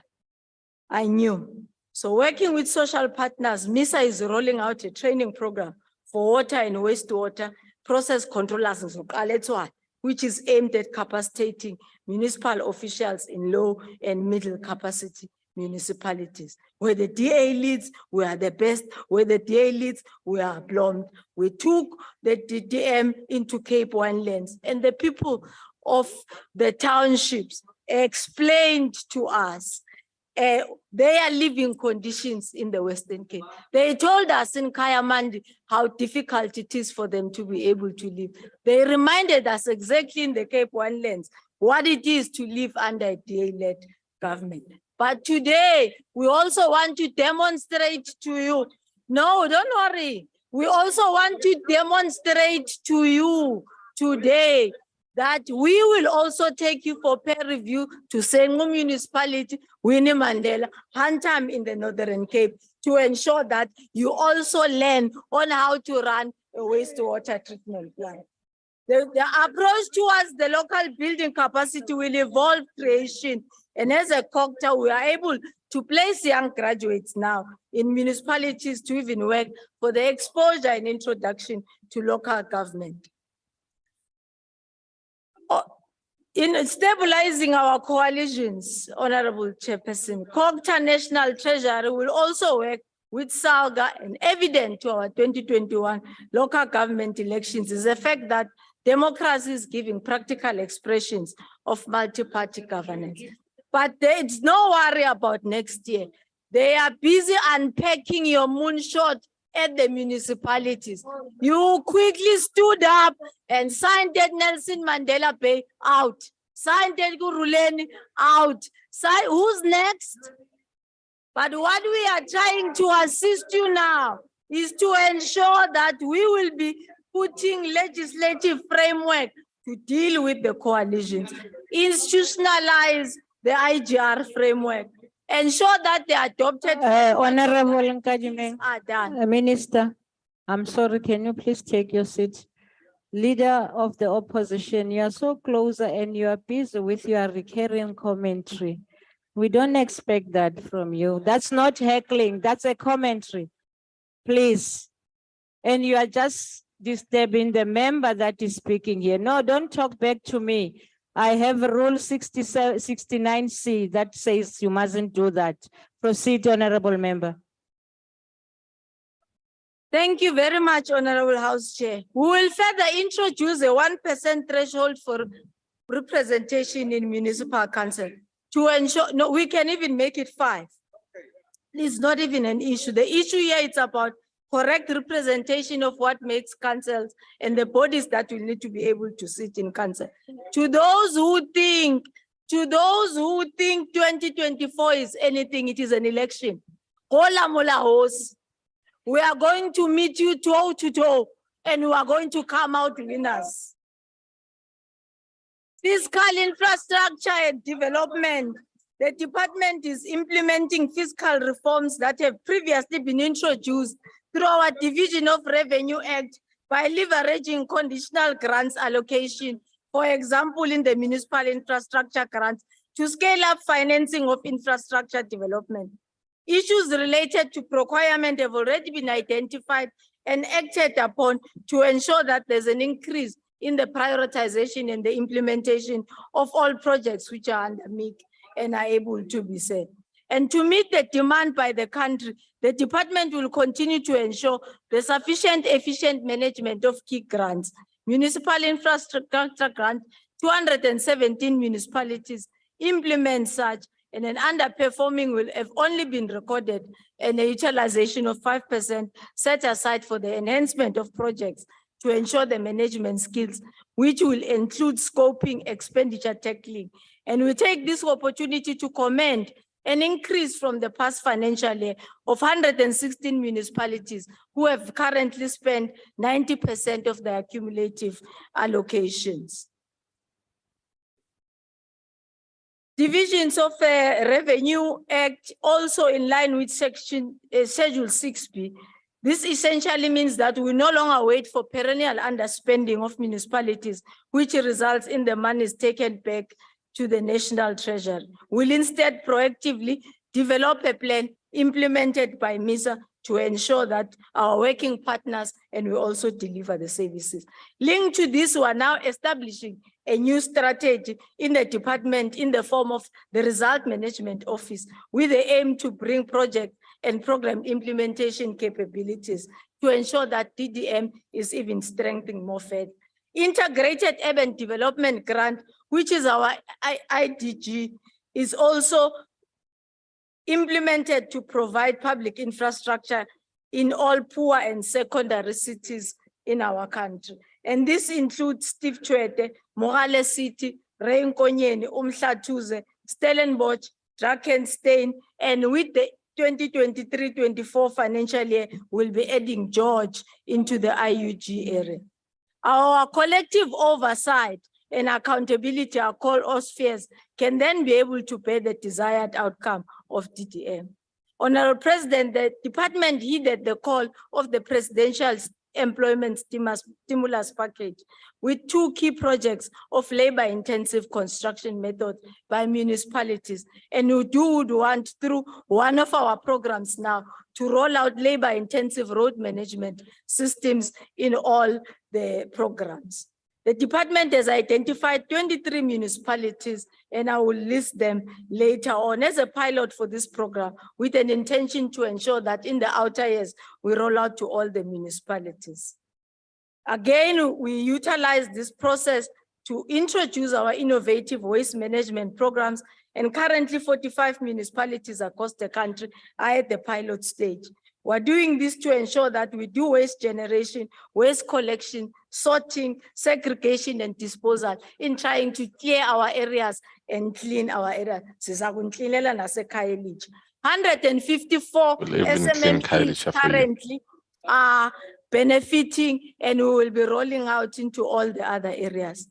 The realities of climate change and the need for us to be climate smart and well-resilient infrastructure also need us to adopt a program of action which provides for contingency planning, grant funding, response and recovery that is timeless and is response based on what our people and where are they planning.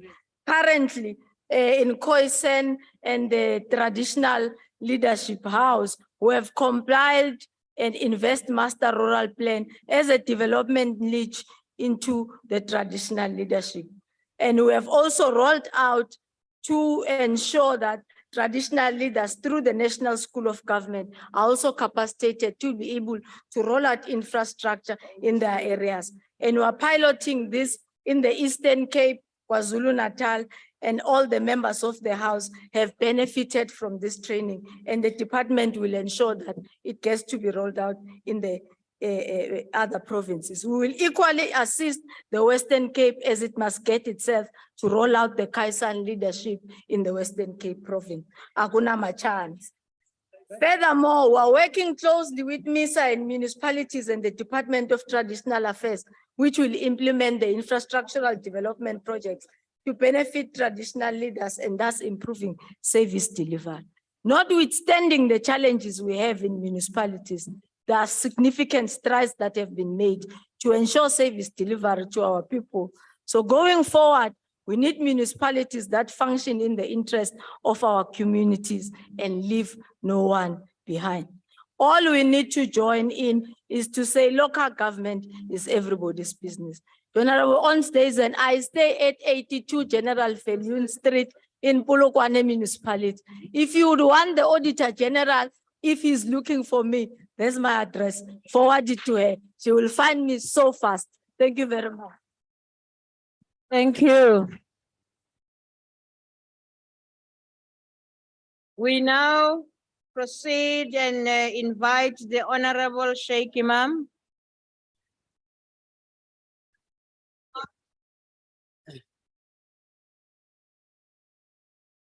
Thank you, Honorable House Chair. Let me start off by thanking government on its decision on the adoption of the motion on Palestine, and very importantly on the neutral stance that you have taken on Russia. Rather support Russia, which has a 29% to GDP debt ratio, rather than a dying horse like the United States of America, which is 129% debt to GDP with $31 trillion in debt. And of course, I hope at some stage the new World Health Organization will be created so they will not manipulate the health sector worldwide. Now, having said that, Chairperson or Speaker and the President, very importantly, freedom cannot be enjoyed in South Africa if we do not deal with the issue of justice. But there can be no justice if we do not deal with the issue of land restitution and not forgetting the Khoisan sand. Many people today are homeless in South Africa and it's on the rise. And that is why, President, I said we should actually, every local government should identify the people in those areas and subdivide the land that's available and distribute land to them today with their title deeds. They can always deal later on with the services that needs to be provided them. Very importantly, the economy, 10% of the population of South Africa continue to own 80% of the economy. And really, we cannot talk about freedom, particularly from an economic perspective, unless we deal with them. On the issue of crime, President, I want to say, I think we've all got it wrong. We can put more and more police officers, but we need to get to the root causes of crime. What are the root causes? The dysfunctional families, the socioeconomic conditions under which they live. And I think what needs to happen is we need to identify children coming from dysfunctional families from a grassroots school level. So let's put in safety ambassadors to work with social workers. When basic education says they have social workers, it's not true. It's not a true reflection. They have one for an entire district. They cannot cope with that. Education, President, is weak in South Africa. I can tell you it's not even the 30% pass mark we are talking about. Go down and investigate it. You'll find it's lying at about 20%. That's how bad it is. Police officers, I want to say again, one of the riskiest jobs, and yes, thank you very much, President, for your intervention, that for the first time in 31 years, they've got an increase.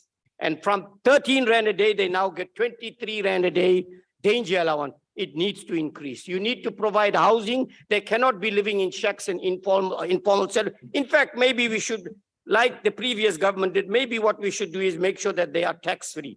But very importantly, last thing, I'm running out of time, is the issue of corruption at local government. President, we need to block that. Please leave a legacy behind by dealing with the corruption at that. They are supposed to advertise this on Treasury websites. Municipalities are not doing it. South Africa loses. Thank you, 30%, honorable member. and Your you time because is of up. goods and services overpricing. Thank you very much. The NFP supports the budget vote. Thank you. Thank you. May we now invite the Honorable Deputy Minister in the Presidency, Mamtau.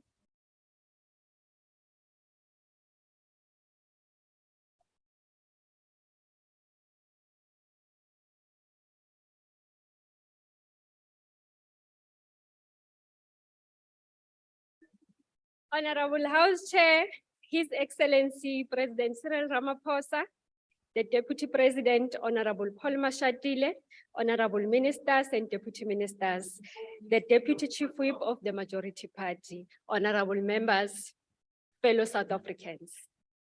Our grandparents met in Kliptown in June 1955 to adopt the Freedom Charter as a policy document for the liberation of the majority of our people. Their cause was informed by one basic principle, which is enshrined in our Constitution today, a right to human dignity. The Freedom Charter declared, I quote, "The doors of learning and culture shall be open," close quote.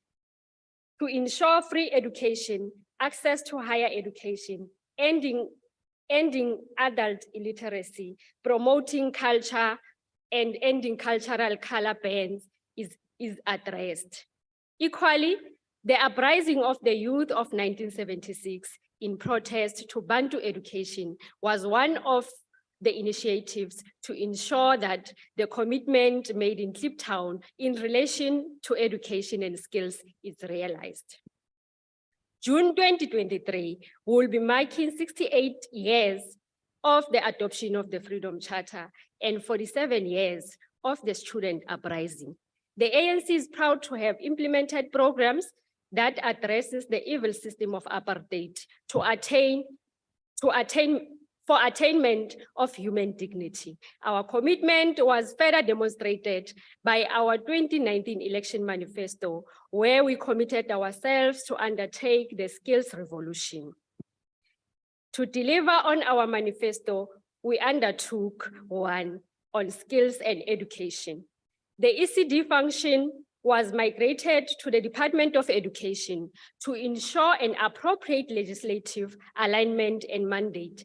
Both Department of Social Development and Basic Education are working together for the amendment of Children's Act, and we are developing a new coordinated and funded mixed ECDs model to ensure enhanced service delivery. About 88% of our education system is biased towards the academic stream due to design of the apartheid system. In the last 5 years, we paid more attention towards ending to the myth that vocational education is for the learners who are academically weaker. We have exposed youth to vocational education to be job creators as opposed to job seekers. To date, the Department of Basic Education has piloted the 3-stream Honorable curriculum model. Just take your seat, please. Why are you rising, Honorable Faber? Honorable Chairperson, I just want to know if it's parliamentary for the member of the ANC at the back taking videos of the Honorable member, please take your seat. Honorable members, I always say, let's not disturb the people on the podium that are speaking. You know very well that is not allowed, but can you prove that there is a video being taken? That's where I go. Proceed, Honorable Member. Thank you, House Chair. The Department of Basic Education has piloted the 3-stream curriculum model in 277 schools in 2022 and extended to 1,000 schools in 2023. We have also witnessed a lot of progress in relation to the SAFE initiative. The Minister of Basic Education has indicated that in 2008, They were 3898 schools on a SAFE initiative, and the assessment and rationalization has decreased to 3395 schools. It is great to indicate that by the end of 2022-2023, the construction of sanitation projects were completed in 2,722 schools, and the remaining 673 projects will be completed in the current financial year. On economic development and support, House Chairperson, our 2019 manifesto also prioritized investing in economy for inclusive growth. To this effect, the government has highlighted the importance of addressing investment, reducing red tape, and SMME support. During the 2023 State of the Nation address, His Excellency President Cyril Ramaphosa indicated that, I quote, "Government will be implementing measures to reduce red tape in priority areas," close quote. A lot of progress has been made in this regard. The President has appointed Mr. Siponkosi to lead a team in the Presidency with the sole purpose of cutting the red tape across all spheres of government. This will not only create jobs and stimulate economic growth, but will also ensure stability and sustainability of SMMEs.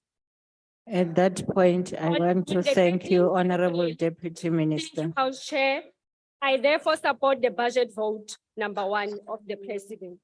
Thank you. Coordinator Obacha. The Honorable Chapter, you have been, yes, you are allowed to speak from the virtual platform. Thank you, Honorable Chair.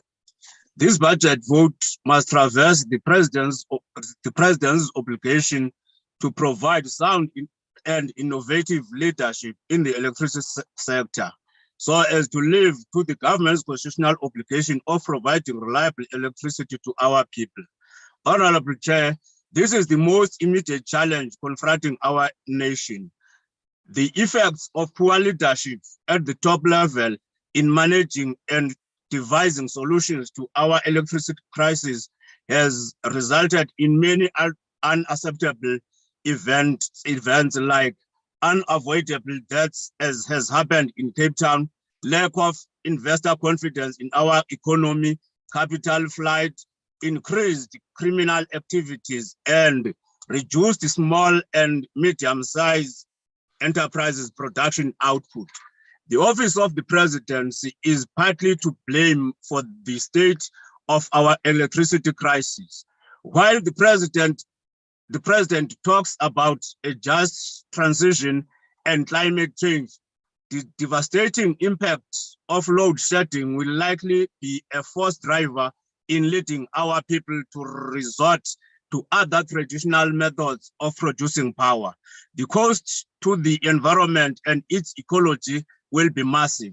Honorable Chair, we note with grave concern the lack of coherence in managing the electricity crisis, including the allocation of duplicate written duties to the new Minister of Electricity. The Minister of Mineral Resources has been given a free rein. For example, it has taken years to sanction embedded electricity. While it is the role of government's department to implement policies, it is the role of the President to provide sound leadership in the country, including assessing the performance of government departments. We also note with disbelief the flickering around renewables. This is not the time to cling to our ideological strictures. The President's SOE Council has to be engaged in reforming the structure and managing of ESCOM. The President has to lead from the front. We have made suggestions about ESCOM, including partially listing it at the JSE. We know that ESCOM has largely been left to fail because its failure benefits patronage politics, the so-called neo-patrimony. We nonetheless, Honorable Chairperson, support this budget vote. Thank you. Thank you. May I now invite the Honorable Morolong, the Deputy Minister in the Presidency. Thank you.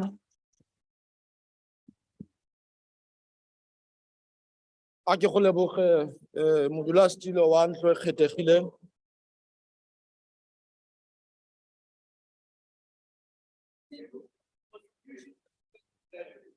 A ke go leboge modulasetulo wa ntlo e kgethegileng.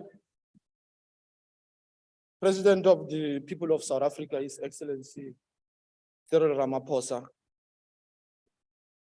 Deputy President of the Republic of South Africa, His Excellency Paul Mashatile. Honorable ministers and deputy ministers, honorable members. Earlier this year, President Ramaphosa, accounting on the state of the nation here in the Democratic Assembly of our People's Representative, emphasized our resolve that we can and we will change the circumstances in which we find ourselves today. We are both able and determined to overcome these difficulties and place our economy on a fat path to recovery. His Excellency the President made these remarks, appreciating the fact that the South African economy is in dire straits due to a number of factors both within and beyond our national borders.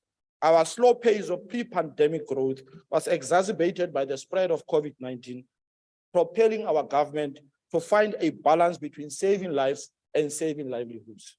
At the very outset, we need to underscore a very salient point that all the efforts to rally our march to improve the conditions of our people in all facets of their life doesn't happen within market conditions of our own choosing.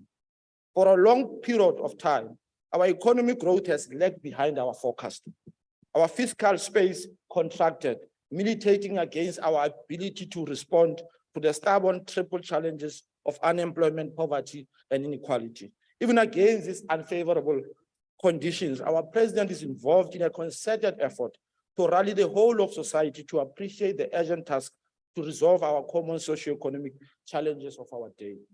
Honorable members, the presidency as a strategic center of our democratic government is poised to support the president in his national effort to surmount these tough economic conditions against which our state and people contend. For its part, the presidency maintains a strong line of sight to priority one, which seeks to transform our economy and create jobs. To this end, the Presidential Youth Employment Intervention was elaborated primarily to ensure the youth of our country are engaged in meaningful social and or economic activities. A total of 1.4 million young people enter the job market, with many of them not transitioning from learning to earning. In this regard, the Presidential Youth Employment Intervention elaborated a national pathways management network necessary to respond to the challenges of the transition from learning to earning, which we earlier referred. However, in addition to NPMN, the National Youth Employment Intervention maintains a focus on demand-led skilling and enable local ecosystems to facilitate self-employment and entrepreneurial activities and the revitalization of the National Youth Service. All of these efforts are coordinated from the presidency as a strategic center of government in order to leave no one behind and to ensure that whatever constraints, setbacks, and naysayings, we who took an oath of office to serve, work even harder to fundamentally alter the circumstances under which our people live. Phase 1 and 2 of the presidential employment stimulus reached just over 1 million beneficiaries against a target of just over 1.2 million beneficiaries, 82% of which were women and 83% of which were youth, 63% of which were women. These targets were achieved due to a strong coordination effort from the presidency galvanizing society to build partnership within and beyond the state. Honorable members, we should and must continue to serve our people in spite of the obstacles this country faces, because unlike some amongst us who have arrogated to themselves the egocentric role of armchair critics, we have a deeper appreciation of the duty of national service. Mr. Steenhuisen, your rands means nothing to the ordinary black person in Hammanskraal who has been subjected to the most inhuman conditions that even your dogs are not subjected to. We warned you about skewed service delivery, which is meant to serve the white and the privileged. Your party has no respect for black leaders. Its consistent attack on every president who has occupied this office is sweet voting at its best. It is an indicative barometer of your disdain for black leadership and black people in general.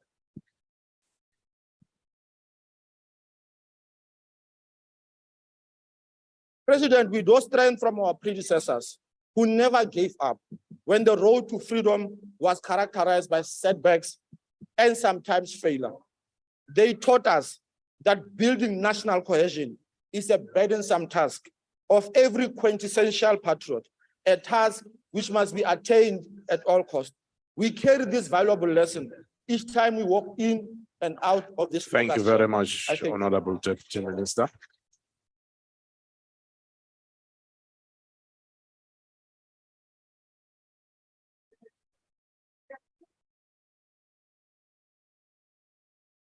I don't have an indication from COPE.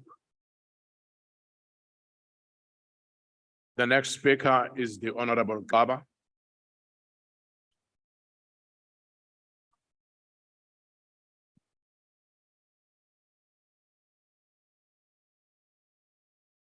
Honorable House Chair, Your Excellency, the President, Your Excellency, the Deputy President, Honorable Minister, Deputy Minister, honorable members, ladies and gentlemen. In his State of the Nation address this year, President Ramaphosa indicated that we are not presenting new plans, nor are we outlining the full program of government. Rather, we are concentrating on those issues that concern South Africans the most. These issues, among other things, include the fight against crime and corruption. The president went further to say that there are no easy solutions to any of these challenges. The fight against crime, as outlined by the president, is consistent with the commitment made by the ANC in its 2019 election manifesto, that the ANC-led government will strengthen resourcing, joint planning, and budgeting across the criminal justice system, including strengthening capacity in areas of investigations and prosecutions. On corruption, we said in our manifesto that the ANC-led government will comprehensively fight corruption, combining both prevention and punishment. When we made these commitments, little did we know that our country and the world would face a pandemic that will take many lives. Deeply moved by the effects of the pandemic on lives and livelihood, our government reprioritized the budget allocation to fight the scourge, which meant that funds had to be shifted from most programs and directed to measures to combat the pandemic. Mr. President, you led the fight and saved many lives and jobs. Sorry. While our country was emerging from the pandemic and reconstructing its economy, we were faced with the situation of July 2021 unrest.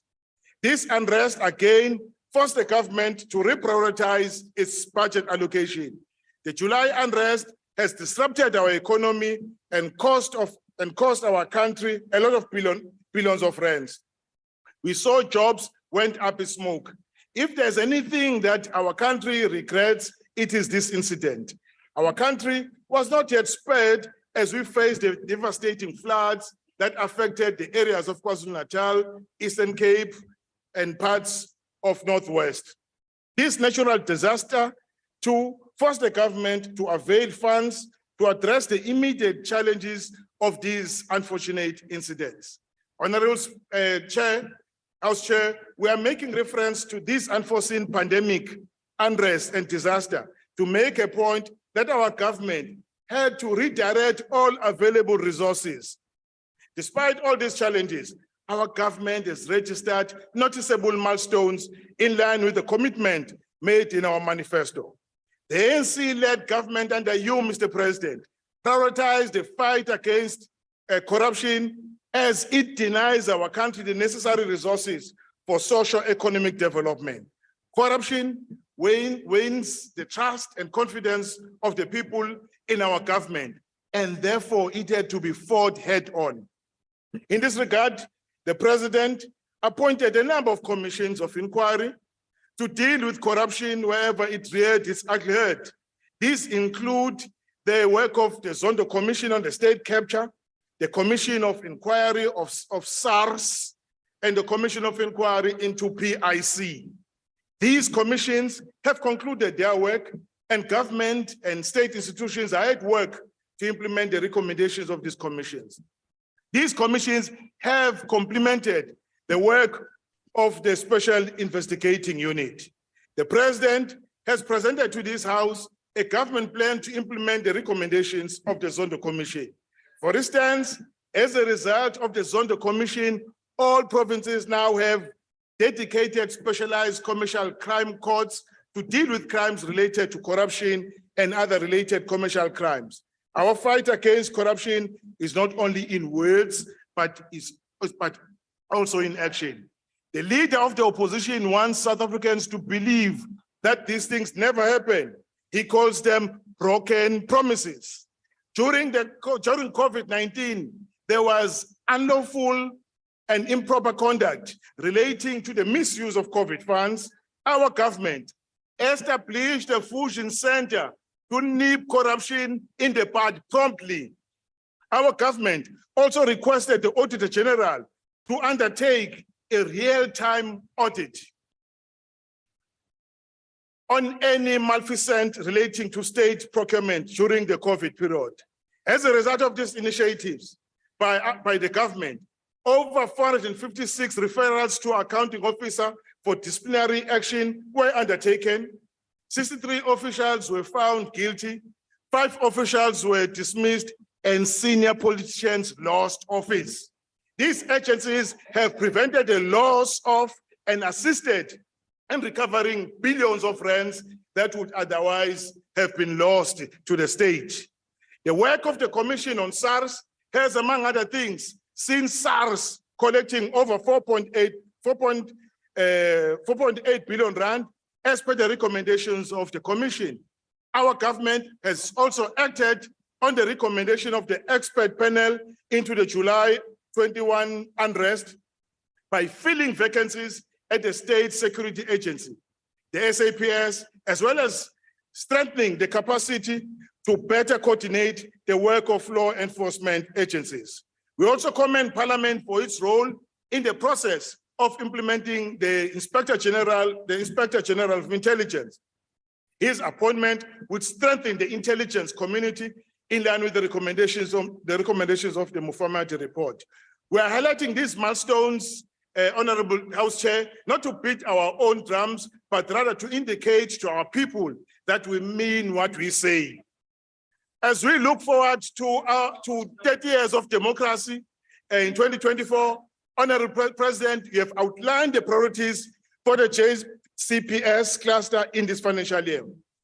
You have directed that the Department of Home Affairs will further appoint a cohort of 10,000 unemployed young people to digitize more than 340 million paper-based civic records. Home Affairs has strengthened border management to address the challenges of border crimes. You directed, Honorable President, such significant funding would be made available in the budget for the police, the NPA, and the Special Investigating Unit. These agencies have been beefed up with resources, skilled and professional individuals. Further, the government works to capacitate the Witness Protection Unit and review the Protection Disclosure Act and Witness Protection Act to strengthen protection for whistleblowers. Also to strengthen the investigative capability of state, the investigative directorate to result within the NPA is being established. Indeed, true to your words, the overall budget for peace and security is 227 billion rand and will increase at an average of 2.8% over the medium term. As a cluster, we have for many years raised concern regarding the decline of the budget allocations to the JCPS cluster. We are encouraged that the government has heeded our concern, and we hope the increased budget allocation will further add to the strengthening of our fight against crime and corruption, improve safety of our people, and the defense force capabilities. We are encouraged that our government has ensured that it strengthens the fight against gender-based violence and femicide. We are fully aware that at the core of addressing GBV and femicide includes the economic empowerment of women. We will play our oversight role to ensure that resources put in place for economic empowerment of women across the state are implemented. Our government has ensured that people have access to justice. The legal aid continues to assist our people with access to justice. The fight against crime and corruption requires our collective effort as a society.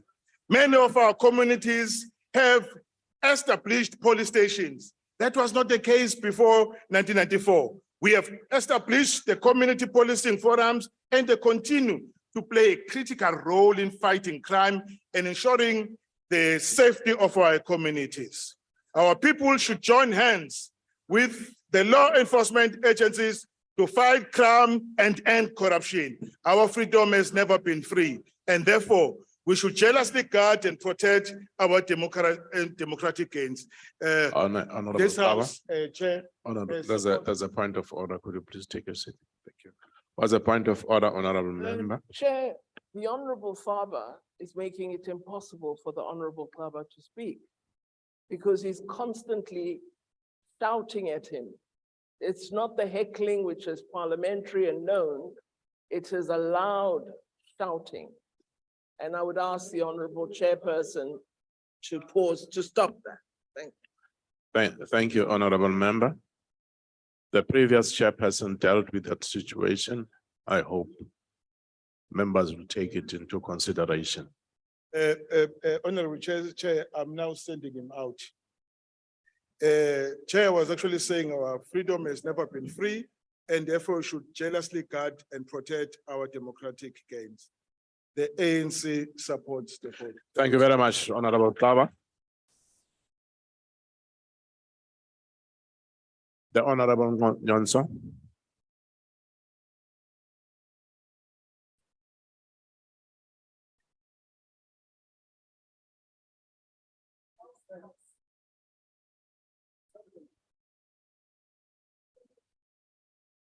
Oh, Libon officer. President, before I say anything, let me extend an invitation to you. Apha South Africa kukindawo yokuthiwa kwaCendane. Zange kwaya state president since 1994. I invite you to go there. Please leave Gongubela when you go there. You will see poverty personified. State sendlela sawukothusa. Honorable Chair, the state president represents not only his political party in office, but all other components that make up the state. This includes the National Assembly, the judiciary, and the government. Above and beyond this, the state president stands for all citizens and is embodiment of their wishes and aspirations, their fears and anxieties, and their search for place in world affairs. As Pan-Africanist Liberation Movement, the PAC primarily urges the president to make the call for peace and development in the continent. The silencing of guns in pockets of Africa should be addressed, and the powers that be should ensure that armed conflicts come to an end. Peace and security are non-negotiable. Making tangible contributions to this end is a good way to do. The notion that these geopolitical conflicts are proxy wars is very worrying. The challenge of displaced people seeking asylum and refugee status in our part of Africa is too much to handle.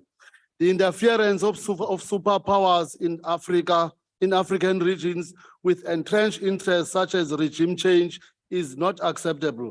Africa must resolve its own problems.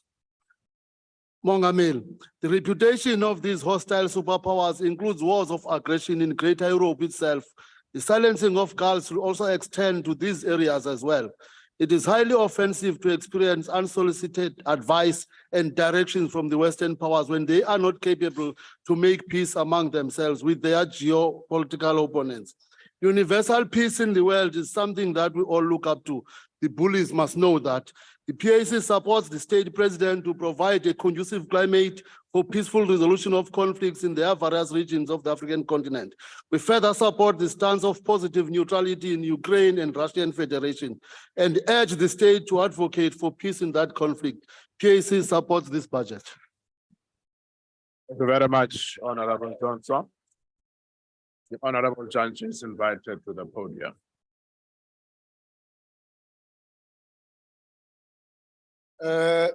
Thank you, House Chair. The Honorable President, the real Commander-in-Chief of the Republic of South Africa, the Deputy President, honorable members. The Presidency as a strategic center of policy planning, coordination and oversight, mobilization and support of the 5-year plan, as encapsulated in the medium-term strategic framework, is pivotal for the social, economic and political transformation of our nation. Vote 1 of the President should be understood within the functions of the Presidency, which has specific key ministries. In its 55th National Conference, the ANC has placed emphasis on the importance of planning, monitoring and evaluation, and the Presidency has a strategic role in this regard in order to realize the intended socioeconomic impact. Various reports from the Chapter 9 institutions such as the AG and the Public Service Commission have highlighted the weaknesses of planning as a key hindrance to effective implementation of programs, resulting in underspending and sometimes low quality expenditure. Through the Department of Planning, Monitoring and Evaluation in the Presidency, coordination of planning is undertaken to ensure a nexus of policy, planning, and budgeting. We need to continually ascertain these nexus, particularly on the 7 priorities of the 6th administration, the MTSF, targets, and the National Development Plan. Priorities without sufficient resourcing are not a priority. Your Excellency, this is an area we have identified as a weakness in our oversight function. Strengthening this aspect will help enable us to ascertain whether the 7 priorities and their MTSF targets are being sufficiently implemented for impact. And Honorable Chair, the financial year 2023-2024 is the last year of the MTSF. It is critical that when we debate vote 1 of the Presidency, we assess the progress made since 2019. What we should not do is to be a historical of the context of the past 4 years. Firstly, as it would have been covered by Honorable Taba and others, we should recognize the impact of the global coronavirus pandemic. Secondly, our country was confronted with mayhem. Honorable Janji, could you please take a seat? There's a point of order. What's the point of order, Honorable? Thanks very much, Kalepe? Chair. Can a member in the podium can take a question about the bribe in the PP? Yes. 600,000 bribe. Thank about you, the Honorable public Member. protector as the chair of Okay. 194 committee. Thank you, Honorable Kalepe. Honorable Janji, are you prepared to take a question? I'm very focused. Let me continue, Chair. Thank you very But much. secondly, our country was confronted with the mayhem of destruction, property. Honorable was- Janji, could you please take a seat again? Honorable Shivambu, what's your point of order? Who can't be addressed by a person who goes around demanding bribes. Chair, Honorable Shivambu, that is not a point of order. they'll be accountable. Honorable Shivambu, please take your seat. That is not a point of order. I recognize the Honorable, the Deputy Chief Whip of the ANC. What's your point of order, Honorable Member? Thank you very much, Honorable House Chairperson. I think as this August House, we cannot discuss allegations or rumors that are not substantiated. So can we allow the necessary processes to take place? Thank you very much. Thank you very much. What happened to innocent until proven guilty? Thank you very much, Honorable Member. Honorable members, it's really not necessary to disturb the flow of the debate. Can we be considerate? Honorable Mente, what's your point of order? I've noted you, Honorable. Thank you. The Minister. deputy chief, we cannot say it's unsubstantiated. There's a police case. There Honorable, is an ongoing investigation criminally. We cannot sit here and act like there are no criminal cases against the person who has taken a photo. Honorable Mente, thank you very much. Point of order, Chair. The honorable member on the platform is allowed to continue with the debate. Honorable members, I will not entertain this debate between members. Point of order, Chair. Honorable Hadebe, I said I will not allow a debate on this matter. Shall we It's not please continue with the debate? It's a point of order, Chair. It's not a debate. Honorable Hadebe, if you are going to address this matter that I'm talking about, I'm going to stop you. What is your point of Chairperson, order? I'm rising on Rule 85. Honorable Shavambo has said that Honorable Janji has taken bribes. So he must withdraw that statement because it must come to a substantive Honorable. motion. So the issue of withdrawal is critical, Chair. Thank you. Honorable Hadebe.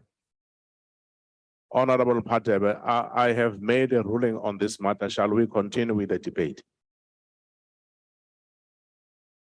I have noted what you have said, but shall we continue with the debate? Honorable Janji, could you please take the podium again? Thank you, Chair. Thirdly, the world is confronted with sluggish economic growth and increasing cost of living as interest rates are continually increased to contain the increasing inflation rate, which is deepened by the continued Russia-Ukraine conflict.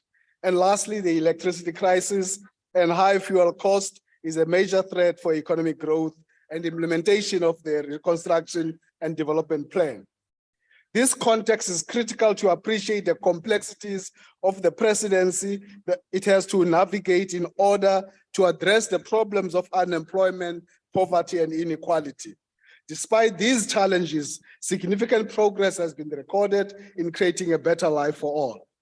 We'll take you through some few of those. For example, on priority 1, a capable and ethical developmental state, we welcome efforts of the implementation of the professionalization framework as a key aspect of building a state capability as it fortifies governance standards. The National Anti-Corruption Advisory Council facilitated stakeholder engagements. The district development model is being implemented. Programs to institutionalize professional code of ethics in public administration was successfully incorporated into the National School of Government's Programs Induction Program. The President has signed multiple SIU proclamations and a special tribunal has been established to recoup funds acquired through corrupt means. On priority 2, special economic zones program have attracted over 253 investors. And phase 1 is already implemented in terms of the revitalization of the industrial parks. On priority 3, education, health, and skills, migration of early childhood development, as would have been raised here, has been affected. South Africa is on a positive trajectory in terms of your bachelor passes. Building blocks of the NHI system are already in place. We await to adopt the bill in this House. On priority 4, which is about consolidating the social wage through reliable and quality basic services, I would not go to many of them. 2.2 million indigent households receiving basic water services, 1.8 million receive basic electricity. Priority 5, special integration, human settlements, and local government. There's been increased investments in priority development areas in this regard. And the priority 6, on police visibility. A survey has indicated quite clearly that 72% of respondents indicated that there's either a police officer or a vehicle patrolling in communities. On combating corruption, special crimes courts that have been established, fostering constitutional values. We have adopted the hate speech and crimes bill in this house a few weeks ago. I will leave the last one to Honorable Naledi on the Better Africa and the World. To enhance oversight over the presidency on execution of its mandate, of ensuring that the president can execute his constitutional responsibilities in leading and galvanizing government and society to implement the electoral mandate, the Parliament's Rules Committee has established a portfolio committee focusing on ministry in the presidency on planning, monitoring, and evaluation. And this will ensure a focused and heightened oversight approach, inclusive of the multiple oversight mechanisms Parliament that will have over the presidency. And we've already having the first meeting, and we are very clear that we are going to lead as the ANC on a robust and effective oversight. Others will follow. Now that you have just done that, Honorable Steenhuisen has raised 3 issues here. He's raised a critical issue of cold hard truths, where the DA governs, and 73% of their budget to the poor. I just want to reflect on what the ANC has picked up. I speak as a citizen of this city, of Cape Town.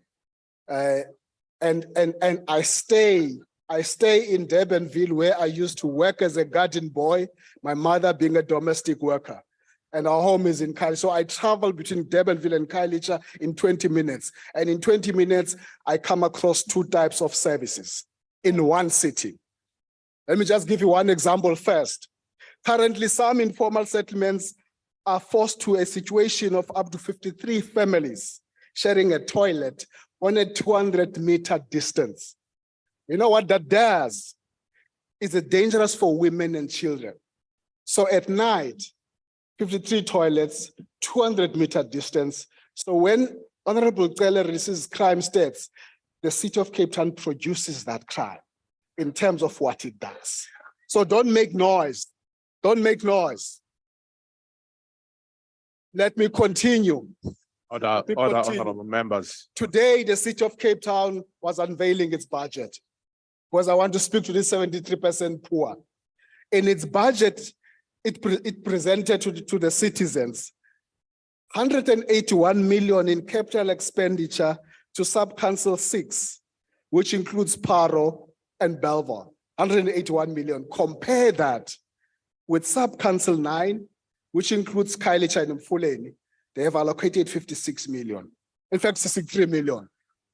So basically, if their criteria is need, they say the need is in Belvoir and Paro, not in Mfuleni and Khayelitsha. Now, we're not talking theory here. Doesn't end there. It doesn't end there.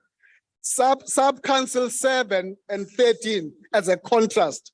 Sub-Council 7 and 13. Sub-Council 7 is in Durbanville, where I stay. They've allocated 150 million.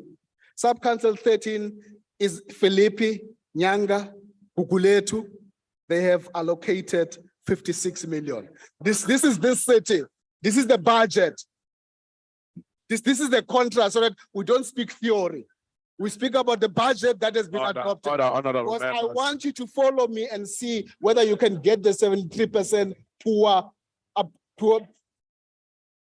approach in their budget, poor approach in their budget. This is who they are. The Atlantic Seaboard Sub-Council, which includes where we are, has been allocated 200 million. And yet, areas like Elsis River, Bishop Lavis, where your colored communities are, Bella, only got 50 million. So there's 4 times. So basically the DA is saying the need is not in poor areas, but it doesn't end there. It doesn't end there. Let me just give you a simple example about a cleaning project. A DA ward, Ward 62, which is a DA ward, covers the area for Constantia and Plumstead. And that ward has been given for cleaning 177,000. Another DA ward, not ANC ward, Ward 44, which covers the areas of Heiderveld and Walmer Estate, colored communities, there is no cleaning budget. This is you. This is how you do things, okay? And perhaps the last point to make, in Khayelitsha, we have got a beach called Monwabis. They have a project of beach upgrading. They have allocated for 3 years, 46 million for upgrade. And yet the Table View beach front has been allocated 129 million only for 2 years. Talk about 2 types of services within one city. Now, Thank we're not you. talking theory Thank here. you, Honorable Chanche. Because you are going to deal with the poverty in terms of the budget that you allocate. Thank you very not much, what you Honorable say. Chanche. I thank you, Time Chair. is up.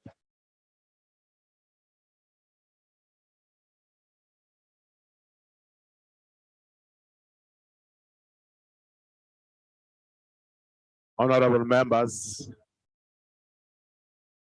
Honorable members. Honorable members. Can I draw your attention to Rule 85? Can I draw your attention to Rule 85, honorable members? It says no member may impute improper motives to any other member or cast personal reflections upon a member's integrity or dignity or verbally abuse a member in any other way. So my request is that, please, we should be very careful how we couch our interjections and points of order. We need to be sensitive to the flow of the debate of in the House.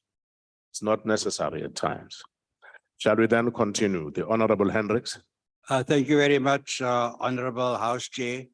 Honorable House Chair, Chief Buthelezzi's inspirational speech, also praising the President, was marred in an attack on white English-speaking South Africans by the Honorable Groenewald.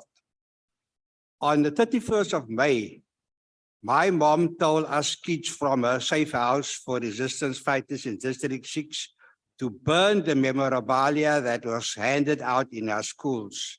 I did so with my friends, so there's nothing to celebrate today. Apartheid was as bad as colonial and British rule. Honorable House Chair, there was also an attack on Afrikaners by this government with the hate speech bill that the previous speaker is so proud of. We support the position of the ACDP on the hate speech bill. And Honorable President, we ask you, please don't sign that bill. We have a president that does not run. He does not step aside, but he steps in, where his ministers don't make the cut. The latest step in was when he appointed a minister in the presidency to focus on keeping the lights on and the power on.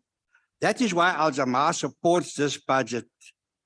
Instead of bringing the Minister of Electricity down, and we must say that he gave a very inspirational speech that gave comfort to the nation. Al-Jamaa is also assisting the minister practically to keep the lights on. He in turn is offering village mini grids to villages which has poor electricity supply. Our president steps in. Al-Jamaa also steps in. We have stepped in to help our executive mayor in the city of Johannesburg to embrace the 4th Industrial Revolution. His first project will be finalized next week as a big corporate is funding it. I hope the president will step in if we need more funding.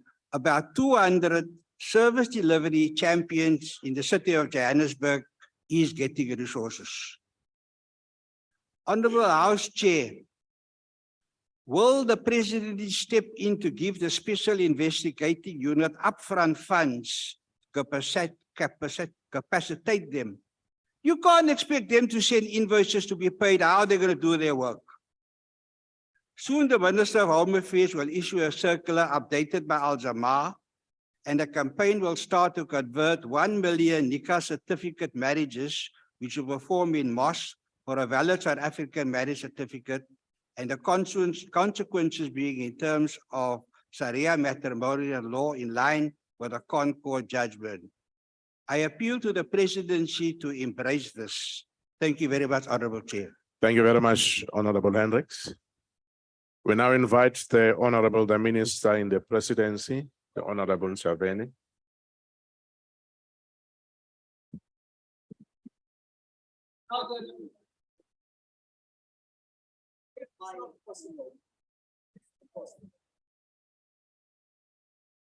Your Excellency, President Cyril Ramaphosa, the Deputy President of the Republic, the Honorable Paul Mashatile, Ministers and Deputy Ministers, Honorable Deputy Chief Whip of the Majority Party, Honorable Members, ladies and gentlemen, the Madekwan. On the 25th May last week, our nation and our continent observed Africa Day as an annual celebration of the best attributes of our continent and as an inspiration for us to move Africa further forward towards the realization of Agenda 2063. The 25th of May also signifies another important anniversary in our country, as this was the date in 2019 on which President Cyril Ramaphosa was inaugurated as the 5th president of a democratic South Africa. In his inauguration speech at the Loftus Versfeld Stadium, the president issued an energizing call to action to our nation. He said, and I quote, "Let us forge a compact for growth and economic opportunity, for productive lands and viable communities, for knowledge, for innovation, and for services that are affordable, accessible, and sustainable," close quote. The president extended this compact to include an efficient, capable, and ethical state that is free from corruption, for companies that generate social value and propel human development, and for elected officials and public servants who faithfully serve no other cause than that of the public. House Chairperson and honorable members, on that Africa Day in 2019, none of us could have imagined the deadly microscopic threat to life and livelihoods that will sweep across the world and our own country within months of our president's inauguration. The COVID-19 pandemic challenges us day by day, life by life, to pull together as a nation and as a continent, and to forge partnerships that would allow us to secure our physical existence and support a bettered economy. House Chairperson, today we find ourselves still recovering from what was undone by the lingering impact of the pandemic, during which our president played an outstanding role in the African and global arena as a champion for vaccine equity, for vaccine production on home soil, and for various forms of relief of social and economic distress. This reflection is necessary today as this House considers the crucial role of the presidency in the final year of the 6th administration. This is an opportunity for us to reflect on the achievements, challenges, and the significant impact the presidency has made on shaping our nation. The presidency serves as the heartbeat of our government, providing strategic leadership, guidance, and coordination across all spheres of government and society as a whole. It plays a pivotal role in driving the implementation of government policies, ensuring efficient service delivery, and fostering collaboration among various departments and stakeholders. Where required, the presidency intervenes to assist in resolving challenges. Honorable Minister, could you please take a seat for a second? I just wanted to remind the Honorable Faber of the earlier request. Please allow us, Honorable Faber. Honorable Minister, we can continue. Thank you, House Chair. In the past 4 years, the presidency has been at the forefront of the transformative agenda of the 6th administration. It has spearheaded initiatives aimed at fostering social cohesion, promoting economic growth, and addressing the historical imbalances that have plagued our society. Honorable members, today the presidency is tabling a budget of 625.1 million for the 2023-24 financial year. We are not oblivious to the reality that we are tabling this budget at a time when our country is facing many challenges, some of which are a result of shifts and dynamics in geopolitics. Throughout the sixth administration, the presidency has been instrumental in supporting the vision and attainment of targets set by the president to address the challenges, internal and external, facing our nation. Through its work, the presidency sets the direction and tone for the government policies and programs, and it must direct the pace of service delivery in line with the aspirations and the needs of our people. Therefore, the presidency must invest in building the capacity of the state so that government can serve the citizens better and provide adequate social support to vulnerable individuals and communities. The presidency must also mobilize all sectors of society to create conducive conditions for the private sector to grow the economy and create jobs. Internally, the presidency has been refocused and repositioned to become more agile, fit for purpose, efficient and responsive in fulfilling its role and providing support to the president and the deputy president. As part of supporting the president, the presidency will track progress in implementation of the State of the Nation Address commitments. In this regard, the presidency will also implement a program of action for digital transformation in the public sector, as the adoption of technology will enhance government's ability to deliver services and track performances. On accelerated structural reforms, one of the characteristics of this presidency is that what we say is what we do. And what we say we will do is what gets done. Just yesterday, our Project Management Office and National Treasury gave the latest public update on Operation Vulindlela. We reported progress in the implementation of 35 priority structural reforms, reforms that are shaped by continuous input from stakeholders in different sectors. We reported an increase in the number of completed reforms from 3 to 11, with a further 14 reforms on track for completion by the set target date. When, as government, we say, let's grow South Africa together, we say so because we understand that to overcome our nation's challenges, we need all hands and brains on deck. This belief is reflected in the presidency's ongoing engagement with different actors in our society, as well as with international partners. For example, since January this year, the president has held separate engagements with CEOs of the logistics and freight industry, the steel manufacturing industry, and businesses in general. The steel industry alone is worth 900 billion rands, covering almost 10,000 businesses and with over 170,000 employees. During these engagements, business has sought partnerships with the government to deal with the challenges confronting this nation. These engagements have been platforms for critique and for collaboration, based on the overwhelming belief and confidence of business leaders in our country and the belief they have in the president and in the future we are building together as South Africans. These engagements have not expressed or created a sense of a sector that has lost confidence in President Ramaphosa, but we do understand outliers will always be with us. As in data science, outliers do not represent the real population characteristics. Honorable members, as part of growing South Africa together, this presidency engages as readily in boardrooms as we do in the streets of our communities. With this in mind, honorable members, you will continue to see the president and the deputy president interact with communities all over the country as they mobilize society, promote nation building, and social cohesion. Vumachero hashu, vudiveya ka ushumisana habatu vote ba South Africa. Uri rifarisane, rihangwelane, rirugise matsiba oituwa onga South Africa lakare, rika South Africa liswa, uri kono upata economy ine mungwe na mungwe mudzulapo wa South Africa, mudzulapo wa Africa Chipembe, adoba na vupfiwa, adoba na vunekaho.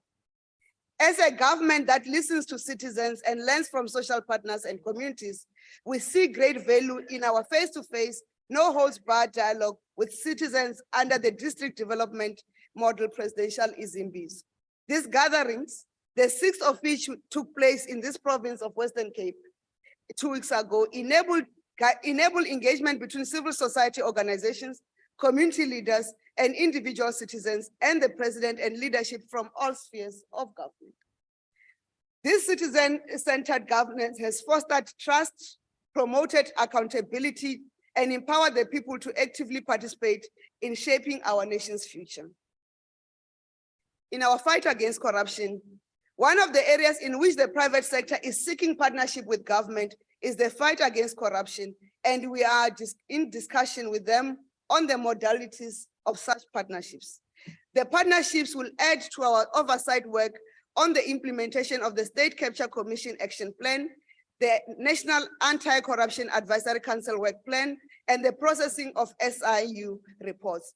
In this regard, the presidency will continue to submit biannual reports on the progress of the implementations of this report. On infrastructure investment, the presidency will continue to support the initiatives to mobilize both domestic and international investments into South Africa. We must applaud previous investment mobilization efforts that achieved the 1.2 trillion rand target as set by the president. From the first round of the investment mobilization, the country has seen 161 out of 231 projects completed or being under construction. The investment drive is positively changing the lives and livelihoods of thousands of people who enter employment or advance their jobs when new fixed investments are realized in our country. Their income put food on the table, and their consumption of goods and services stimulates and sustains in many sectors, which in turn add to the revenue collected by the South African Revenue Services. As we conclude the term of the sixth administration, the presidency will support the second round of investment mobilization initiatives towards the 2 trillion rand target by 2028. Government is also embarking on a massive infrastructure investment programs in water and sanitation, roads, human settlements, and others. My colleague, the Minister of Transport, recently laid out to this House her department's planned funding of 42.6 billion for the construction, upgrading, and maintenance of national and provincial road networks. In the current financial year, the Department of Water and Sanitation has a budget allocation of 40 billion that will include fast-tracking projects that will, as the minister said, ultimately ensure the realization of constitutional rights to water and a safe environment. The implementation of these projects also contribute to the creation of jobs. Honorable members, on job creation, the devil is in the statistics. Gauteng, Limpopo, and Western Cape recorded the largest employment increases in the first quarter of 2023. The numbers are Gauteng, 80,000, listen to this, Gauteng, 80,000 jobs created, Limpopo, 71,000 jobs created, Western Cape, 62,000 jobs created. Source, Statistics South Africa Quarterly Labor Survey, Labor Force Survey. Is damn statistics. Honorable Steenhuisen, facts remain stubborn things, but statistics are not as pliable as Mark Twain once asserted. One of the biggest challenges we share as South Africans is that of fighting crime in all its forms, from interpersonal violence and asset crimes to economic sabotage, vandalism, extortion at construction sites, among others. The crime statistics released by the Minister of Police yesterday tell us that crime remains a stubborn stain on our society, even as we make efforts from policing to socio-economic interventions to make our country safer. As the presidency coordinates the work of government through cabinet and other interministerial platforms, we are heartened to see more downward shifts in certain crime categories. We welcome the Minister of Police assessment that upscaled visible policing and the disruptive operations from Thursdays to Mondays in all provinces are bearing fruit. Operation Chanela is paying off and should give communities the confidence to work more closely with the police to create and strengthen community structures and to continue to build families and communities that shun crime and bring criminals to account through lawful means. The claim that the DA-run Western Cape has reduced crime rate by 14% remains just that, a claim. The truth is that policing remains a national function. So the success rate you are misappropriating to the DA is actually the success of the ANC-led government under President Ramaphosa. The other time I spoke about importance of post-matric qualification, because we could at least be debating about arguments of a political science master's graduate over the views of an engineer who also holds a PhD in public affairs about electricity grid, but not discussing things that are not learned in high school, because we need to discuss things that are in at tertiary education. The presidency is in promoting good governance and accountability. The presidency is determined to uphold the principles of transparency, accountability, and the rule of law. We have implemented measures to combat corruption, strengthen the capacity of law enforcement agencies, and promote ethical behavior within the public sector. In promoting ethical behavior in the public service, the Department of Public Service and Administration has introduced lifestyle audits for all officials, including senior management service members, commonly known as SMS members, and people who report to them, as corruption does not know or respect rank. On parameter, I thought the chief whip of the majority party explained the parameter as she opened this debate. In simple terms, A panel recommended to Parliament. B, Parliament on the 13th of December 2022 said, no, you did not do a proper job. We do not accept your recommendations. The report was countered in this house. C, even the court said the process this house followed was valid in rejecting that panel report. So as things stand, we do not know what the Hawks will say. We do not know what the public protector will finally say. We do not know what the Reserve Bank will say. Therefore, there is nothing in existence, no report, no findings that warrant a new Section 89 process. In conclusion, Madam Speaker and honorable members, this budget vote for the final year of the sixth administration gives South Africans the comfort that this is a government in a sprint to finish to the end of this electoral term. We have the experience, the vision, and the energy to see through our mandate to the end, and that is to mobilize all society around our vision of a united, prosperous, and equitable nation. We also have the vision and energy, and we will have the electricity to see ourselves in this house again next year to present the first budget vote of the presidency in the seventh administration.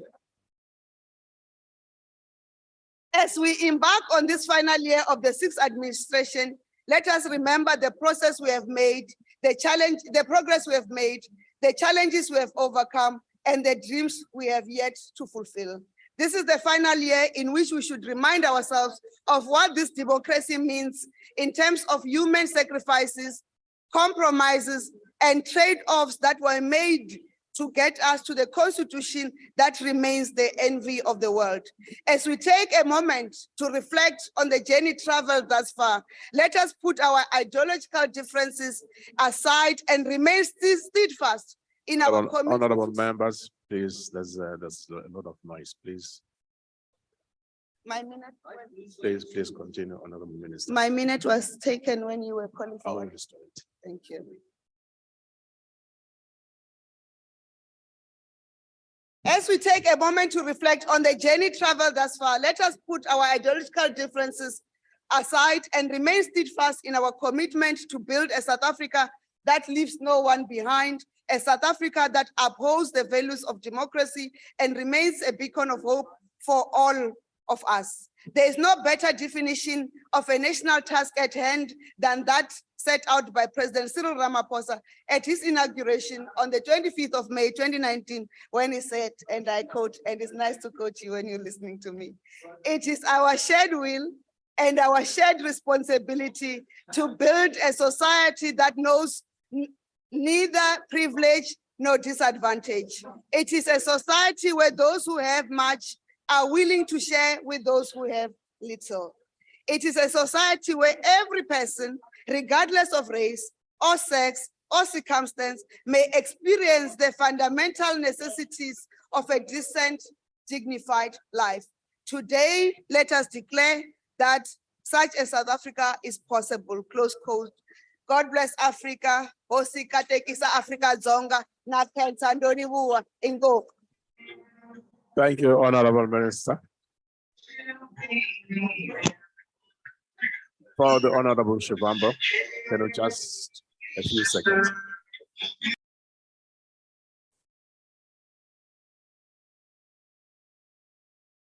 Thank you very much, honorable members. Before the EFF takes the podium, can I share with you the ruling?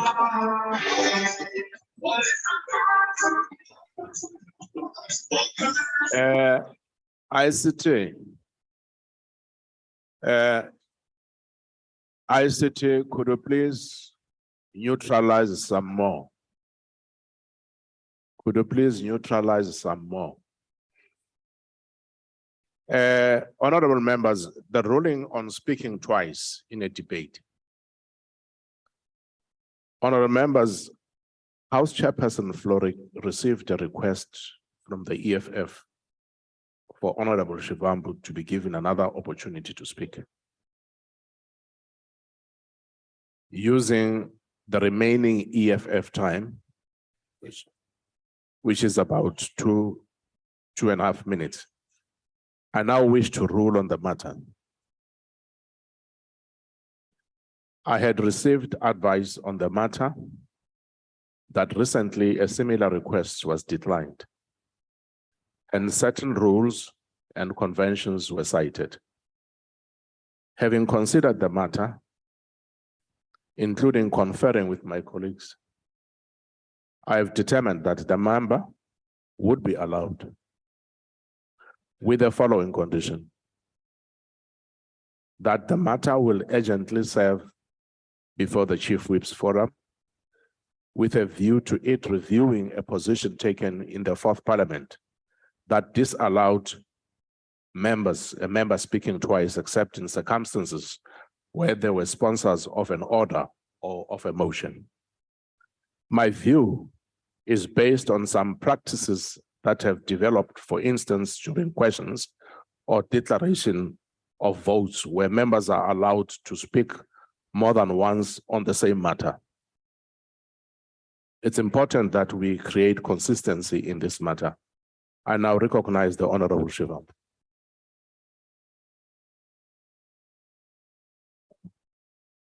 No, thank you very much, House Chair, and thank you very much, National Chair of the Economic Emancipation. Order, honorable members. There is a dictum which majority of you ascribe to by Napoleon Bonaparte that never interrupt your enemy when he's making a mistake. But the kind of mistakes that are being made here have got far much bigger implications, not just for the ruling party, but for the entire South Africa. The Minister of Electricity comes here to promise 4,200 megawatts or even 1,500 megawatts within the next 90 days. And now, as part of that source, he says that we're going to take 1,500 megawatts from Lesotho. There's no hydroelectric power station in Lesotho. Lesotho doesn't have, it will never happen. Now, in terms of the appropriation that we're dealing with now, there is not a single cent allocated for the generation of electricity. Honorable In terms of the ESCOM rescue bill, there's a clear conditionality that there must not be an expenditure on the generation of electricity. And if we move with the 19,500, yes. Honorable Shivambo, could you please take a seat? There's a point of order.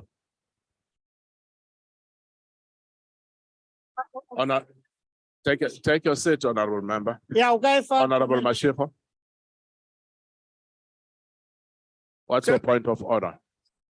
The order is that Honorable members, please, our noise levels are too high. Honorable members.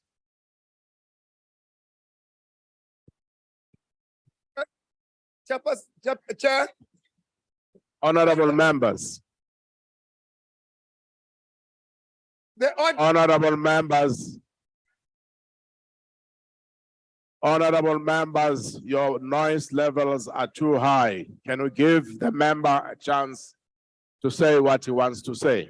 The order I'm making is that the Honorable Shivambu is misleading the House. There is hydraulic power in Lesotho. Take a seat, Honorable Mashiko. Continue, Honorable Shivambu. I guess that is the levels of gullibility that gives the minister the advantage to mislead you on the number and amount of megawatts that can be brought onto the grid. Now, the issue that there's not a single cent that is dedicated for the generation of electricity in South Africa in the current financial year. And already are committing to megawatts, which are not going to happen. The problem is that we're going to fold our arms and think that there's megawatts that are coming and there's nothing which is going to come. So even if you plug in all these IPPs in Northern Cape, there's no grid capacity to could bring it sustainably into the transmission lines that will become electricity. Stop misleading South Africa. You spent 300 billion rands in 19 years to even fail to bring 9,000 megawatts into the grid in Kusile and Medupi. But you come here and say that we are going to do 19,500 megawatts.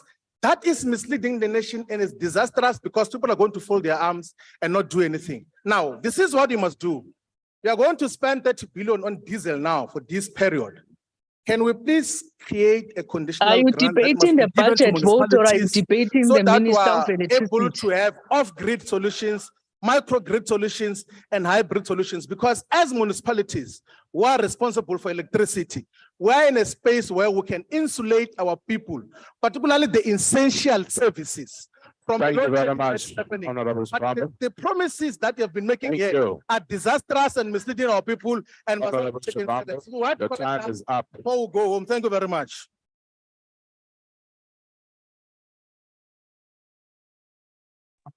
No, this is Honorable ridiculous. Matlua.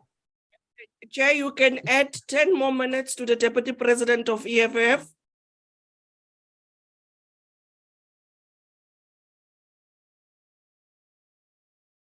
Honorable members from the EFF. Honorable members, allow the speaker on the platform to start. House Chairperson, South Africans have lost trust in our democracy, in the crooks in this government, in our parliament, the public protector, and our courts.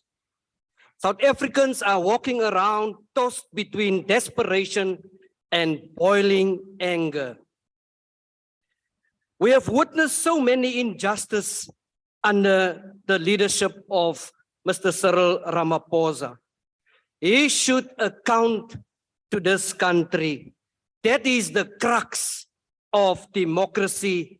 That is the crux of accountability and responsibility. So many flaws, so many own goals, so many U-turns. A U-turn about a US dollar stolen from your farm, a U-turn with a national disaster announcement on electricity, a U-turn on the country's relationship with the international court, a U-turn on announcing your resignation, a U-turn on your decision to take the Section 89 independent panel report under review. No shame, no remorse, no accountability. The only thing left on Lady CR17 is a loaded, thick, fat buffalo skin with a bloated presidency. Minister Ramakgopa, not the project manager, the cheerleader. This is your last chance of governing. And then to the other Minister Ramakgopa, you come here with technicalities. It's dark outside there. The people needs electricity. I see after me, the Honorable Minister Pando is going to speak. Now, 10 years ago, she was the Minister of Home Affairs. And she must come and tell us here whether she exempt the Guptas to land on Waterkloof. Let alone she must come here and tell us how did she enjoy her Eastern cuisine. There is no difference between former President Zuma and Ramaphosa. The only difference is there is a Premier League and a wounded Buffalo League. The president talks about the NPA to prioritize cases of fish rots from the head down. The NPA should start first with the investigation against our president on Pala Pala. During the deputy president's reign as Human Settlements MEC, the Gauteng government was accused of squandering 1.3 billion. And the deputy president have the audacity to come and tell us about tracking and fast tracking land. It's 27 years later. The courts has given the reason for the failure of this government because of the institutional incapacity. So the deputy minister must back up, the deputy president must back up and go to Alexandra and sort out those billions lost. The State Capture Commission found that Minister Mantashe be investigated. Uteng, he's here, he's with us. The Secretary General Fikile went on holiday to Dubai with dirty money. 680 paid by a company who supplied him during the time he was in government. An allowance from Bosasa for Novula Makonyane's daughter, 50,000 rand a month. Contracts awarded in her name, a tender scandal of 2.7 million. Mr. President, with your own step-aside rule, only a few have been dealt with, let alone by the NPA. We have Honorable Frolick sitting here. He's a House chairperson. It is believed that he received cash for setting up a meeting between Bosasa and Smith. I see. We don't trust this government anymore. Minister Kotwa, the commission has found that... Honorable Matlua, could you please take your seat? What's the point of order, honorable member? Yes, I'm rising on Rule 85. Why I'm saying this is because he mentions the Honorable Frolick, whose case was dealt with in ethics and has been concluded. He must ask the Chief Whip to give the report, because this was given to us in the programming. Thank you. Thank you very much, honorable member. I have made a request and made you aware, honorable members, of Rule 85, casting reflections upon other members. Honorable Maglua, that is not acceptable. Could you please withdraw that? I thought it's freedom of speech. I withdraw, Chair. Thank you very much. What is happening in the presidency? Minister Nsaveni and Minister Ngubele are being changed like underwear in the presidency. Happy hour. Happy hour. Honorable Maglua. Point of order. Take your seat.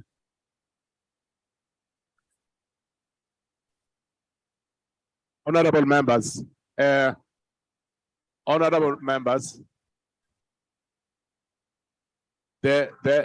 comes a time when the language might not necessarily be unparliamentary. Yeah. There comes a time when a language might not necessarily be unparliamentary, if only you can listen. If only you can listen. I'm saying there comes a time when a language does not necessarily become unparliamentary, but it becomes unacceptable. So please, let us be aware of what you say and how we say it. It's not a coarse language that makes your argument strong, but facts. Continue, honorable member. The former Minister of Defense was removed from this cabinet. My time. Must withdraw. Say, I dare say, honorable members, no member may use offensive, abusive, insulting, or disrespectful and unbecoming Like language. underpants. The Minister of Honorable Defense said, McGlower, you agree with Honorable McGlower. Hey, can this thing Please take debate a and seat. stop being skip on my files here? But I'm addressing you, honorable member. I'm addressing you. I'm saying Rule 84 says no member may use offensive and abusive or insulting language or unbecoming language. Let us not use that kind of language, Honorable McGlower. I have already said it is not necessarily unparliamentary what you have said, but it's unacceptable, and allowed you to continue. Please, go ahead. Thank you, Chair. The former Minister of Defense was removed because he differed with the President. She went on a plane with Isma Gasule, the Finance Minister. Today she's the janitor of this house. We don't trust this government. There was a little bit of personal trust with Honorable Dainty, but between Honorable Dainty and Penny, they must tell us who sent the SMS. Honorable McGlower. Minister Kanimeng, Honorable McGlower. Kwani, you left Honorable McGlower. with the worst Honorable McGlower. Honorable House Chairperson, Please take your seat. Honorable House Chairperson, Honorable McGlower, please take your seat. sir. Point of order. Honorable members from the TA, you are not assisting us. Honorable McGlower, while we are on top flight with your speech, but do listen, please. We are on top flight with your speech, but please use your ears as well.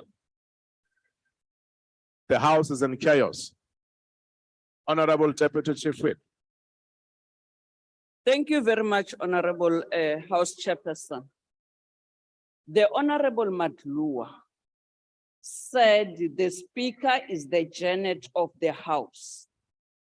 So we all know that Madam Speaker is the Honorable Speaker, Nosiviwe Maphisa Ngakula, referring to her as the Janet of the House. He's saying something else that doesn't mean the position of the Speaker. So that is unacceptable. Thank He you very knows much. very well that the rules doesn't allow any member to refer to another member in an undignified manner. Thank you very much. That is what he's saying. Thank you, Deputy Chief Whip. Yeah, Honorable that thing member, must just sit down. the emphasis is on Rule 84 again. No member may use offensive and disrespectful language. Mr. McGlower. Mr. McGlower, the Honorable McGlower, could you please withdraw the comment that you have made about the Honorable Speaker? I would draw, Chair. Honorable Steenhuisen, the ANC have a culture of not responding to our rebuttals. Honorable McGlower, there's another point of order. Could you please take your seat? I think, Chair, Mr. Magloua also talked about the so-called trip to Zimbabwe, which was formally investigated by the public protector and was closed. Thank Was you. closed. It's casting aspersions on that matter when it was closed, and the public protector may declare that the issue is now closed. Okay, There is no Honorable. issue about that matter. Okay, Honorable Papa, thank you very much. I consider that a point of debate. Thank you very much. You may take your seat. Continue, Honorable McGlower. At times we face multiple Order, abusive honorable remarks. members. They apologize to some, but never to us. It doesn't matter who said what about us, our party or our members. With Honorable Korenhoff, McDonald and Notnagel on this side of the House, Honorable Lotriet and Krieger Wilson this side on the House, there's no difference except that those this side of the House belongs to a corrupt government. The only difference is that those sitting this side Honorable of the House, McGlower. Your time is up. Thank you very much. Is this a speaker? All that screaming for nothing. Honorable Minister of International Relations and Cooperation.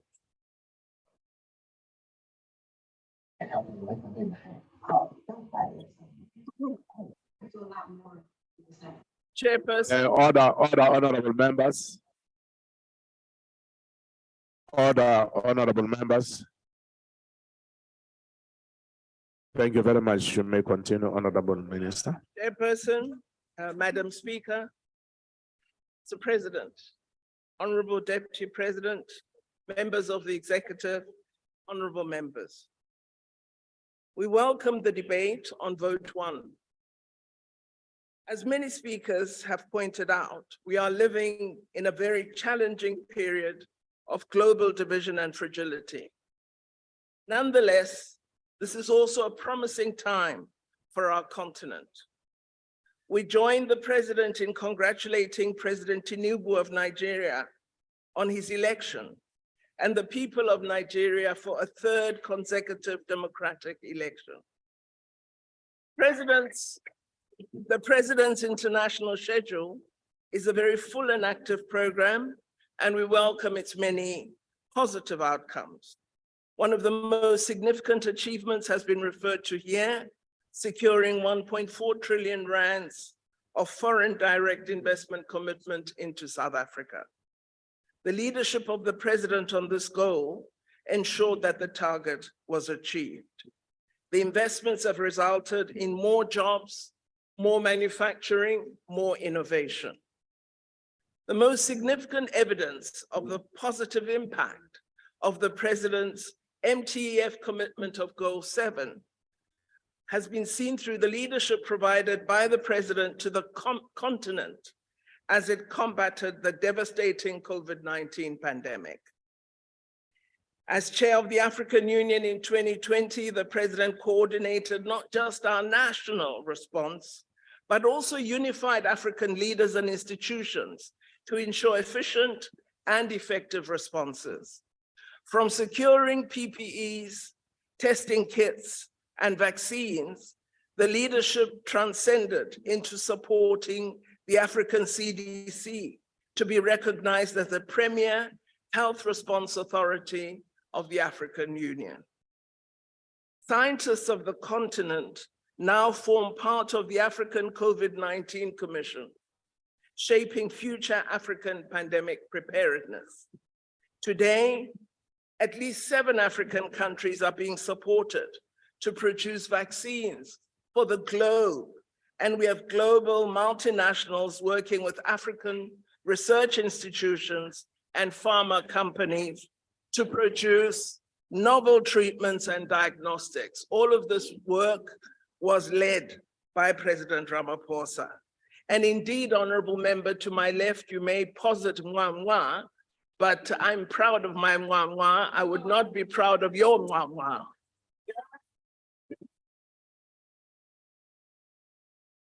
The International Diary of the President has included several state and working visits to our country, South Africa, in the first half of this year. We have hosted Uganda, Tanzania, Belgium, Namibia, Finland, Bulgaria, and Singapore. Our international policy is framed by our national interest and centered on our commitment to a better South Africa, a better Africa, and a better world.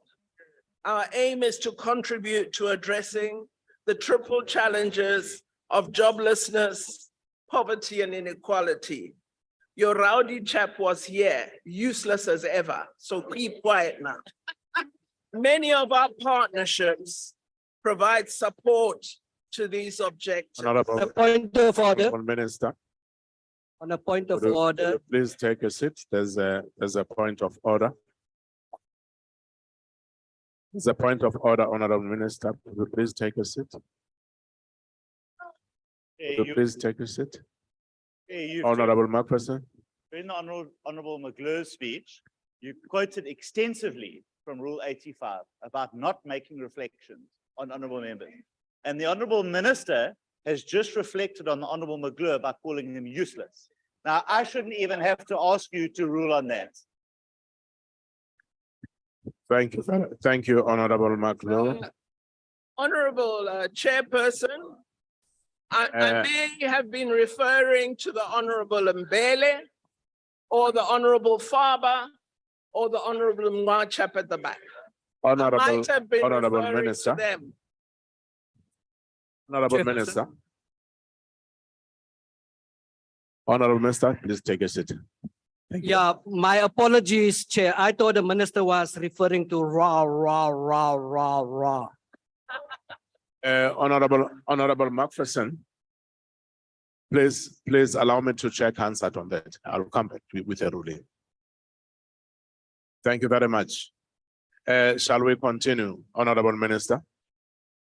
Yes, Chairperson, Order, The- Honorable members. that Honorable Maglua refers to was acquired because I had to grow up outside my country after my father was released from prison.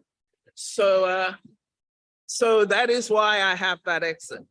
Nevertheless, notwithstanding our best efforts, Chairperson, the world has in the past 3 years become fractured and strained. The trade conflict between the most powerful global economies is causing great harm to smaller, more fragile economies. The World Trade Organization and the United Nations need to step in to mediate these trade conflicts. The poorest countries have become victims of conflicts they did not create. It is this harm that has led to all countries welcoming the peace initiative of the African presidents, an initiative which will seek to pursue diplomacy for peace between Russia and Ukraine. The presidents of South Africa, Senegal, Congo, Brazzaville, Egypt, Uganda, and Zambia will take up this initiative. And we are pleased that Russia and Ukraine have both welcomed it, as has the Secretary General of the United Nations. This year marks 60 years since the creation of the Organization of African Unity, now the African Union. And Honorable Shivambu, it would have been absolutely improbable at that period of 1963 to talk about continental integration. Of course, it's a vital aspiration and one which we should make happen now that we are in office as parliamentarians. But to imagine that it was possible at that time of fracture is just to meander into improbability. We have much to be proud of as Africa. Our vibrant, enterprising, techno-competent youth, our Agenda 2063 that we are robustly implementing, a maturing APRM that is promoting good governance, democracy, and accountability in Africa. Most importantly, the ratification of the African Continental Free Trade Area holds out immense promise for increased intra-African trade. Trade that will be enhanced through greater manufacturing and increased industrialization on our continent. It is vital that we support Secretary Mane in the hard work he is doing to ensure all legal instruments and frameworks are ready for implementation. This is an area in which South Africa and its parliament can play a leading role. And we congratulate our Department of Trade, Industry and Competition for the support it has given to achieve the goal of intra-African trade. While Chairperson, there is much to celebrate in Africa, there remain many areas of concern, particularly ongoing conflict and insecurity. Africa is threatened by terrorism, extremism, and a resurgence of coups. We must respond effectively to all these challenges. I noted in our deliberations about concern on war that we didn't mention one African country under stress, and yet there are so many. So Ukraine is so important to us, but the rest of our own continent is of no consequence. Our support for the SADC mission in Mozambique affirms our resolve to repel terrorism and extremism in our region. We need to consider how South Africa can assist the Sahel region in their battle against terrorism. We have a responsibility to assist to free our continent from this scourge wherever we can. The president led the successful facilitation of conflict in Lesotho, and we are certain he will continue to assist SADC in addressing current problems in Eswatini and also in assisting Zimbabwe as it prepares for an election which we would like to be free and fair. We are very concerned at the continuing conflict in the Eastern DRC and also support the recent decision of SADC to strengthen our support and work closely with the African Union on this matter. South Africa will continue to use our presence in the AU Peace and Security Council to work for peace and security in Africa. We are also concerned at the continuing violence in Sudan and welcome the de-escalation plan adopted by the heads of state at their most recent African Union Peace and Security Council meeting. We welcome the proposed appointment of an AU high-level panel that will help facilitate peace in Sudan. Chairperson, South Africa has an extensive international footprint of missions that play a role in promoting our economic diplomacy. Our diplomats seek out strategic investment opportunities for product development, manufacturing in South Africa, and technology transfer. We have programs of skills development, postgraduate training, research collaboration, all as part of our international relations package. This work is continuously making vital contributions, both to skills development and increased trade in our country. We welcome the inaugural address of the President of Nigeria, in which he committed to addressing regulatory inadequacies that have made foreign direct investors reluctant to enter the Nigerian market. Many South African businesses have also welcomed this promised action by President Tinubu. One of the most significant failures, Chairperson, recently has been that of the UN Security Council, which failed to prevent conflict, which is its mandate. This has made reform of the United Nations Security Council and all its organs urgently necessary. We will focus on this critical priority within the AU, in the non-aligned movement, as well as in the United Nations itself. This year, we will also continue to argue that the focus of the world should turn more to achieving the SDGs and to serving the most vulnerable. We will also work closely with the non-aligned movement to energize that institution of the South to play its full role as a non-aligned global body. We are chair of BRICS this year and much work has been done. Tomorrow, I will welcome the BRICS foreign ministers and the friends of BRICS countries on the 2nd of June. We have continued as South Africa to place Africa at the heart of BRICS and will use our chair role to promote Agenda 2063 and the implementation of the African Continental Free Trade Area. We are planning for the summit in August and hope its outcomes will benefit Africa and increase BRICS and African cooperation. Next year will include vigorous work. Next year, after we've won the elections, which I'm sure we're going to do, we will engage in vigorous work to prepare for the president's huge agenda as chair of G20 in 2025. We are pleased that our advocacy over several years for the African Union to be a permanent presence in BRICS has been supported by G20 members. We'll continue to focus on economic development and debt relief in our G20 contributions and return the focus of G20 to development challenges of the globe. Honorable Maglua, we don't trust you either. And I could say your party doesn't trust you to make a reasonable speech because they shifted you with Honorable Mbele. And congratulations to Honorable Mbele for refusing to come and say nothing. It is, of course, very easy to come to this podium and to bluster and pontificate, pretending to offer well-considered intellectual contributions while providing mere empty rhetoric. One of the tasks of being in this house is when colleagues present their programs as the executive, it's important to listen. Don't interpret before you hear, because then you have the wrong so-called fact in your head. Honorable Ramokgopa did not say Lesotho is ready to offer 80 megawatts of hydropower.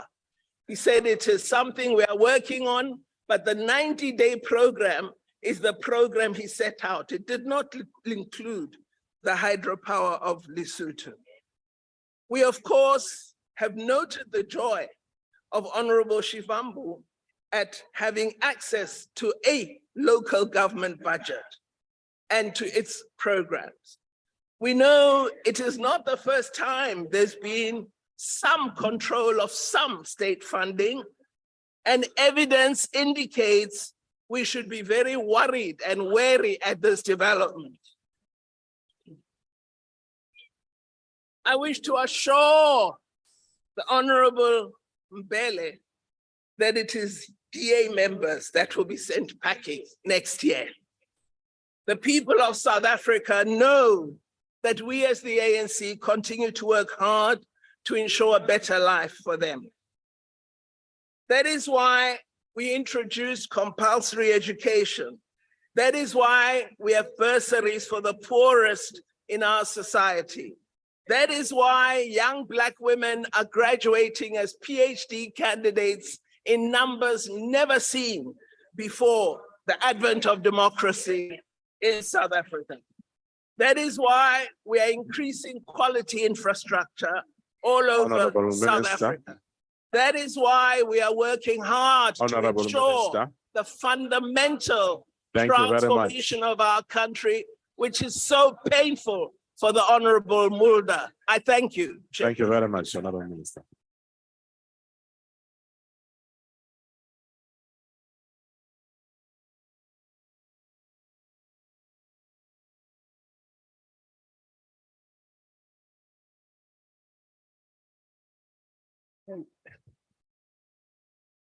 Honorable members, I've got a very important announcement to make.